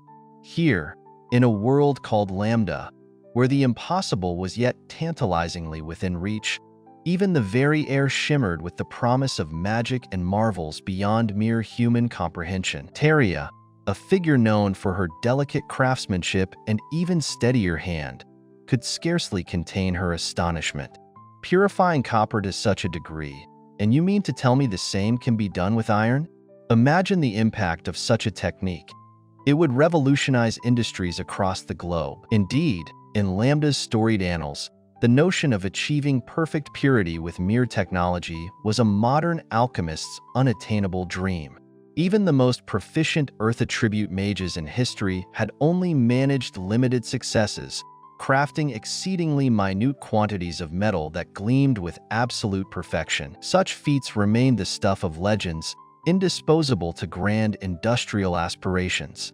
Yet, here was Vandalyu, a singular enigma of potential, poised to rival, and perhaps even eclipse, the likes of those famed mages of antiquity. His voice carried none of the anticipated pride. Instead, it drifted wearily. True, but oh, how exhausting it is. Teria turned to him, brows knitting with an understanding concern. The strain of such endeavors must deplete your mana considerably, doesn't it? Vandalyu smiled weakly, shaking his head. Not the mana, no. It's my mind. It feels utterly drained. And with that, he gently lay his forehead against Teria's back, seeking solace in its warmth. The touch of his skin was startlingly hot, prompting a cry from Teria. A fever, Vansama? Your forehead could scorch. He chuckled wryly. A magic fever. It's what happens when you push your limits, forcing out a complex spell. In Lambda, the intelligence stat, residing alongside the essence of magic and martial prowess, dictated a mage's mental capacity. Overstepping these boundaries bore consequences akin to overclocking a worn machine, inducing a clouded fever. Transmuting copper into its purest form using his potent spell, known as Golem Transmutation, was hardly a strain on Vandalyu's mana reserves, which numbered in the breathtaking millions. The spell's essence was rooted in simplistic, middle school science, visualizing the ejection of impurities to create flawless copper. The key, however, resided in understanding the molecular minutiae, a knowledge foreign to Lambda's Earth attribute mages, who lacked the scientific instruments that Earth took for granted. But for Vandalyu, the fever attached to this endeavor confirmed its complexity. Even with his vast mana, the technique, though scientifically straightforward, taxed his mental faculties, pushing them to their brink. As he mulled over his efforts, a thought fluttered, leaving a curious realization in its wake. Or is it that my intelligence isn't enough? Ah, if only. Teria's back does provide a nice, grounding comfort. Drawing closer, heat-dampening demon fires encircled him. He pressed his temple into the steady warmth behind him, thoughts drifting until a singular observation pierced through his mental fog. You know, Teria's? Her voice trembled, perhaps from anticipation. Why, yes. What about me? Vandalyu replied with earnest admiration. Your arms, they're wonderfully strong, aren't they? The remark flustered Teria in unexpected ways. Of all things to notice, there are other, appealing attributes, you know. If it were you, Vansama, my heart wouldn't mind if you strayed. His eyes flickered with a gentle curiosity. Other places? Your back is also superbly toned. Smithing, an art born from sweat and sinew, demanded its due in muscle and fortitude. Teria, swathed in the artistry of dresses and adornments, often concealed her strength beneath elegance. Few perceived the power that lay in her arms and back, hidden until Vandalyu's inquisitive gaze unearthed it. But why those places? She lamented, shading her face from a light she wasn't quite prepared to bask in. To Vandalyu, his words were simple acknowledgments of magnificence. Muscles to him were a testament to strength, beauty, and unwavering justice. Among the extremes in beliefs, surely well-toned muscles were enticing to any discerning eye. No more massaging, please, Teria's squirm triggered an ominous click from her hips. Vandalyu's brow furrowed with concern as he assessed the situation. The bones seemed fine. A strained back, it appears, and so, as still as a pond on a silent night, Teria lay. Vandalyu's magic encircled her, a balm to numb and soothe the protesting agony, cooling the strain that declared itself so boldly against a ghoul's pain resistance. This exchange was merely a precursor, the word of a strained back a nascent term, soon to propagate from Talashim, sparking curiosity and discussion across an entire continent. But all in good time. At this moment, the word and the healing remained contained, known only to those in the small sphere of this room. Into this intimate tableau stepped Zadiris, her voice rippling through their shared space. Ah, there you are, young one. But who, pray, occupies such repose on the ground? Vandalyu replied with familiar calmness. It's Teria. She's in need of some rest thanks to her back. Recognizing the blend of camaraderie and care present amidst the little hub, One could only appreciate that in such a world, the bonds of friendship, established on humor and skill, were, at times, stronger hooks than even the grandest feats of magic could forge. As evening descended early upon the city of Talashim, Zadiris, with her lively demeanor, sought an audience with Vandelyu. "I hear she's injured her back?" Zadiris mused, a playful smirk tugging at her lips. "Well, it's only natural for someone her age. You've got some nerve." Teria shot back, her voice tinged with mock indignation. "You're 30 years my senior. I hope you end up with a strained back yourself." She glared pointedly at her friend. "A strained back, is it? I see your cursing is as fierce as ever." Zadiris chuckled, far from offended. Despite Vandelyu's efforts to numb Teria's pain with his abilities, her injury required time to truly heal. As Zadiris leaned in closer, her eyes widened at the sight of Vandelyu's arms fused into Teria's back. "What exactly is going on here?" she asked, a mix of curiosity and concern evident in her tone. Vandelyu explained calmly, "I'm conducting what I like to call spirit form assimilations therapy. By transforming my body into a spirit form and merging with Teria's, she can benefit from my rapid healing skill. Though healing magic isn't within my reach, I'm always exploring alternatives, and this is one of them." "Fufufu, are you perhaps envious?" Teria interjected with a teasing grin. "Van-sama and I have become one. No matter how you pull, you won't separate us, you insolent girl." Zadiris only rolled her eyes, retorting with a smile. "I'm doing this strictly because you refuse to respect your elders." Such foolishness. Satisfied at having riled up Teria, Zadiris turned to Vandelyu, her face growing serious. "Is her lifespan in danger?" she murmured, her voice low enough so only he could hear. "No, she's just aging. I don't see a shadow of death looming over her just yet. She'll be fine if she doesn't overexert herself," Vandelyu reassured. Zadiris sighed knowingly. "She'll push herself anyway, that's certain." "True," he admitted. "I'll soon offer her the youth transformation. It seems safer to reverse her age before any real threat appears." They both pondered silently for a moment, considering Teria's future. Vandelyu then shifted the topic, curiosity lacing his voice.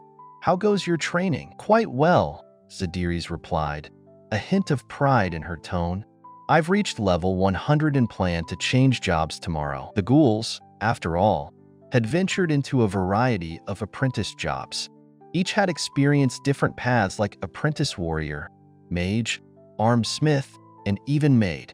Though these apprentice roles carried weak attribute bonuses, their wide array of skills allowed individuals to hone in on strengths and customize their development. The ghouls, including Zadiris, had quickly maxed out their apprentice jobs within days.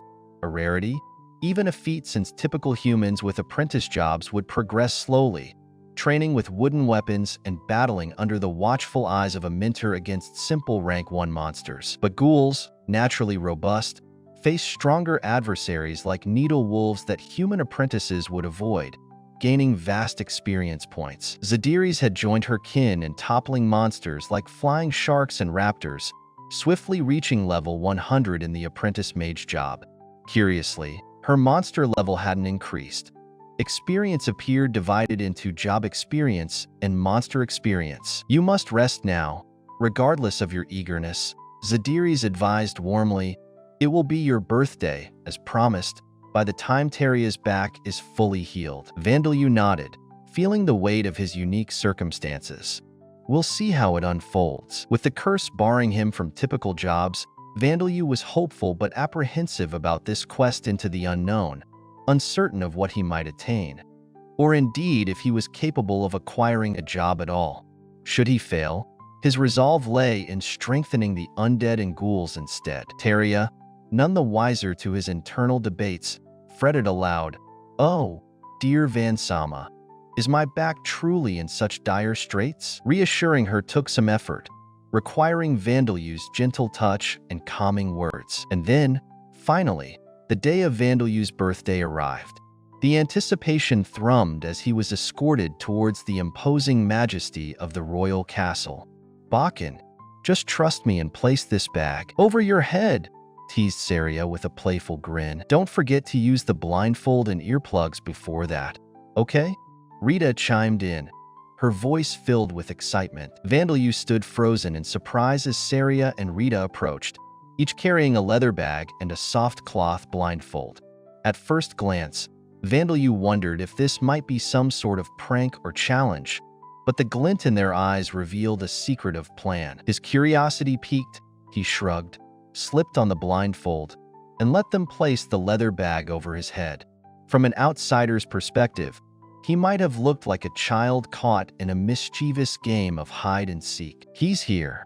It took a lot of effort to gather all these for you, Borkus proudly announced. Me too. I brought in a lot as well, Vigoro echoed, clearly eager to share in the triumph. Stop competing already. We haven't even shown him yet, Badya scolded, attempting to rein in the enthusiasm with a gentle laugh. As the sounds grew louder and more boisterous around him, Vandalyu's heart raced with anticipation, sensing something even bigger than he'd expected was about to unfold. Happy birthday! Everyone shouted in unison. The blindfold and bag were whisked away, revealing a grand dining hall.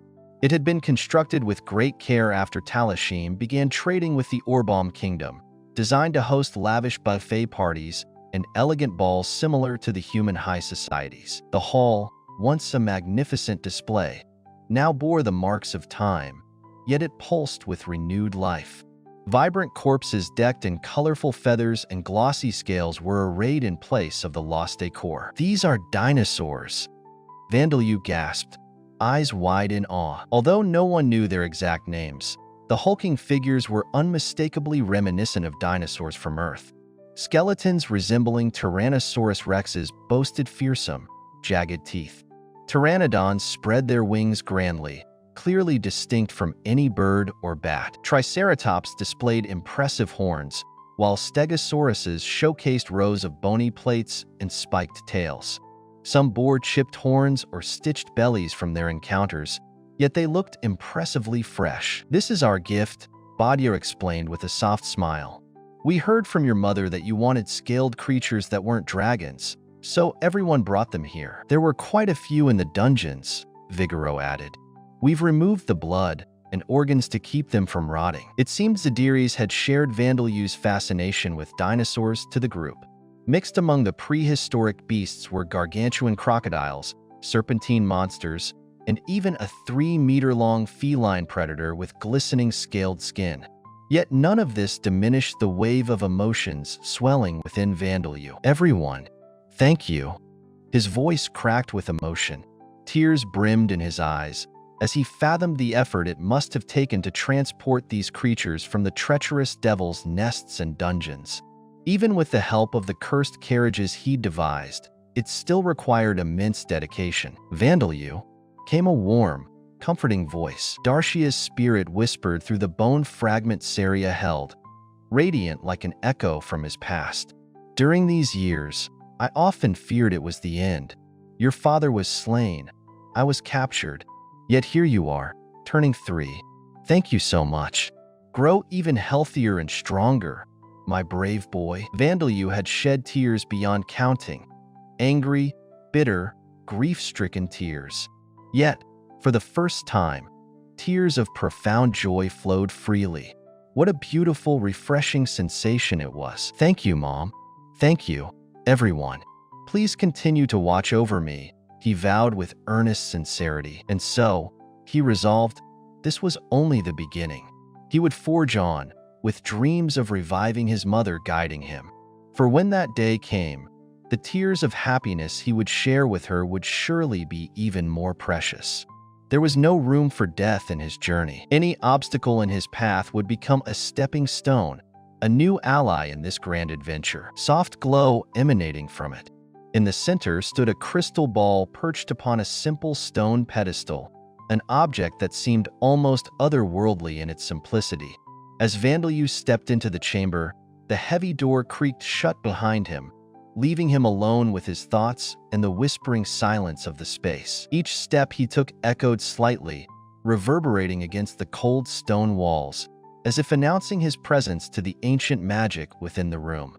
His heart thrummed in his chest, a steady reminder of the life that flowed through him, a juxtaposition to the unyielding stillness of the chamber. He approached the crystal ball, the ethereal light dancing over his features, highlighting the tension in his eyes.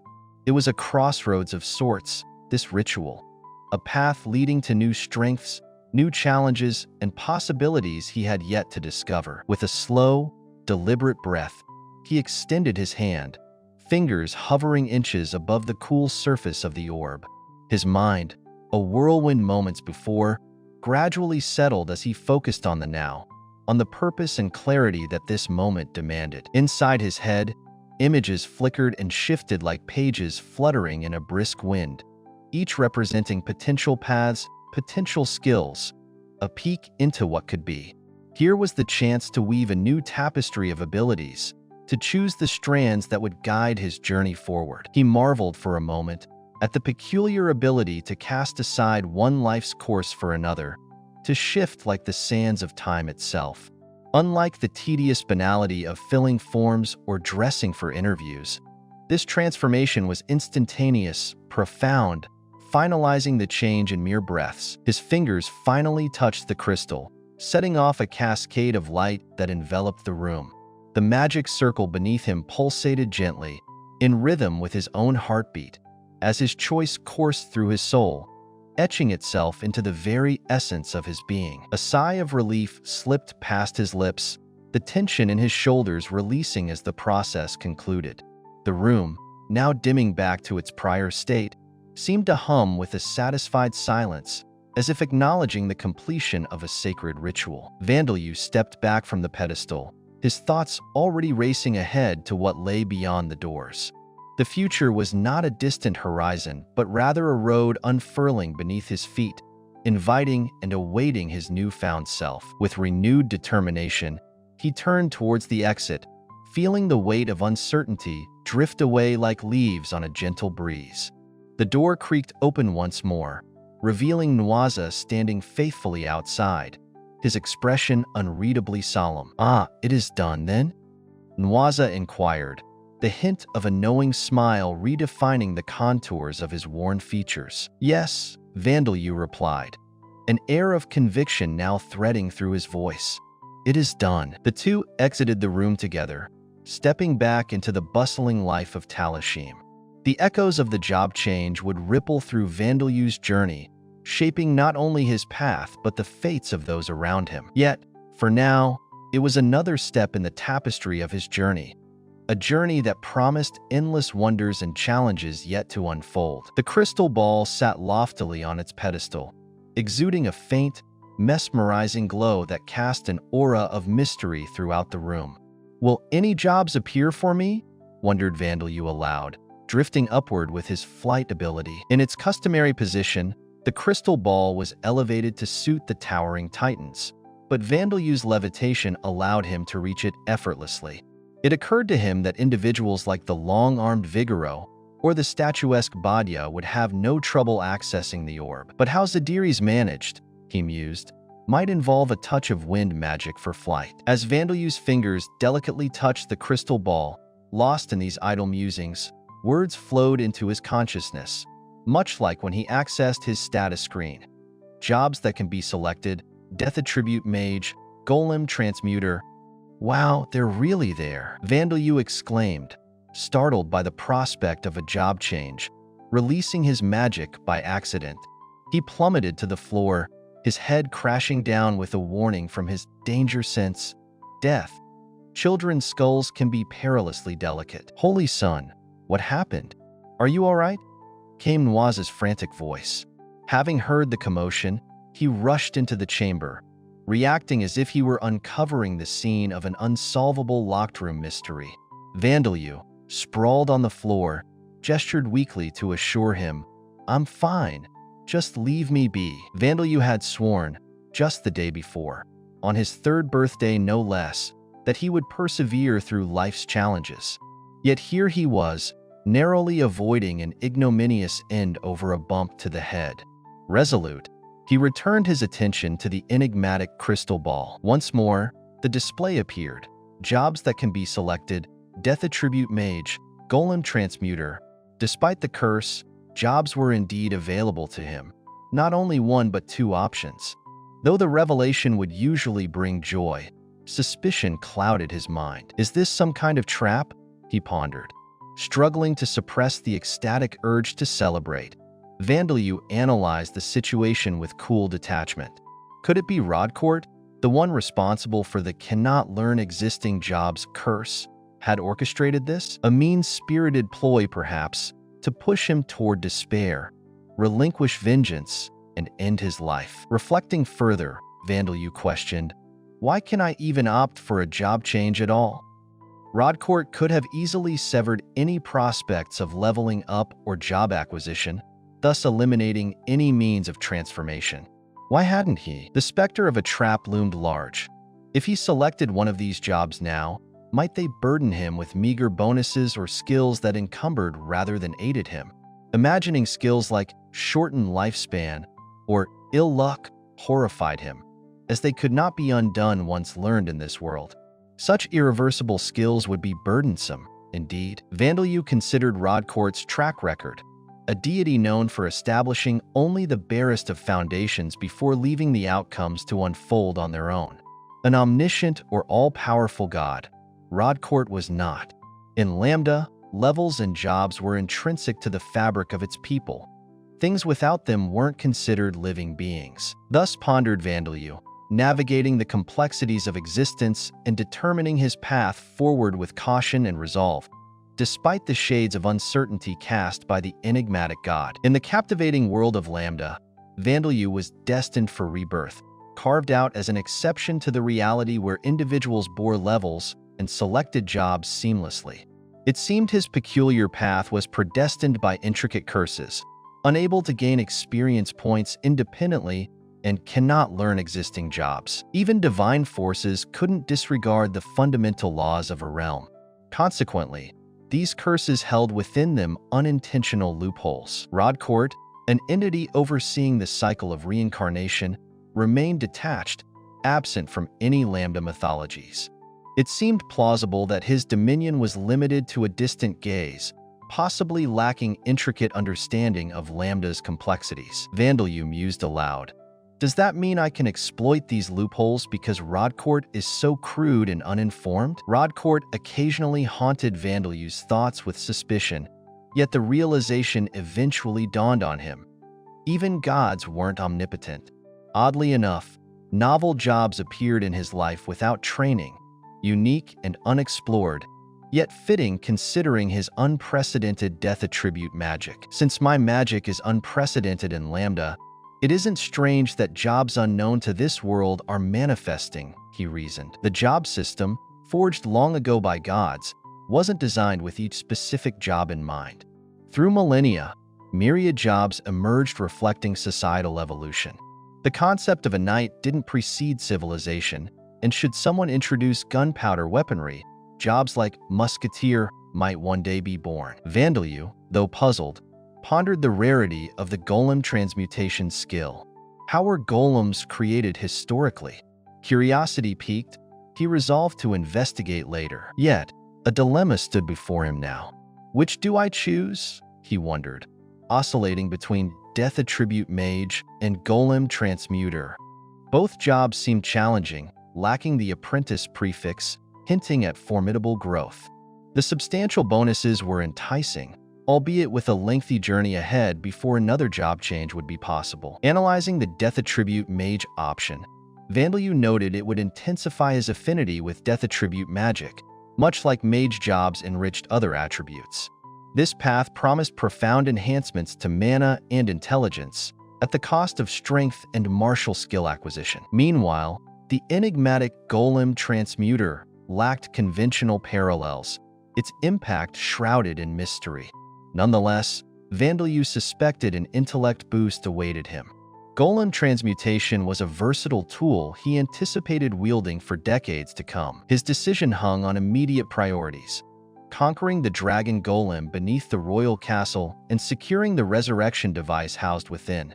The pathway of Death Attribute Mage aligned seamlessly, pledging to elevate his magical prowess for looming battles. Soon, he would master alchemy, a skill intertwined with his death attribute craft. And so, with resolve, Vandelue embraced the mantle of death attribute mage, venturing deeper into a journey imbued with both risk and revelation, paving the way for an existence unbound by conventional constraints. By one, each keen to offer their unique expertise in guiding him through the mysterious and treacherous landscapes ahead. Borkus, the esteemed Sword King, stepped forward with the gleam of adventure in his eyes. "I've seen the inside of these dungeons countless times," he proclaimed, his voice steady and full of confidence. "I know the twists and turns, the hidden traps, and the best strategies to maximize experience points. Stick with me, and you won't regret it." But before Borkus could secure his role as the guide, Zran, the nimble scout, intervened. He gestured eagerly, the eagerness to prove himself evident in every movement. "Master, you might end up outstripping the Holy Sun's progress. Allow me," the skilled scouts ran, "to assist in this task. Navigating the deadly paths is where I shine." A third voice spoke up, calm and composed, yet carrying the weight of wisdom. Nwaza, the life attribute healer, offered his support. "While combat prowess is important, Holy Sun, let us not forget the indispensable value of healing. Though you're able to mend your undead companions, your own recuperative skills might fall short. Do let me join you, as I possess the ability to wield life attribute magic. Together, we can ensure everyone's safety." Surrounded by such fervent volunteers, Vandelue felt a renewed surge of determination coursing through him. These were not just his subordinates. They were companions ready to embrace any challenge by his side, and with their combined strength, the prospect seemed brighter than ever. Vandelue glanced at each of them, acknowledging their willingness with a slight nod. "Thank you, everyone," he murmured softly but with sincerity. "Together, we will explore these devil's nests and dungeons, unlocking their secrets and growing ever stronger." With a newfound sense of purpose, Vandelue and his entourage prepared to venture into the realm of the unknown, where countless challenges and untold riches awaited them.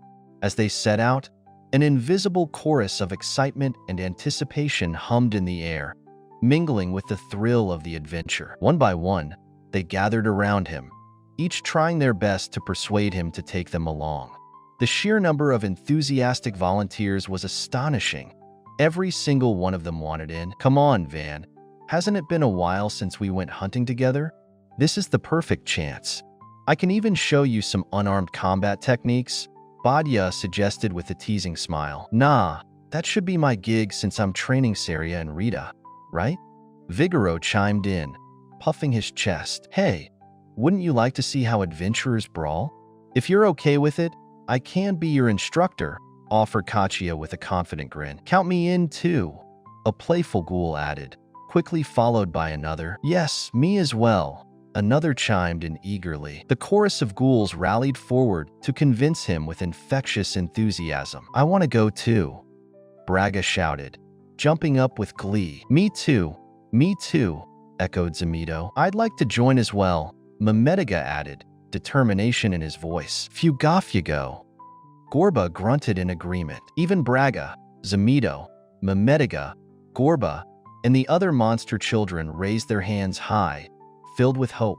It seemed as though even the unborn child of the live-dead might soon join the chorus. Vandelue chuckled at the thought, wondering if he had entered some sort of popularity phase, the kind people called a yamotiki. Could it really be one? "You children can come when you've got more skills," Vandelue said gently. He avoided saying "when you grow up," since that would surely invite playful retorts like, "But you're still a child, King." He knew he had to tread lightly here. After all, the black goblin Braga already towered over him. "Okay," the children chorused, surprisingly compliant despite their larger physiques. Sure, their sizes surpassed Vandelue's, but his attribute values were still superior, and they hadn't fully mastered their abilities yet. But how should he pick who would truly accompany him? Both the undead titans and the ghouls had years of combat experience under their belts compared to him. They excelled in fights, whereas he relied heavily on tapping into his boundless mana reserves to power through situations. This strategy had served him well so far, yet he knew to face a dragon golem, he needed to hone his combat skills and sync with allies better. Any ghoul or titan could potentially be his mentor. They definitely boasted substantial power. Planning to first tackle a D-class dungeon, Vandalyu knew taking seasoned fighters like Borkus or Vigoro would be overdoing it. Vigoro alone was likely a match or even superior to the dungeon's boss. As for Borkus, anything the dungeon could throw at him, including the boss, would be mere child's play. Why don't we settle this with Reversi? Vigoro suggested with a strategic gleam. Bring out the boards and pieces. Borkus shouted eagerly. Hold on, Vandalyu interjected, laughing. With everyone here, a Reversi tournament could take days just to reach a decision. As Vandalyu pondered, he realized the group was seriously considering Reversi to settle matters. Perhaps he could use his golem transmutation abilities to create a fair lottery system. Just then, Zadiris dashed over, breaking his train of thought. Boy, she called out urgently. Was she also intending to throw her hat in the ring? Bilda's gone into labor, Zadiris announced, full of urgency. The gravity of her message hit him. It was not another participant wanting to join in, but a far more pressing matter. How is she? Vandalyu asked, immediate concern etching his features. Bilda had been expecting since last September, and now, in late June, it was slightly shorter than the typical gestation, yet it wasn't too preterm to be dangerous. Vandalyu had diligently checked on the unborn baby's progress using his spirit body transformation in lieu of an ultrasound scan, ensuring nothing akin to the medical drama complications had developed, so he maintained a calm exterior. Even so, this marked a significant milestone, Bilda's first childbirth after all the intervening measures against infertility and miscarriage issues among ghouls. It truly was an event he found engaging and important. Everything should be fine. Just understand that it may take a while since it's her first delivery. Shall we proceed then? Zadiris prompted, motioning him away. Excuse me? Vandalyu said, off balance as he found himself unexpectedly whisked toward the imminent birth. Zadiris, the formidable ghoul leader with her superhuman strength skill, carried him away with ease, despite her youthful appearance. But we haven't decided yet. Borkus called after him, already resigned. Well, I guess it can't be helped under the circumstances, Vigoro noted, shrugging amiably. And so they watched Vandalyu depart, their decisions left unresolved. What was it they found inevitable? Bakken, showing any weakness now will lead to dominance from the other side. So I'd advise maintaining your strong stance. Sam, ever the advisor, suggested thoughtfully. Sam, why would Bilda try to dominate me? Vandalyu replied, utterly perplexed. After all, he and Bilda were not wed, nor was the child she carried his. Yet Vandalyu's path, as ever, seemed set for adventure, learning, and the unexpected turns along the way. Do your best, Rita cheered, her voice filled with hopeful encouragement. Vandalyu replied with a soft chuckle, no, it's Bilda who's giving birth, not me. He watched as Sam and Rita appeared to send him off with smiles of reassurance, while Saria waved enthusiastically. What position are you asking me to take? Vandalyu inquired, a hint of curiosity lacing his voice. Despite the excitement around Bilda's impending birth, everything seemed fine regarding her health, and Vandalyu wasn't a midwife nor did he have any special training in maternity or gynecology. Zadiris stepped forward, a gentle smile on her face. If there's a sudden emergency, I'd like you to help. Also, Bilda requested that you hold her hand. The suggestion left Vandalyu pondering his dual role, akin to both doctor and supportive partner, though the concept of marriage was foreign to the ghouls. I understand, he said, nodding with acceptance. After all, as the ghoul king, it made sense for Bilda to place her trust in him, and so, Vandalyu embraced this unexpected adventure. Though childbirth remained a perilous event, even in worlds with advanced medical technology, it came with its own set of challenges and triumphs. This journey wasn't about gaining experience points, but rather a deeper understanding of life itself. In the heart of Talashim's ancient ruins, Zadiri's transformed a seldom-used chamber into a sanctuary primed for new beginnings. Bilda, awaiting the birth of her child, lay comfortable on a rug woven with the gentle fur of a needle wolf's belly. Vandalyu stood by her side, casting a spell of magical sterilization over the space. First, sterilization. "Bilda, are you all right?" he asked softly. Surrounding them were 3 seasoned ghoul women acting as midwives, their presence emanating calm assurance. Bilda's breaths were shallow and labored, a testimony to the intense pains of labor. Sweat glistened on her forehead as she acknowledged Vandalyu's presence, reaching out instinctively towards him. Her hand enveloped his, and despite its size compared to his own, offered a sense of connection amidst the turmoil. "I'm going to do my best and give birth to a healthy baby, okay?" she declared with determination. Vandalyu faced the challenge that many men face in such moments, finding the right words.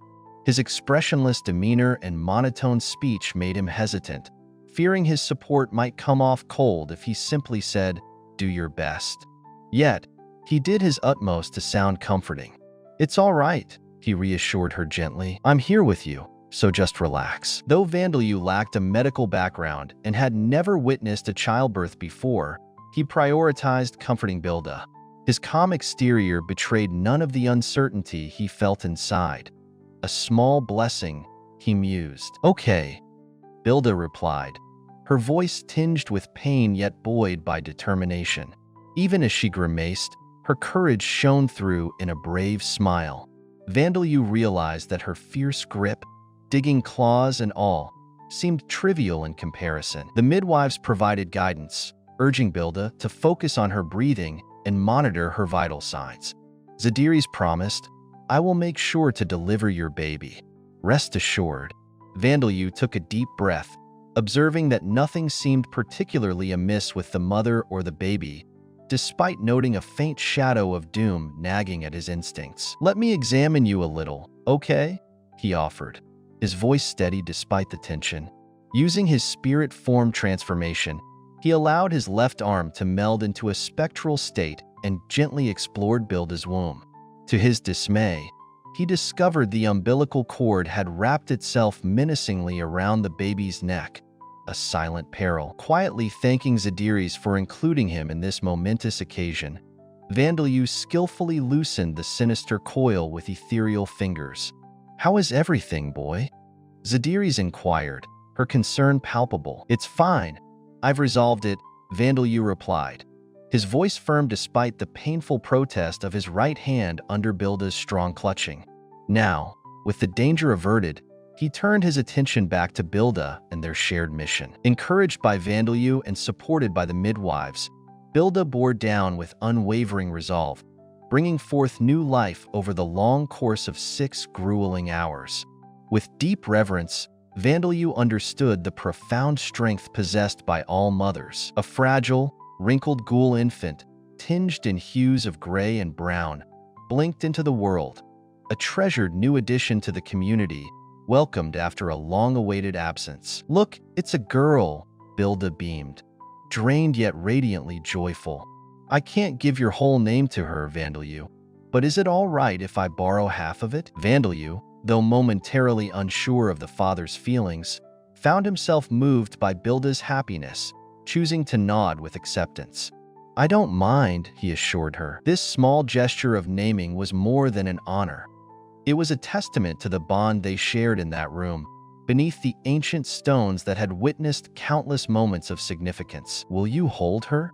Bilda asked, offering him the peacefully slumbering child. "With pleasure," Vandalyu responded, cradling the new life with boundless care and awe as he marveled at the delicate weight of a promise fulfilled. Fractures in his right hand stubbornly lingered, the bones refusing to knit back together after the venomous claws had pierced it for endless hours. So, with the gentle care of his left arm, Vandalyu cradled the baby, setting her softly atop his knees. "She's so light and warm," he murmured, feeling the delicate weight of life in her small form. A life destined to stretch across 300 years. This realization flooded him with awe at the enigma of existence. The birth of a new life stirred emotions within him that he had never experienced in his 3 lifetimes. On Earth, watching documentaries depicting new life never moved him. Back then, he would blankly think, detached, as an unknown stranger or animal came into the world. Now, having faced death twice, thrice, if one counted his time as an undead, and working relentlessly to resurrect Darcia, he felt the profoundness of this moment. His resolve was instant and unwavering. He vowed to protect this child. Blood did not bind them, but as the Ghoul King, he felt responsible. "I'm postponing my trip to the dungeons," he declared. Borkus and Vigoro wore looks of mild disappointment, yet understanding gleamed in their eyes. The remaining 9 women were soon to follow with their own births.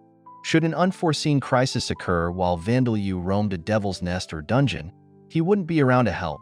"It's been so long since I've heard a baby crying," Vigoro exclaimed with joy. "You can settle down a bit first, but don't forget to show us the little one," Borkus added heartily. "For a new life to emerge amidst these dusty, waiting ruins, it is truly a blessing," Nwaza chimed in. "How wonderful, let's celebrate with some drinks," cheered a Titan, half joking.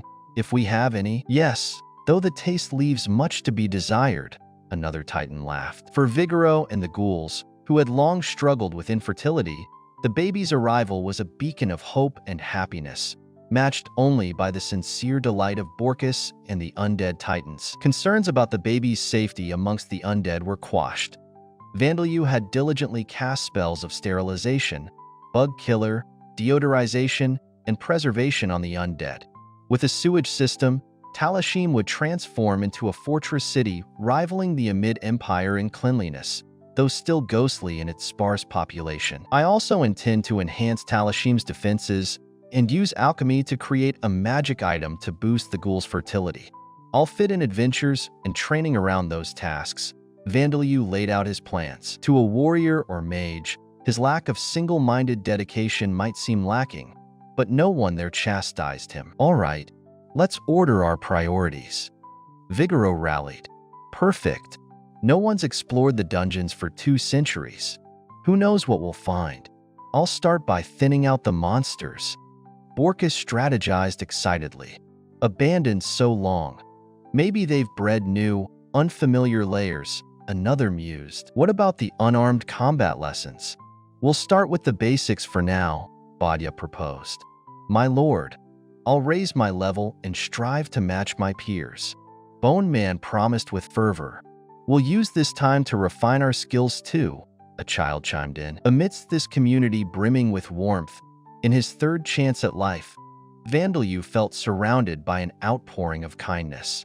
The primary task, creating magic items to address the ghoul's fertility crisis.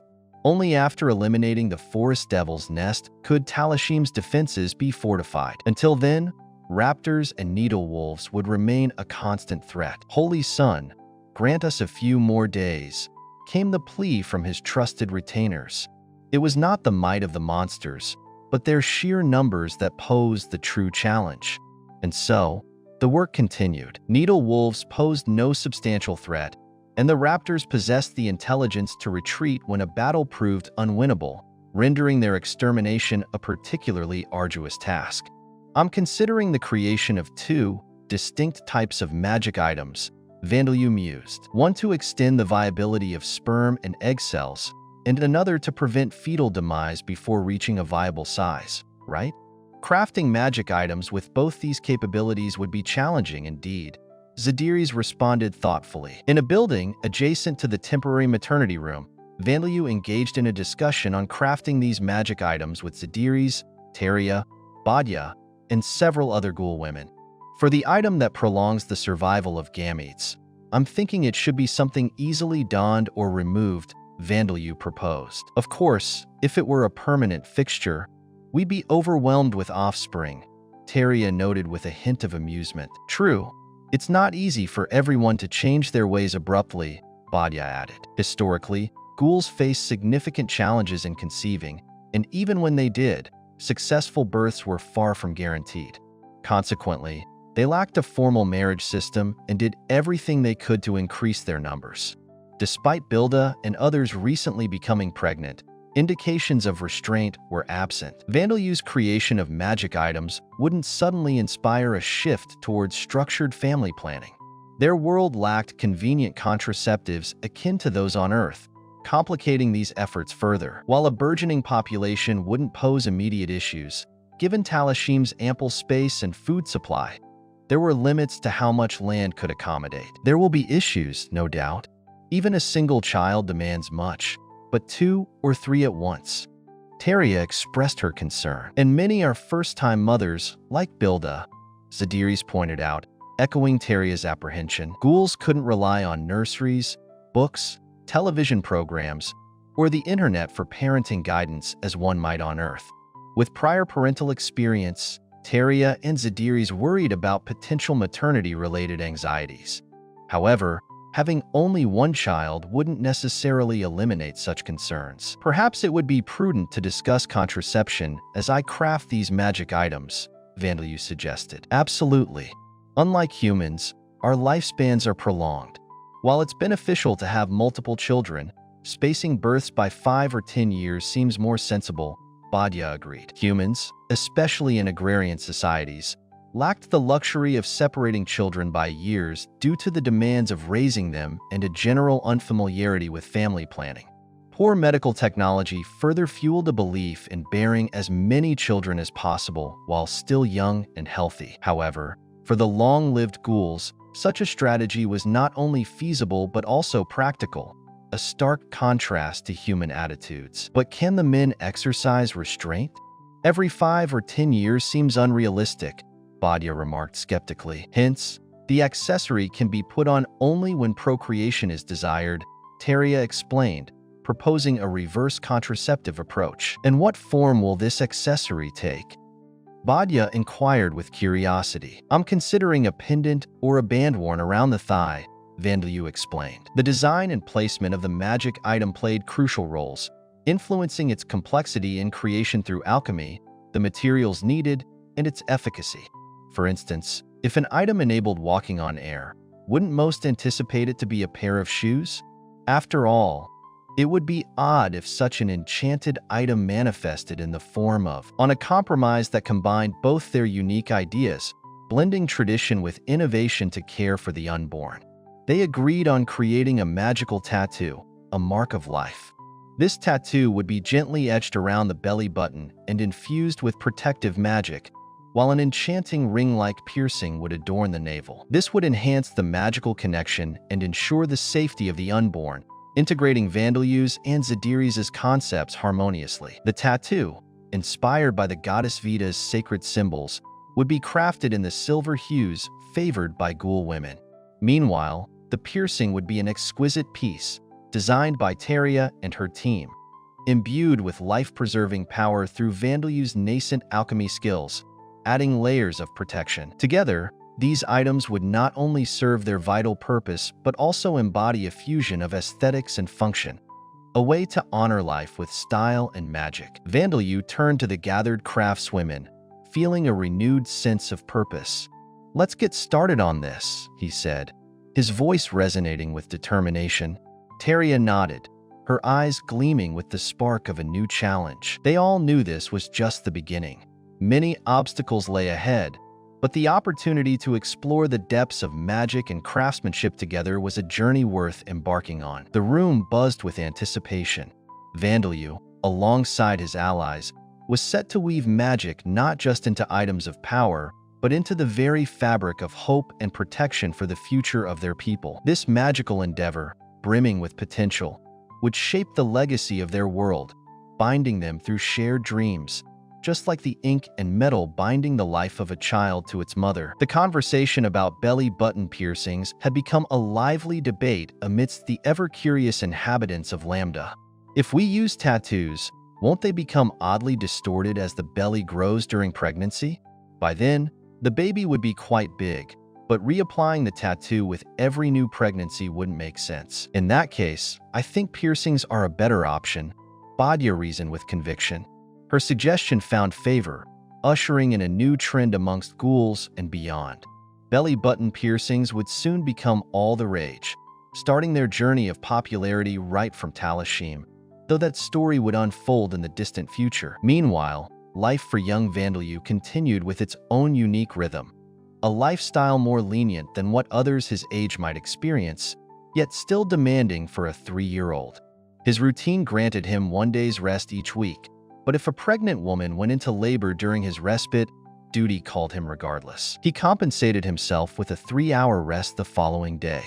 This schedule defined his days as he tirelessly repaired and maintained the city of Talashim, honed his skills in unarmed combat, and awaited the craftswomen's magic item prototypes. The city's repair and maintenance were relatively straightforward for Vandalyu.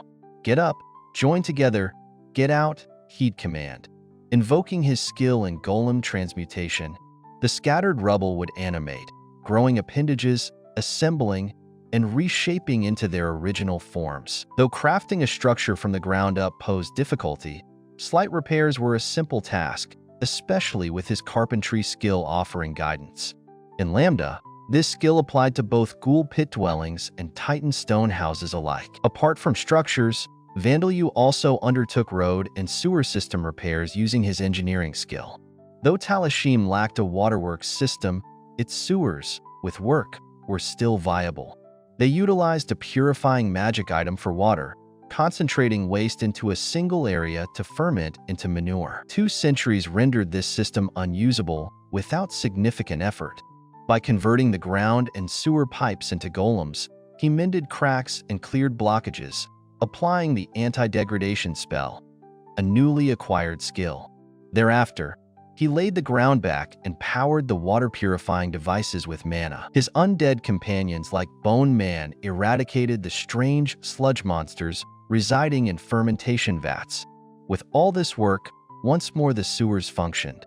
Water had to be drawn from wells and water channels, but the ease of waste disposal was a considerable convenience for the citizens. Vandalyu, having lived on Earth, fully appreciated the marvels of a modern sewer system, especially with his Japanese background. After these repairs, he planned to have golems maintain everything automatically, easing future burdens. Concurrently, he found himself in unarmed combat, training under Bastia's watchful eye. Your strength rivals an adult ghouls, Van.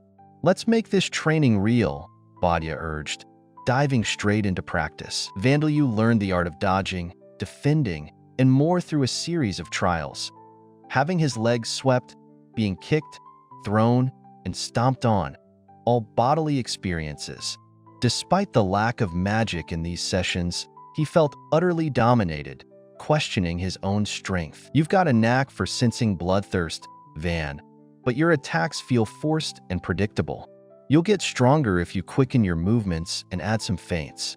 Always anticipate your opponent's next move, Bastia advised, with a gentleness Vandalyu appreciated. She understood his aversion to harsh criticism and spiritually infused teachings, so her tone remained soothing, allowing him to absorb the lessons calmly.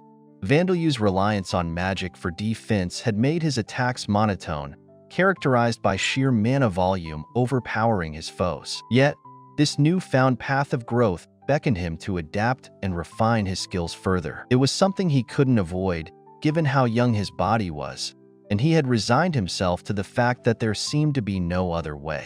As someone from Japan, he'd never even been in a fight, and then his life took a dramatic turn when he became a metaphorical laboratory animal in origin, able only to unleash chaos like a wild beast. The world of unarmed combat and martial arts had always seemed out of his reach.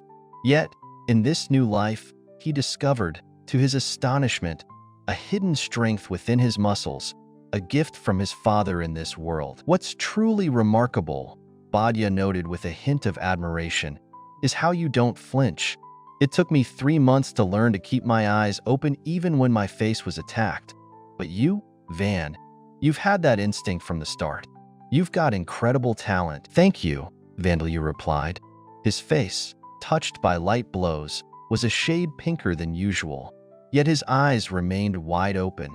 The knowledge that he could close his physical eyes and still see through his spiritual ones somehow sharpened his instincts and reflexes. Every few days, another expectant mother would go into labor, and Vandalyu was present for every single birth.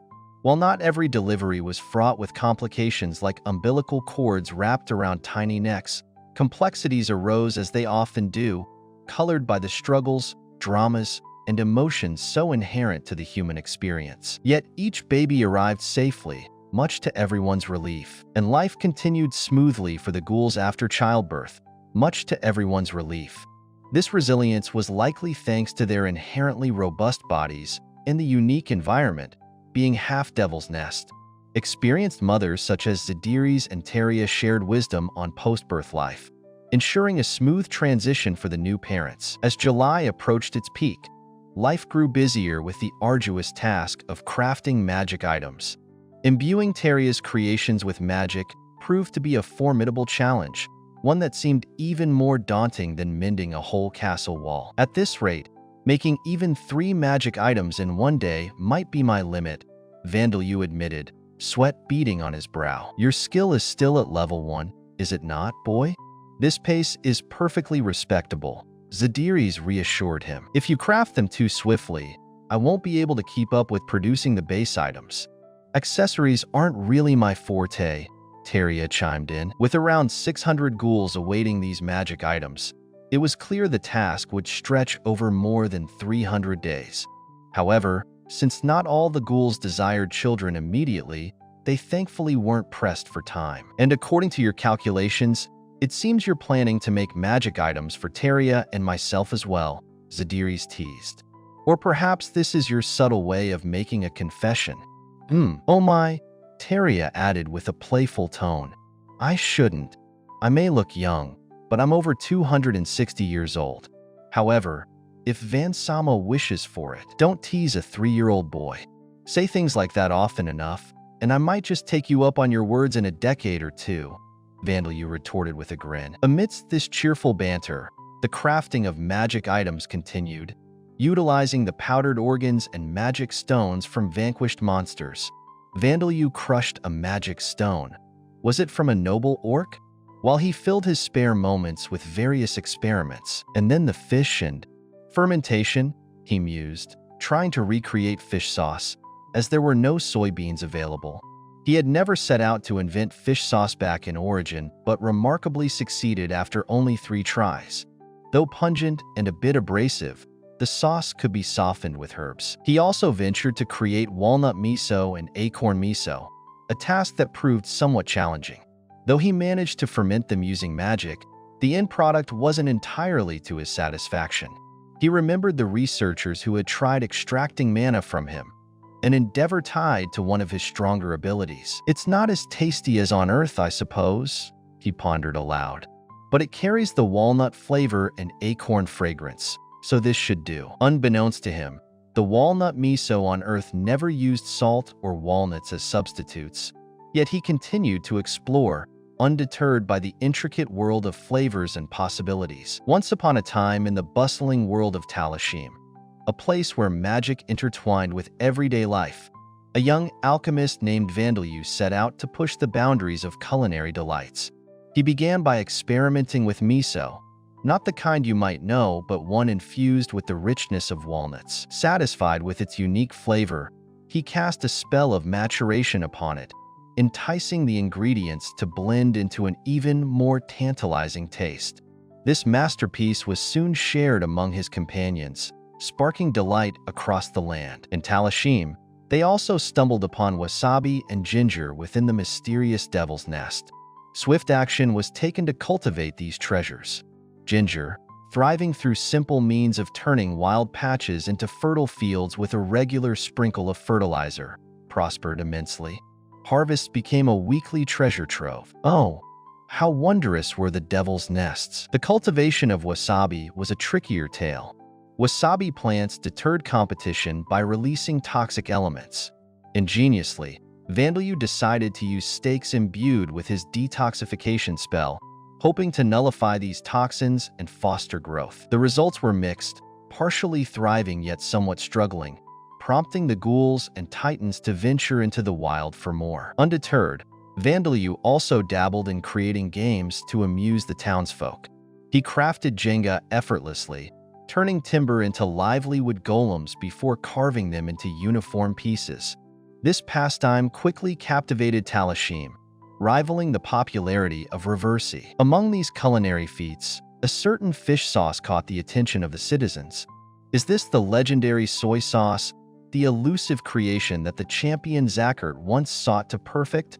Mused Nwaza, his curiosity piqued. Borkus, with a grin, simply praised its taste. Soy sauce, it seemed, was even more elusive than miso, a recipe guarded by obstacles that derailed its widespread creation. In days of old, miso's destiny had been thwarted by the puritanical Bellwood, preventing its proliferation after Zachert's initial success. Yet, ginger and wasabi had long graced Talashim's tables, now cultivated and abundant. Life in Talashim flourished with flavors and games. Trades made merrily with monster meat, granting Jenga pieces in return.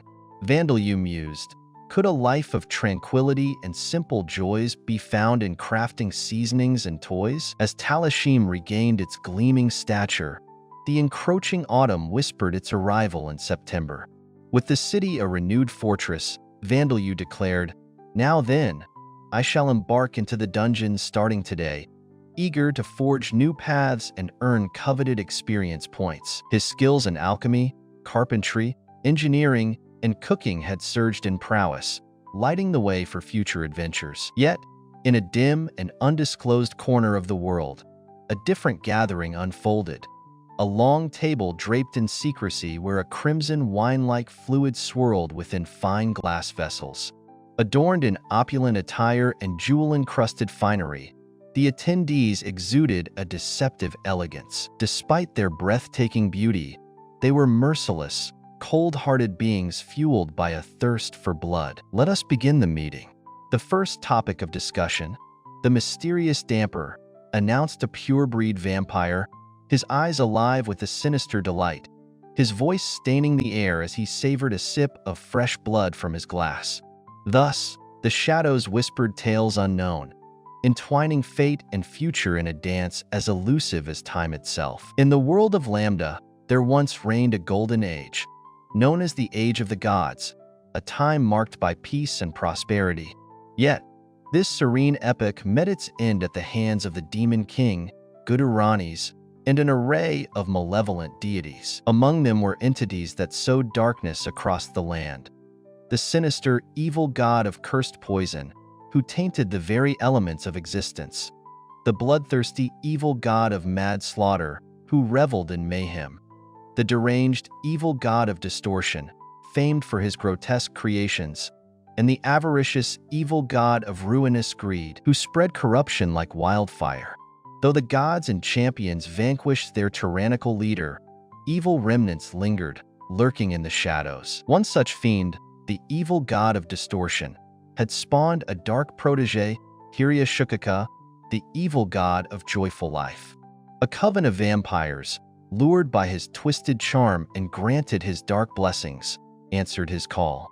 To Hiryashukaka, life's sacred balance was an amusement, and so he preached the macabre joy of power and torment. He taught his devotees to toy with existence, to grant desperate souls sheer hope only to wrench it away, sending them plummeting into despair.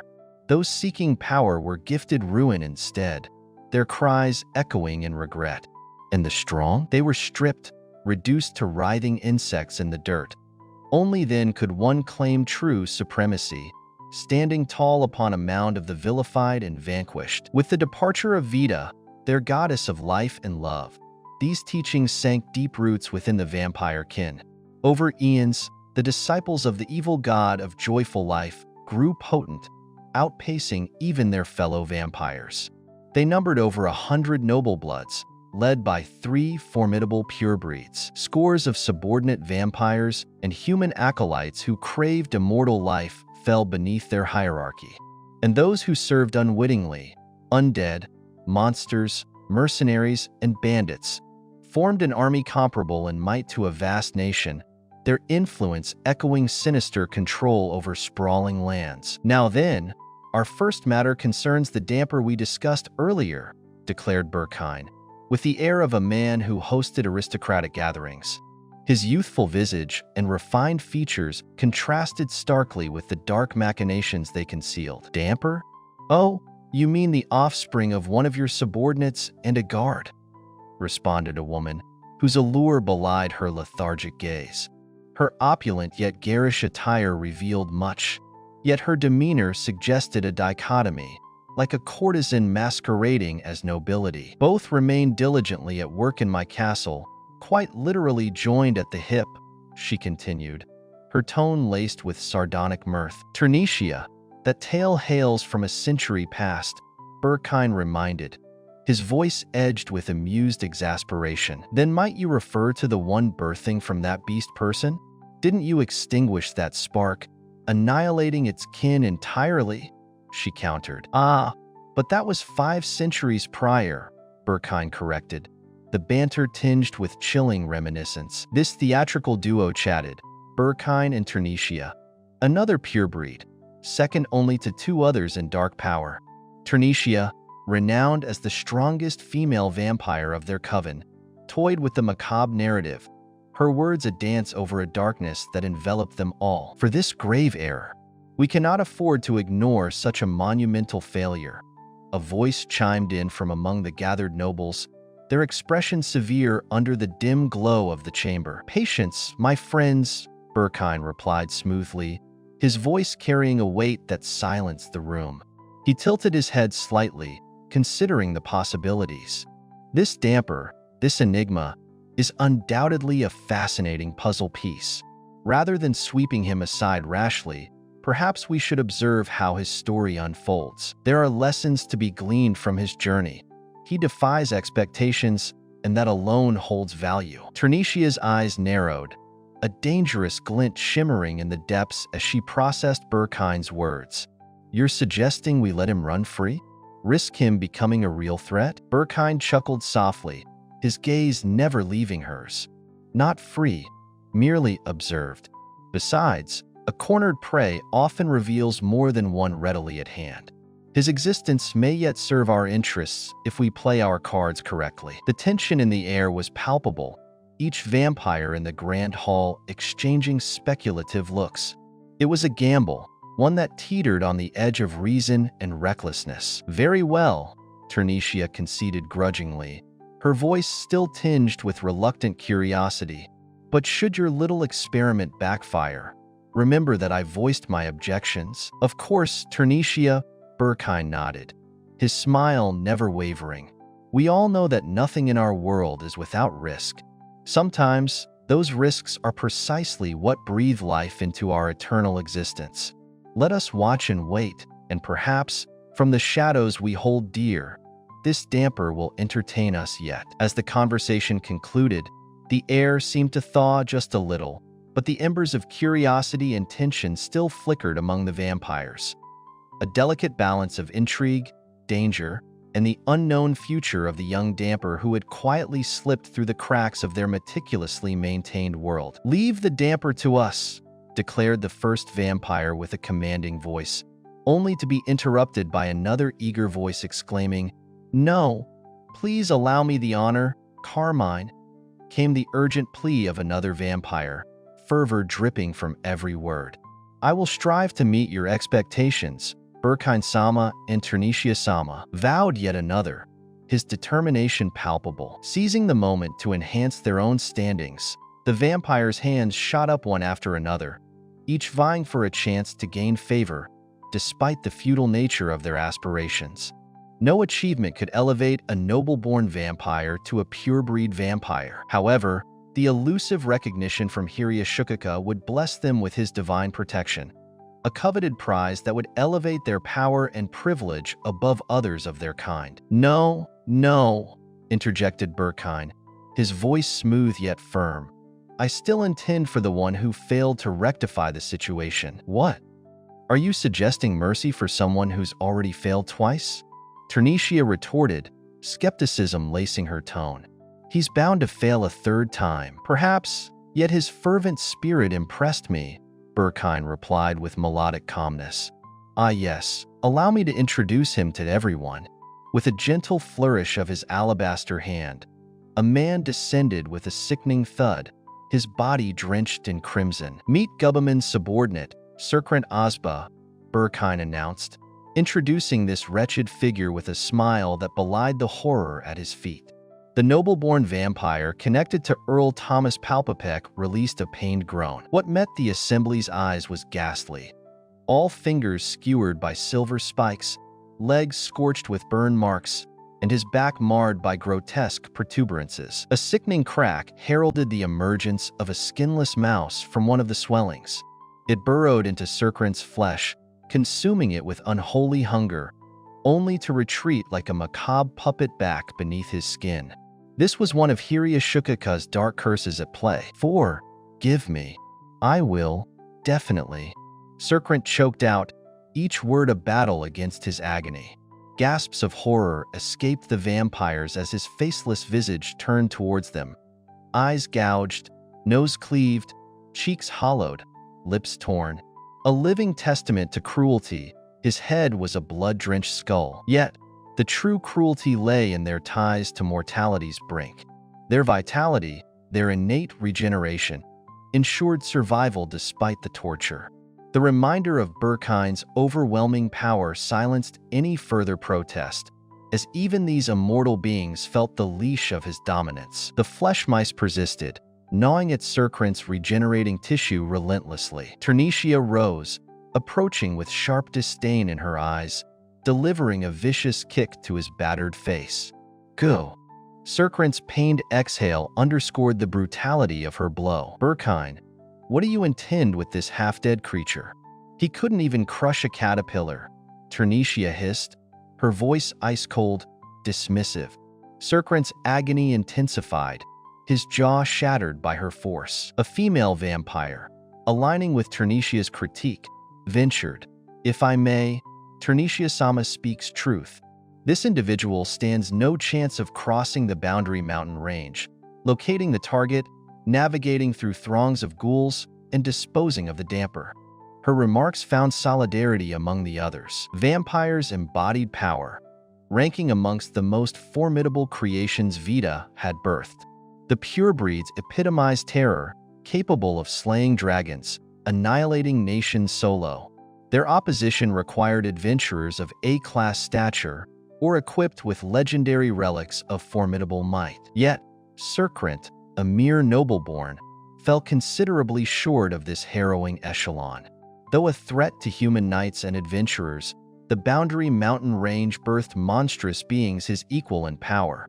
A daunting trial for any seeking passage through its treacherous heights. The sun dipped below the horizon, painting the sky a foreboding shade of crimson. Whispers of legends echoed through the bitter winds, tales of the devil's nests. High above, within these sinister skies, fierce creatures roamed, vying for dominion.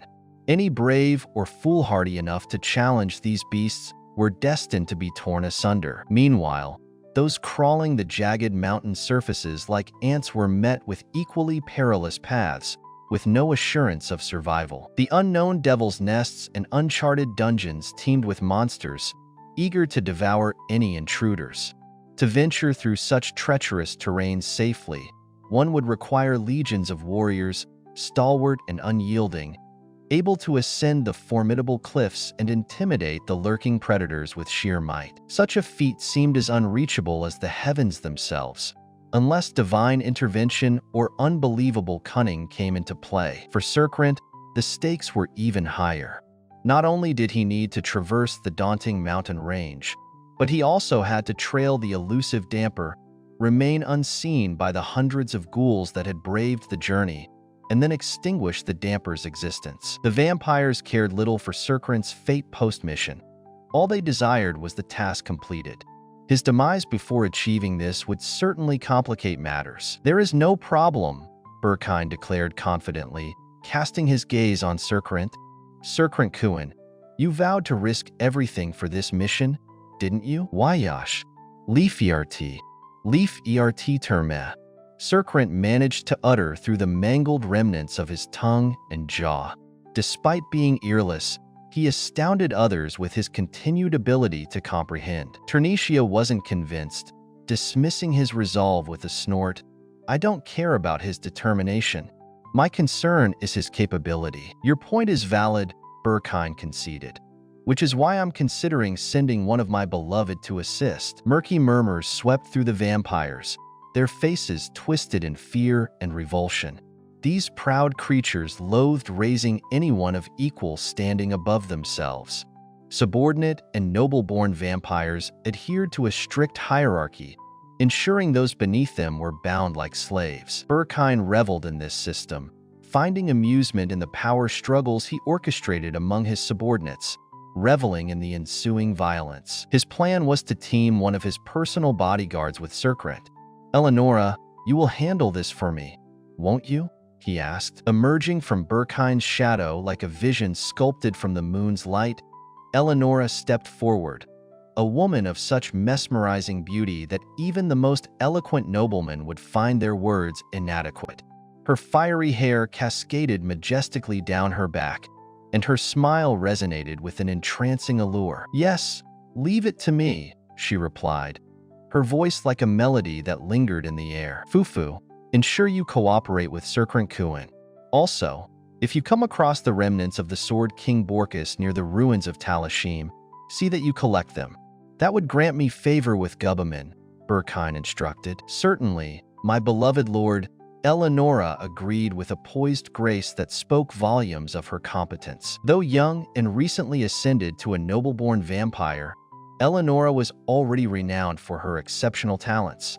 It was expected that in centuries to come, she would rank among the most formidable followers of the evil god of joyful life, aside from the pure-breed vampires themselves. Even Ternitia, dismayed at the hopeless gap between her and Eleonora, had unleashed her frustration on several unfortunate subordinates. "Watch yourself, lest you find yourself in a bind," Ternitia warned dismissively. In truth, she wouldn't mind if Eleonora and the damper eradicated one another. As the story twists and turns like the turbulent skies overhead, the stakes grow ever higher, and only time will tell who will rise victorious or be lost to the shadows of legend and lore. Ternitia's words veiled her true emotions, and with that, the discussion on the matter drew to a close. What followed was a routine meeting, filled with the usual proceedings. An accounting of the guilds moving stealthily in the shadows, updates on the activities of Amid's church, the escalating battle for succession within the Hartner family of earls, and an exchange of intelligence to occupy the vampires during their endless night watches. Reports were delivered on the status of various projects, and introductions were made for candidates to become subordinate vampires. Once these aspirants were recognized, they were initiated into vampirism, and thus, the meeting concluded. Near Talashim, 4 dungeons peppered the Devil's Nest, Garan's Valley, Doran's Aquatic Cavern, Borkus's Subdragon Savannah, and Barajan's Fall Life Mountain. These dungeons, mimicking natural landscapes, supplied vital materials that underpinned Talashim's prosperity. Vandalyu chose to tackle Garan's Valley, a D-class dungeon considered the least daunting. He estimated its challenge would be akin to that of a dungeon he had explored in the Mergshield Nation. Historically, it served as a training ground for novice adventurers and an economic lifeline for Talashim, providing essential rock salt and stone. The salt, especially, was crucial, as without it, Talashim, nestled inland and surrounded by mountains, likely would have remained a mere village. Vandalyu found himself on Garan's Valley's first floor, accompanied by the usual crew, though Badya had taken Sam's place this time. He faced a goblin soldier in single combat, a creature wielding a short spear. To the practiced eye of Badya, the goblin's maneuvers lacked finesse, yet Vandalyu parried its repeated jabs with a degree of martial skill, aiming counterattacks with his claws. This crude back and forth continued, laden with suspense given that it was a battle between a 3-year-old boy and a monster. Viewed otherwise, it might have been utterly routine. All around them lay the bodies of several goblin soldiers. The massacre had been executed not by Vandalyu, but by Bone Man, Badya, and their comrades. They had decimated the goblin troop, sparing only one for Vandalyu's training encounter. "How is Bakan's prowess in unarmed combat?" Saria queried, wiping her halberd clean of goblin blood. "I'm at a loss for words," Badya responded. I've told Van before that he possesses aptitude to an extent that excites me. Yet, calling it talent feels incorrect. So, does that imply he does, in fact, have talent? Saria asked, furrowing her brow in thought. He memorizes things more swiftly than I do, Rita interjected. He'll likely outstrip me soon, don't you think, sister? Contemplative, Saria considered Bastia's assessment. Vandelyu indeed seemed to have a knack for learning. Both Saria and her sister, now undead living high-leg armor and living bikini armor, had never wielded weapons in their previous lives as maids. But as undead, bolstered by augmented attribute values post-transformation into monsters, they wielded halberds and naginatas, thanks to Vigoro's basic tutelage in martial skills.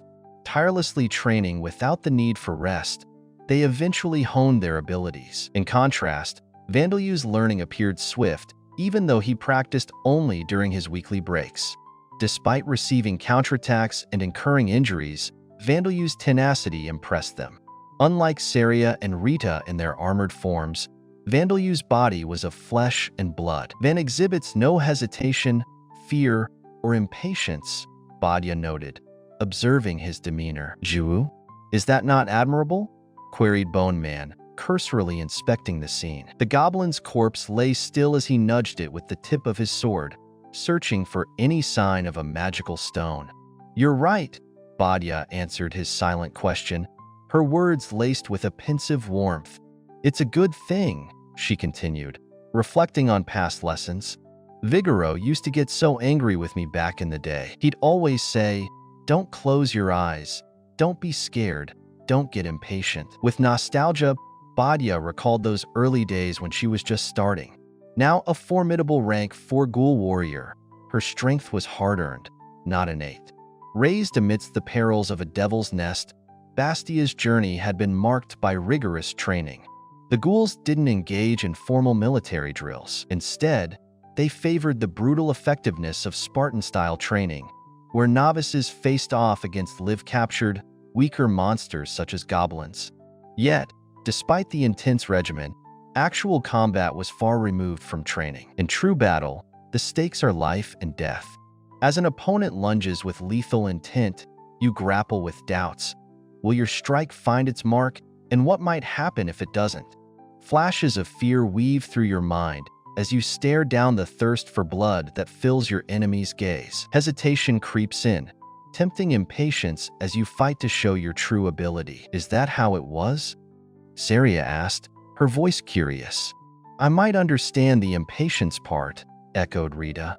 Yeah, I don't know about hesitation or fear, but I do get the impatience, Saria agreed, encapsulating the unique perspective of the undead. Their senses, after all, diverged from those of living creatures. But Van doesn't have any of those, Badia noted, her admiration palpable. Vandelyu fought without hesitation, met attacks unflinchingly, and countered with patience. Badia once asked if this was merely a mask he wore, a calm visage over unsettled waters. Yet, it seemed he truly felt no hesitation or fear. The worst that can happen is me being injured.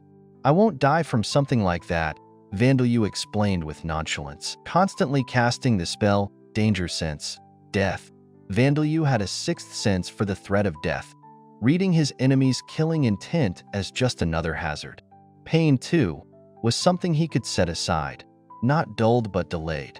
I've experienced far more painful things in my previous life, he revealed, alluding to a learned resilience. Coupled with his damper high-speed regeneration and the no-attribute spell, Healing Power Enhancement, even failure held no fear for him. If a limb was lost, he knew he could simply retrieve and reattach it. He was cautious only of his eyes. That's why he does things like that, Badia mused, just as Vandelyu used his arm as a shield, letting a goblin soldier's short spear pierce it. Ah, Saria cried. Wa Bakken. Rita followed suit. Alarmed, Bone Wolf growled, but Vandelyu remained serene. He had assessed the attack as unavoidable and chose to block it with calculated indifference. In this exchange of blows, the goblin soldier grinned victoriously, but his triumph was fleeting. Vandelyu exerted unexpected strength, twisting his pinned arm and overbalancing the goblin, sending it tumbling. With the creature's guard down, Vandalu's claws found their mark, tearing through the goblin's side. Blood spurted from the dying goblin, leaving it a lifeless form among its fallen kin. A failure, Vandalu stated, pulling the spear from his arm. A spell of sterilization sanitized the injury before he healed it effortlessly. It wasn't a failure, Saria admonished. What if you die from something like that? Rita reminded him, the specter of mortality poignant for them. Calm down. I'm not going to die. Sorry. Vandalu soothed, attempting to pacify Saria and the others. Badia stayed vigilant, her concern lingering as she watched over him, torn between worry and the difficulty of reprimanding someone so unusual, yet so determined. I'm sorry. I couldn't complete my attacks and I lost my footing because I tripped over one of the corpses, she admitted, the episode's tension weaving unspoken lessons in its wake. In the battlefield's chaotic swirl, my foe lunged forward, a brutal spear thrust aimed directly at me. Instinctively, I raised my arm, transforming it into a makeshift shield to ward off a severe injury. But next time, I vowed silently, I would employ my claws, effortlessly deflecting the spear or vanquishing the assailant before they could strike. This was Vandalu's instinctual strategy, a desperate measure to stave off the direst of consequences. Although necessary, he was all too aware of how unsettling it was for those around him to witness such acts, and the idea of a stern reprimand set his heart pounding with dread. Good. Be sure to exercise more caution next time, Badia advised, her voice rich with wisdom. With her resolve, she committed herself to imparting the lessons Vandalu needed to learn in such perilous moments. Vandalu, cognizant of his current shortcomings, knew that the acquisition of new skills would soon rid him of the need for such recklessness. Badia shared this conviction, as did Vigoro and Zadiris, who nodded in solemn agreement after hearing her accounts. No one cherished being wounded, not even Vandalu, who felt pain just like anyone else. If it were possible to triumph without suffering, if there existed a path to victory devoid of hurt, he would surely seize it without hesitation. Indeed, both Zadiris and Vigoro had endured battles where the improbable seemed their only ally, striving desperately through audacious feats simply to survive. Zadiris, in particular, had once driven herself to brink and back only to be saved by Vandalu's timely intervention. So Badia continued, her spirit unwavering, I'll have you hone your skills swiftly. After a brief respite, we'll move forward. Vandalu nodded in recognition of his task. Genuine, hard-earned prowess would be his reward before their venture ever reached its most treacherous depths. Isn't this pace a bit fast? Vandalu queried, though deep down he knew the answer. It's just right, Badia countered with unwavering certainty. May I at least use magic? He suggested hopefully. You wish to grow strong, don't you? Give it your all, Badia chimed with encouragement. Can I at least execute a sneaky ambush instead of confronting them directly? He asked, seeking negotiation. You won't master the techniques by doing that. You have to engage them head-on, Badia replied firmly. In truth, relying on magic wouldn't serve his training. Vandalu still lacked the finesse to meld both spellcasting and melee prowess in harmony. While his impressive stats might see him eliminate a goblin soldier with a surprise attack, true skill development lay in the grit of open combat. And, as Badia had once mused, strength was an indispensable trait for a man. I heard from Kachia that a wife nurtures not just her children, but her husband too. Don't worry, I'm going to raise you right, Badia declared with a playful, yet sincere resolve. Why? Vandalu responded, a touch of apprehension evident. Yet, beneath his outward reservation, he recognized the wisdom in her methods.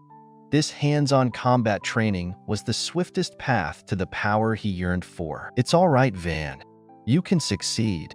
Badia cheered on. Yes, Vandalu affirmed, buoyed by her enthusiasm. Praise was his motivator, an elixir of encouragement that sparked latent resolve, pushing him forward. On that day, guided by Bastia's firm yet encouraging mentorship, Vandeleu overcame formidable foes: 2 goblin soldiers, a kobold, 2 mini-needle wolves, and even a goblin knight, all by the prowess of his own hand. You've acquired the unarmed fighting skill. A cacophony of savage cries erupted as Vandeleu danced with lethal grace amidst the chaotic battlefield. Goblin soldier after goblin soldier fell before his relentless assault, their swords barely grazing his form as he tore into the flesh of the one nearest him, claws slicing through with frightening precision. As the commotion fueled the frenzy behind him, the young warrior sprang forward, using his momentum to scale a panicked goblin's torso. With unyielding strength, he gripped its head, a decisive twist reverberating through its neck as bones cracked and gave way. Unfazed, Vandeleu moved with singular purpose towards the goblin archers who dared to challenge him from a distance. An arrow lightly brushed his cheek, a mere annoyance beneath the weight of his determination. Charging forward, his focus unyielding, he faced the archers who trembled as they abandoned their bows for short swords. But Vandeleu was merciless, his fists a whirl of destruction as he unleashed his fist strike. A satisfying cadence of breaking ribs and crushed lungs resonated through their makeshift fur armor. A sudden danger signal spiked through his senses, danger sense, death, forcing him to react instinctively. With a powerful kicking strike, he propelled himself to safety, narrowly evading another arrow shot from his blind spot. Instinct guided him through the dance of violence. Another kicking strike sent him barreling towards the vulnerable goblin. Comedic in its struggle to draw a sword, it was a puppet to Vandeleu's prodigious skill. A swift kick shattered its leg, and as it collapsed, his foot decisively ended its existence. Vandeleu paused, surveying the field for threats, inhaling deeply, a moment of calm following the storm he had unleashed. Grasping the significance of his newfound capabilities, he mused aloud.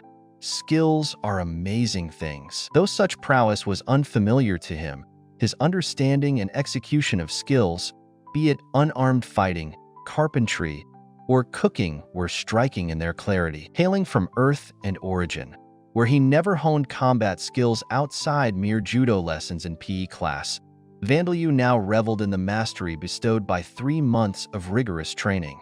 His adversaries were mere rank 2 goblin soldiers and archers, less formidable yet physically superior to the average human. His victory? A testament to his hard-won skills and resolve. Yesterday, a solitary goblin proved a daunting foe, costing him the use of his own arm as an improvised shield. Today, though, his enhanced abilities bore fruit. The battle a dramatic exhibition of how skills transform potential into reality. Whether driving a punch or delivering a kick, every movement embodied a profound comprehension of technique. How to hit with power, exploit vulnerabilities, counterattacks, and more. Vandeleu marveled at this divine system of knowledge, a spectacular construct from diligent gods who quantified ability into numeric values. On Earth and in Origin, understanding someone's utility demanded reviewing past accomplishments. In Lambda, glancing at a status sufficed, simplifying judgments with relevance to specific skill fields. Despite risks of oversimplification, this was a boon he couldn't undervalue. Applauding his triumph, Saria beamed, "Good work, Bakken." Echoing her sentiment, Bone Man concurred, "Splendidly done, my lord." Bringing him water, they stood by as Badia, ever the critic, offered her candid assessment. "I give you 80 points, Van," she declared. Vandeleu furrowed his brow. What are the reasons I lost points for?" he inquired. Badia elaborated. "The scratch on your cheek cost you 10 points, and relying too heavily on martial skills cost another 10. While your mana might endure, overusing martial skills can scramble the brain's capacity." Her voice trailed into critique, lessons echoing amidst the battlefield silence. A cacophony of savage cries erupted as Vandeleu danced with lethal grace amidst the chaotic battlefield. Goblin soldier after goblin soldier fell before his relentless assault, their swords barely grazing his form as he tore into the flesh of the one nearest him, claws slicing through with frightening precision. As the commotion fueled the frenzy behind him, The young warrior sprang forward, using his momentum to scale a panicked goblin's torso. With unyielding strength, he gripped its head, a decisive twist reverberating through its neck as bones cracked and gave way. Unfazed, Vandalyu moved with singular purpose towards the goblin archers who dared to challenge him from a distance. An arrow lightly brushed his cheek, a mere annoyance beneath the weight of his determination. Charging forward, his focus unyielding, he faced the archers who trembled as they abandoned their bows for short swords. But Vandalyu was merciless, his fists a whirl of destruction as he unleashed his fist strike. A satisfying cadence of breaking ribs and crushed lungs resonated through their makeshift fur armor. A sudden danger signal spiked through his senses, danger sense, death, forcing him to react instinctively. With a powerful kicking strike, he propelled himself to safety, narrowly evading another arrow shot from his blind spot. Instinct guided him through the dance of violence. Another kicking strike sent him barreling towards the vulnerable goblin. Comedic in its struggle to draw a sword, it was a puppet to Vandalyu's prodigious skill. A swift kick shattered its leg, and as it collapsed, his foot decisively ended its existence. Vandalyu paused, surveying the field for threats, inhaling deeply, a moment of calm following the storm he had unleashed. Grasping the significance of his newfound capabilities, he mused aloud. Skills are amazing things. Though such prowess was unfamiliar to him, his understanding and execution of skills, be it unarmed fighting, carpentry, or cooking, were striking in their clarity. Hailing from Earth and Origin, where he never honed combat skills outside mere judo lessons in PE class, Vandalyu now reveled in the mastery bestowed by 3 months of rigorous training. His adversaries were mere rank 2 goblin soldiers and archers, less formidable yet physically superior to the average human. His victory? A testament to his hard-won skills and resolve. Yesterday, a solitary goblin proved a daunting foe, costing him the use of his own arm as an improvised shield. Today, though, his enhanced abilities bore fruit. The battle a dramatic exhibition of how skills transform potential into reality. Whether driving a punch or delivering a kick, every movement embodied a profound comprehension of technique. How to hit with power, exploit vulnerabilities, counterattacks, and more. Vandalyu marveled at this divine system of knowledge, a spectacular construct from diligent gods who quantified ability into numeric values. On Earth and in Origin, understanding someone's utility demanded reviewing past accomplishments. In Lambda, glancing at a status sufficed, simplifying judgments with relevance to specific skill fields. Despite risks of oversimplification, this was a boon he couldn't undervalue. Applauding his triumph, Saria beamed, "Good work, Bakken." Echoing her sentiment, Bone Man concurred, "Splendidly done, my lord." Bringing him water, they stood by as Badya, ever the critic, offered her candid assessment. "I give you 80 points, Van," she declared. Vandalyu furrowed his brow. What are the reasons I lost points for?" he inquired. Badya elaborated. "The scratch on your cheek cost you 10 points, and relying too heavily on martial skills cost another 10. While your mana might endure, overusing martial skills can scramble the brain's capacity." Her voice trailed into critique, lessons echoing amidst the battlefield silence. Vandalyu acknowledged the insight from Badya, who pointed out the consequences of overusing magic, akin to depleting one's strength. "I see," he nodded thoughtfully. Past experiences with abrupt fevers had taught him that falling ill during a skirmish could lead to his swift demise, not due to a lack of resolve, but simply because the human brain was integral to survival. Despite a mana capacity exceeding 100 million, his intelligence barely peaked above 100. Even the powerful surpassed limits skill couldn't entirely mitigate the risks associated with excessive martial skill usage. "All right then. From now on, I'll focus on integrating these skills with my magic," Vandalyu stated with determination. The selection of unarmed fighting from an array of combat-related skills made sense. It capitalized on his natural proclivities and allowed efficient use of his claws. Though his stature was small and limbs short, No amount of brute force could alter this fact. The weapons he had gathered thus far were disproportionate to his size, leaving him with few practical options: a short sword, short bow, short spear, and his own claws. The short sword promised portability and concealment, yet its attack power was limited, demanding agility over strength, Vandalu's most efficient attribute. A short bow was similarly dismissed. With its range and power, it offered no advantage over his trusty mana bullets. A short spear seemed more promising. Its skill, spear technique, could eventually scale to longer weapons as he grew. Despite its lack of concealment, stealth was not his goal. In the end, the decision was clear. His claws, personal and versatile, much like a cat's, they were extensions of his being, retracting and extending on command. Their range was short, next to impossible to throw, but always steadfast, almost as if hinting at an inherited talent from his lineage. Darshia, Badya, and even the ghouls expressed their approval. Bakken is becoming more and more like a ghoul, isn't he? Commented Saria playfully. He might soon be known as the White Ghoul, Rita mused. Indeed, apply deadly poison to his claws, and he'd be a famed ghoul, Bone Man chuckled, imagining such a title gracing Vandalu. Yet, there was a hint of trepidation. Could this newfound identification lead to his branding by the Adventurers Guild as a formidable creature to exterminate? Being a wanted entity in the Merg Shield Nations guilds would complicate matters significantly. Well, aside from that, our basic training wraps up here. Let's advance our levels while traversing the dungeon. We've nearly eradicated all the beasts on this floor, Badya pointed out with practicality. Their journey continued, descending further underground to the second floor. The group arranged themselves strategically. Vandalu held the center, flanked by Bone Man and Badya in the front and Bone Wolf, Bone Bear, and Bone Monkey securing the flanks.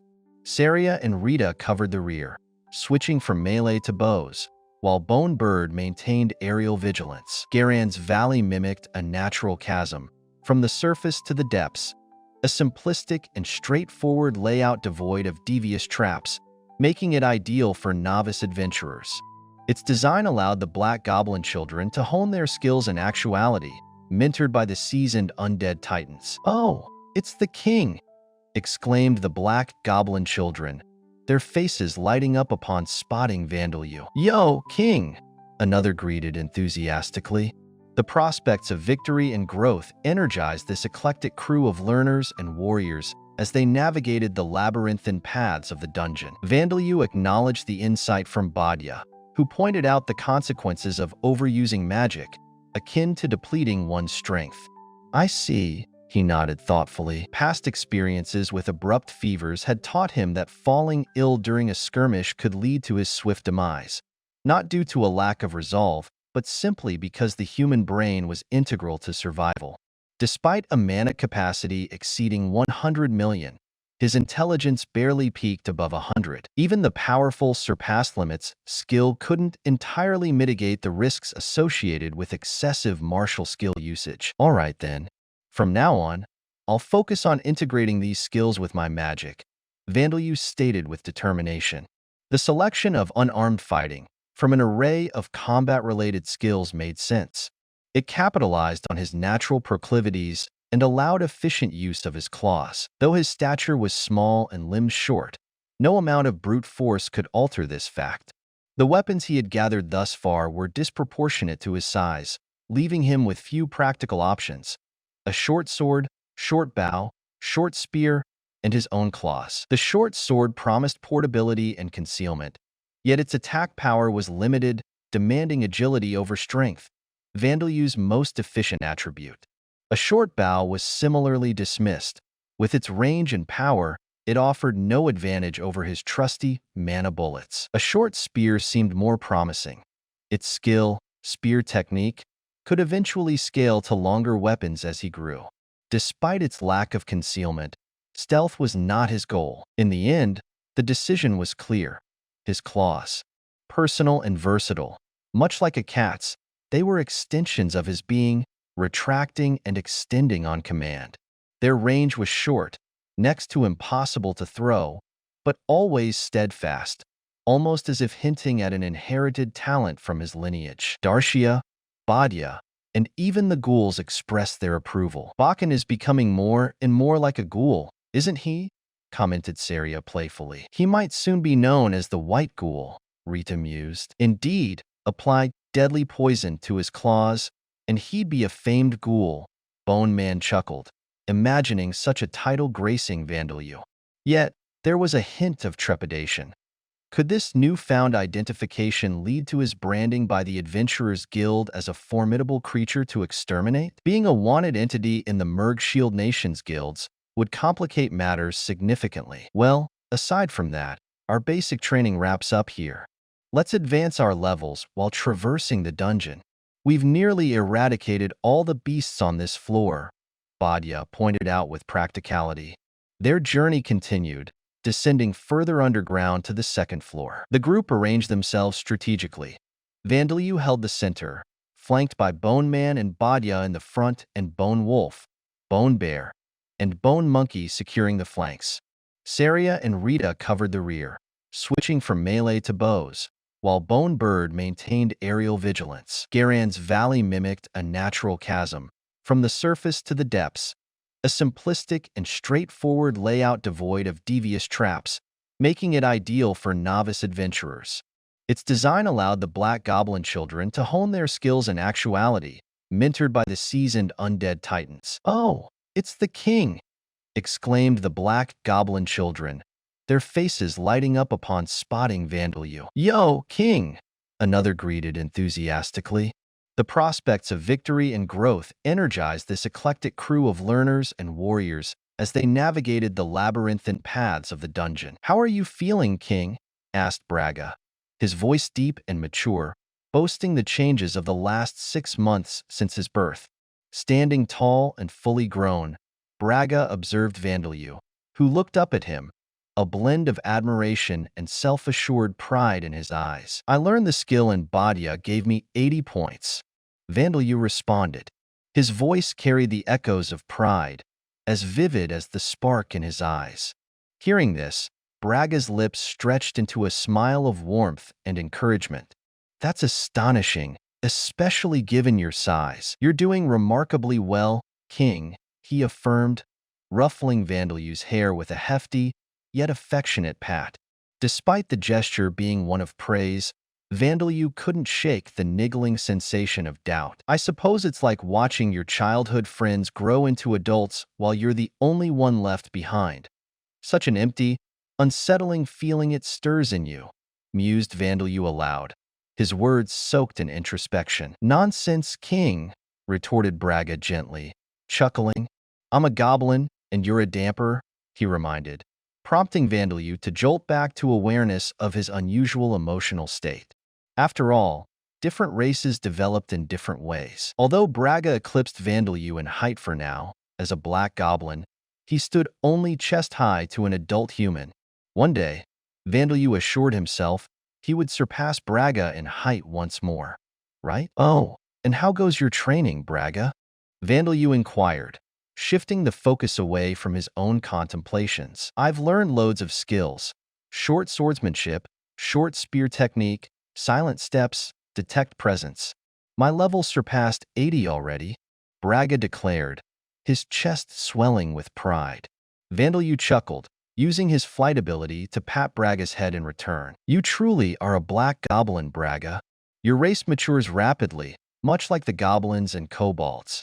It's as if your entire growth span is condensed, giving you a window of accelerated development," Vandelue explained. "For creatures like Braga, whose growth spurt culminated into adulthood within a year, this was a critical time to become stronger through relentless training. It's imperative for you to strive and increase your rank.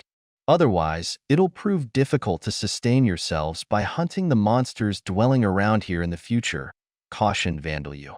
Understanding the gravity of these words, Braga nodded in earnest determination. Living as assistants to the undead titans or ghouls at their current strength might allow them to scrape by, perhaps even dabble in agriculture, though it would challenge them given their monstrous nature. They were driven by a primal instinct to grow stronger. "See you later, King," Once we've mastered this area, let's embark on an adventure, Braga suggested with an enthusiastic grin, shaking Vandelu's hand firmly. Yeah, an adventure, Vandelu agreed, matching Braga's fervor, as the Black Goblin returned to his vigorous training regimen. Meanwhile, it became clear that neither Braga nor the other Black Goblins hesitated to confront and defeat the goblins they encountered within the dungeon. Their enemies, they concluded succinctly. This pragmatic mindset afforded Vandelu's group fewer adversaries on the dungeon's second in T.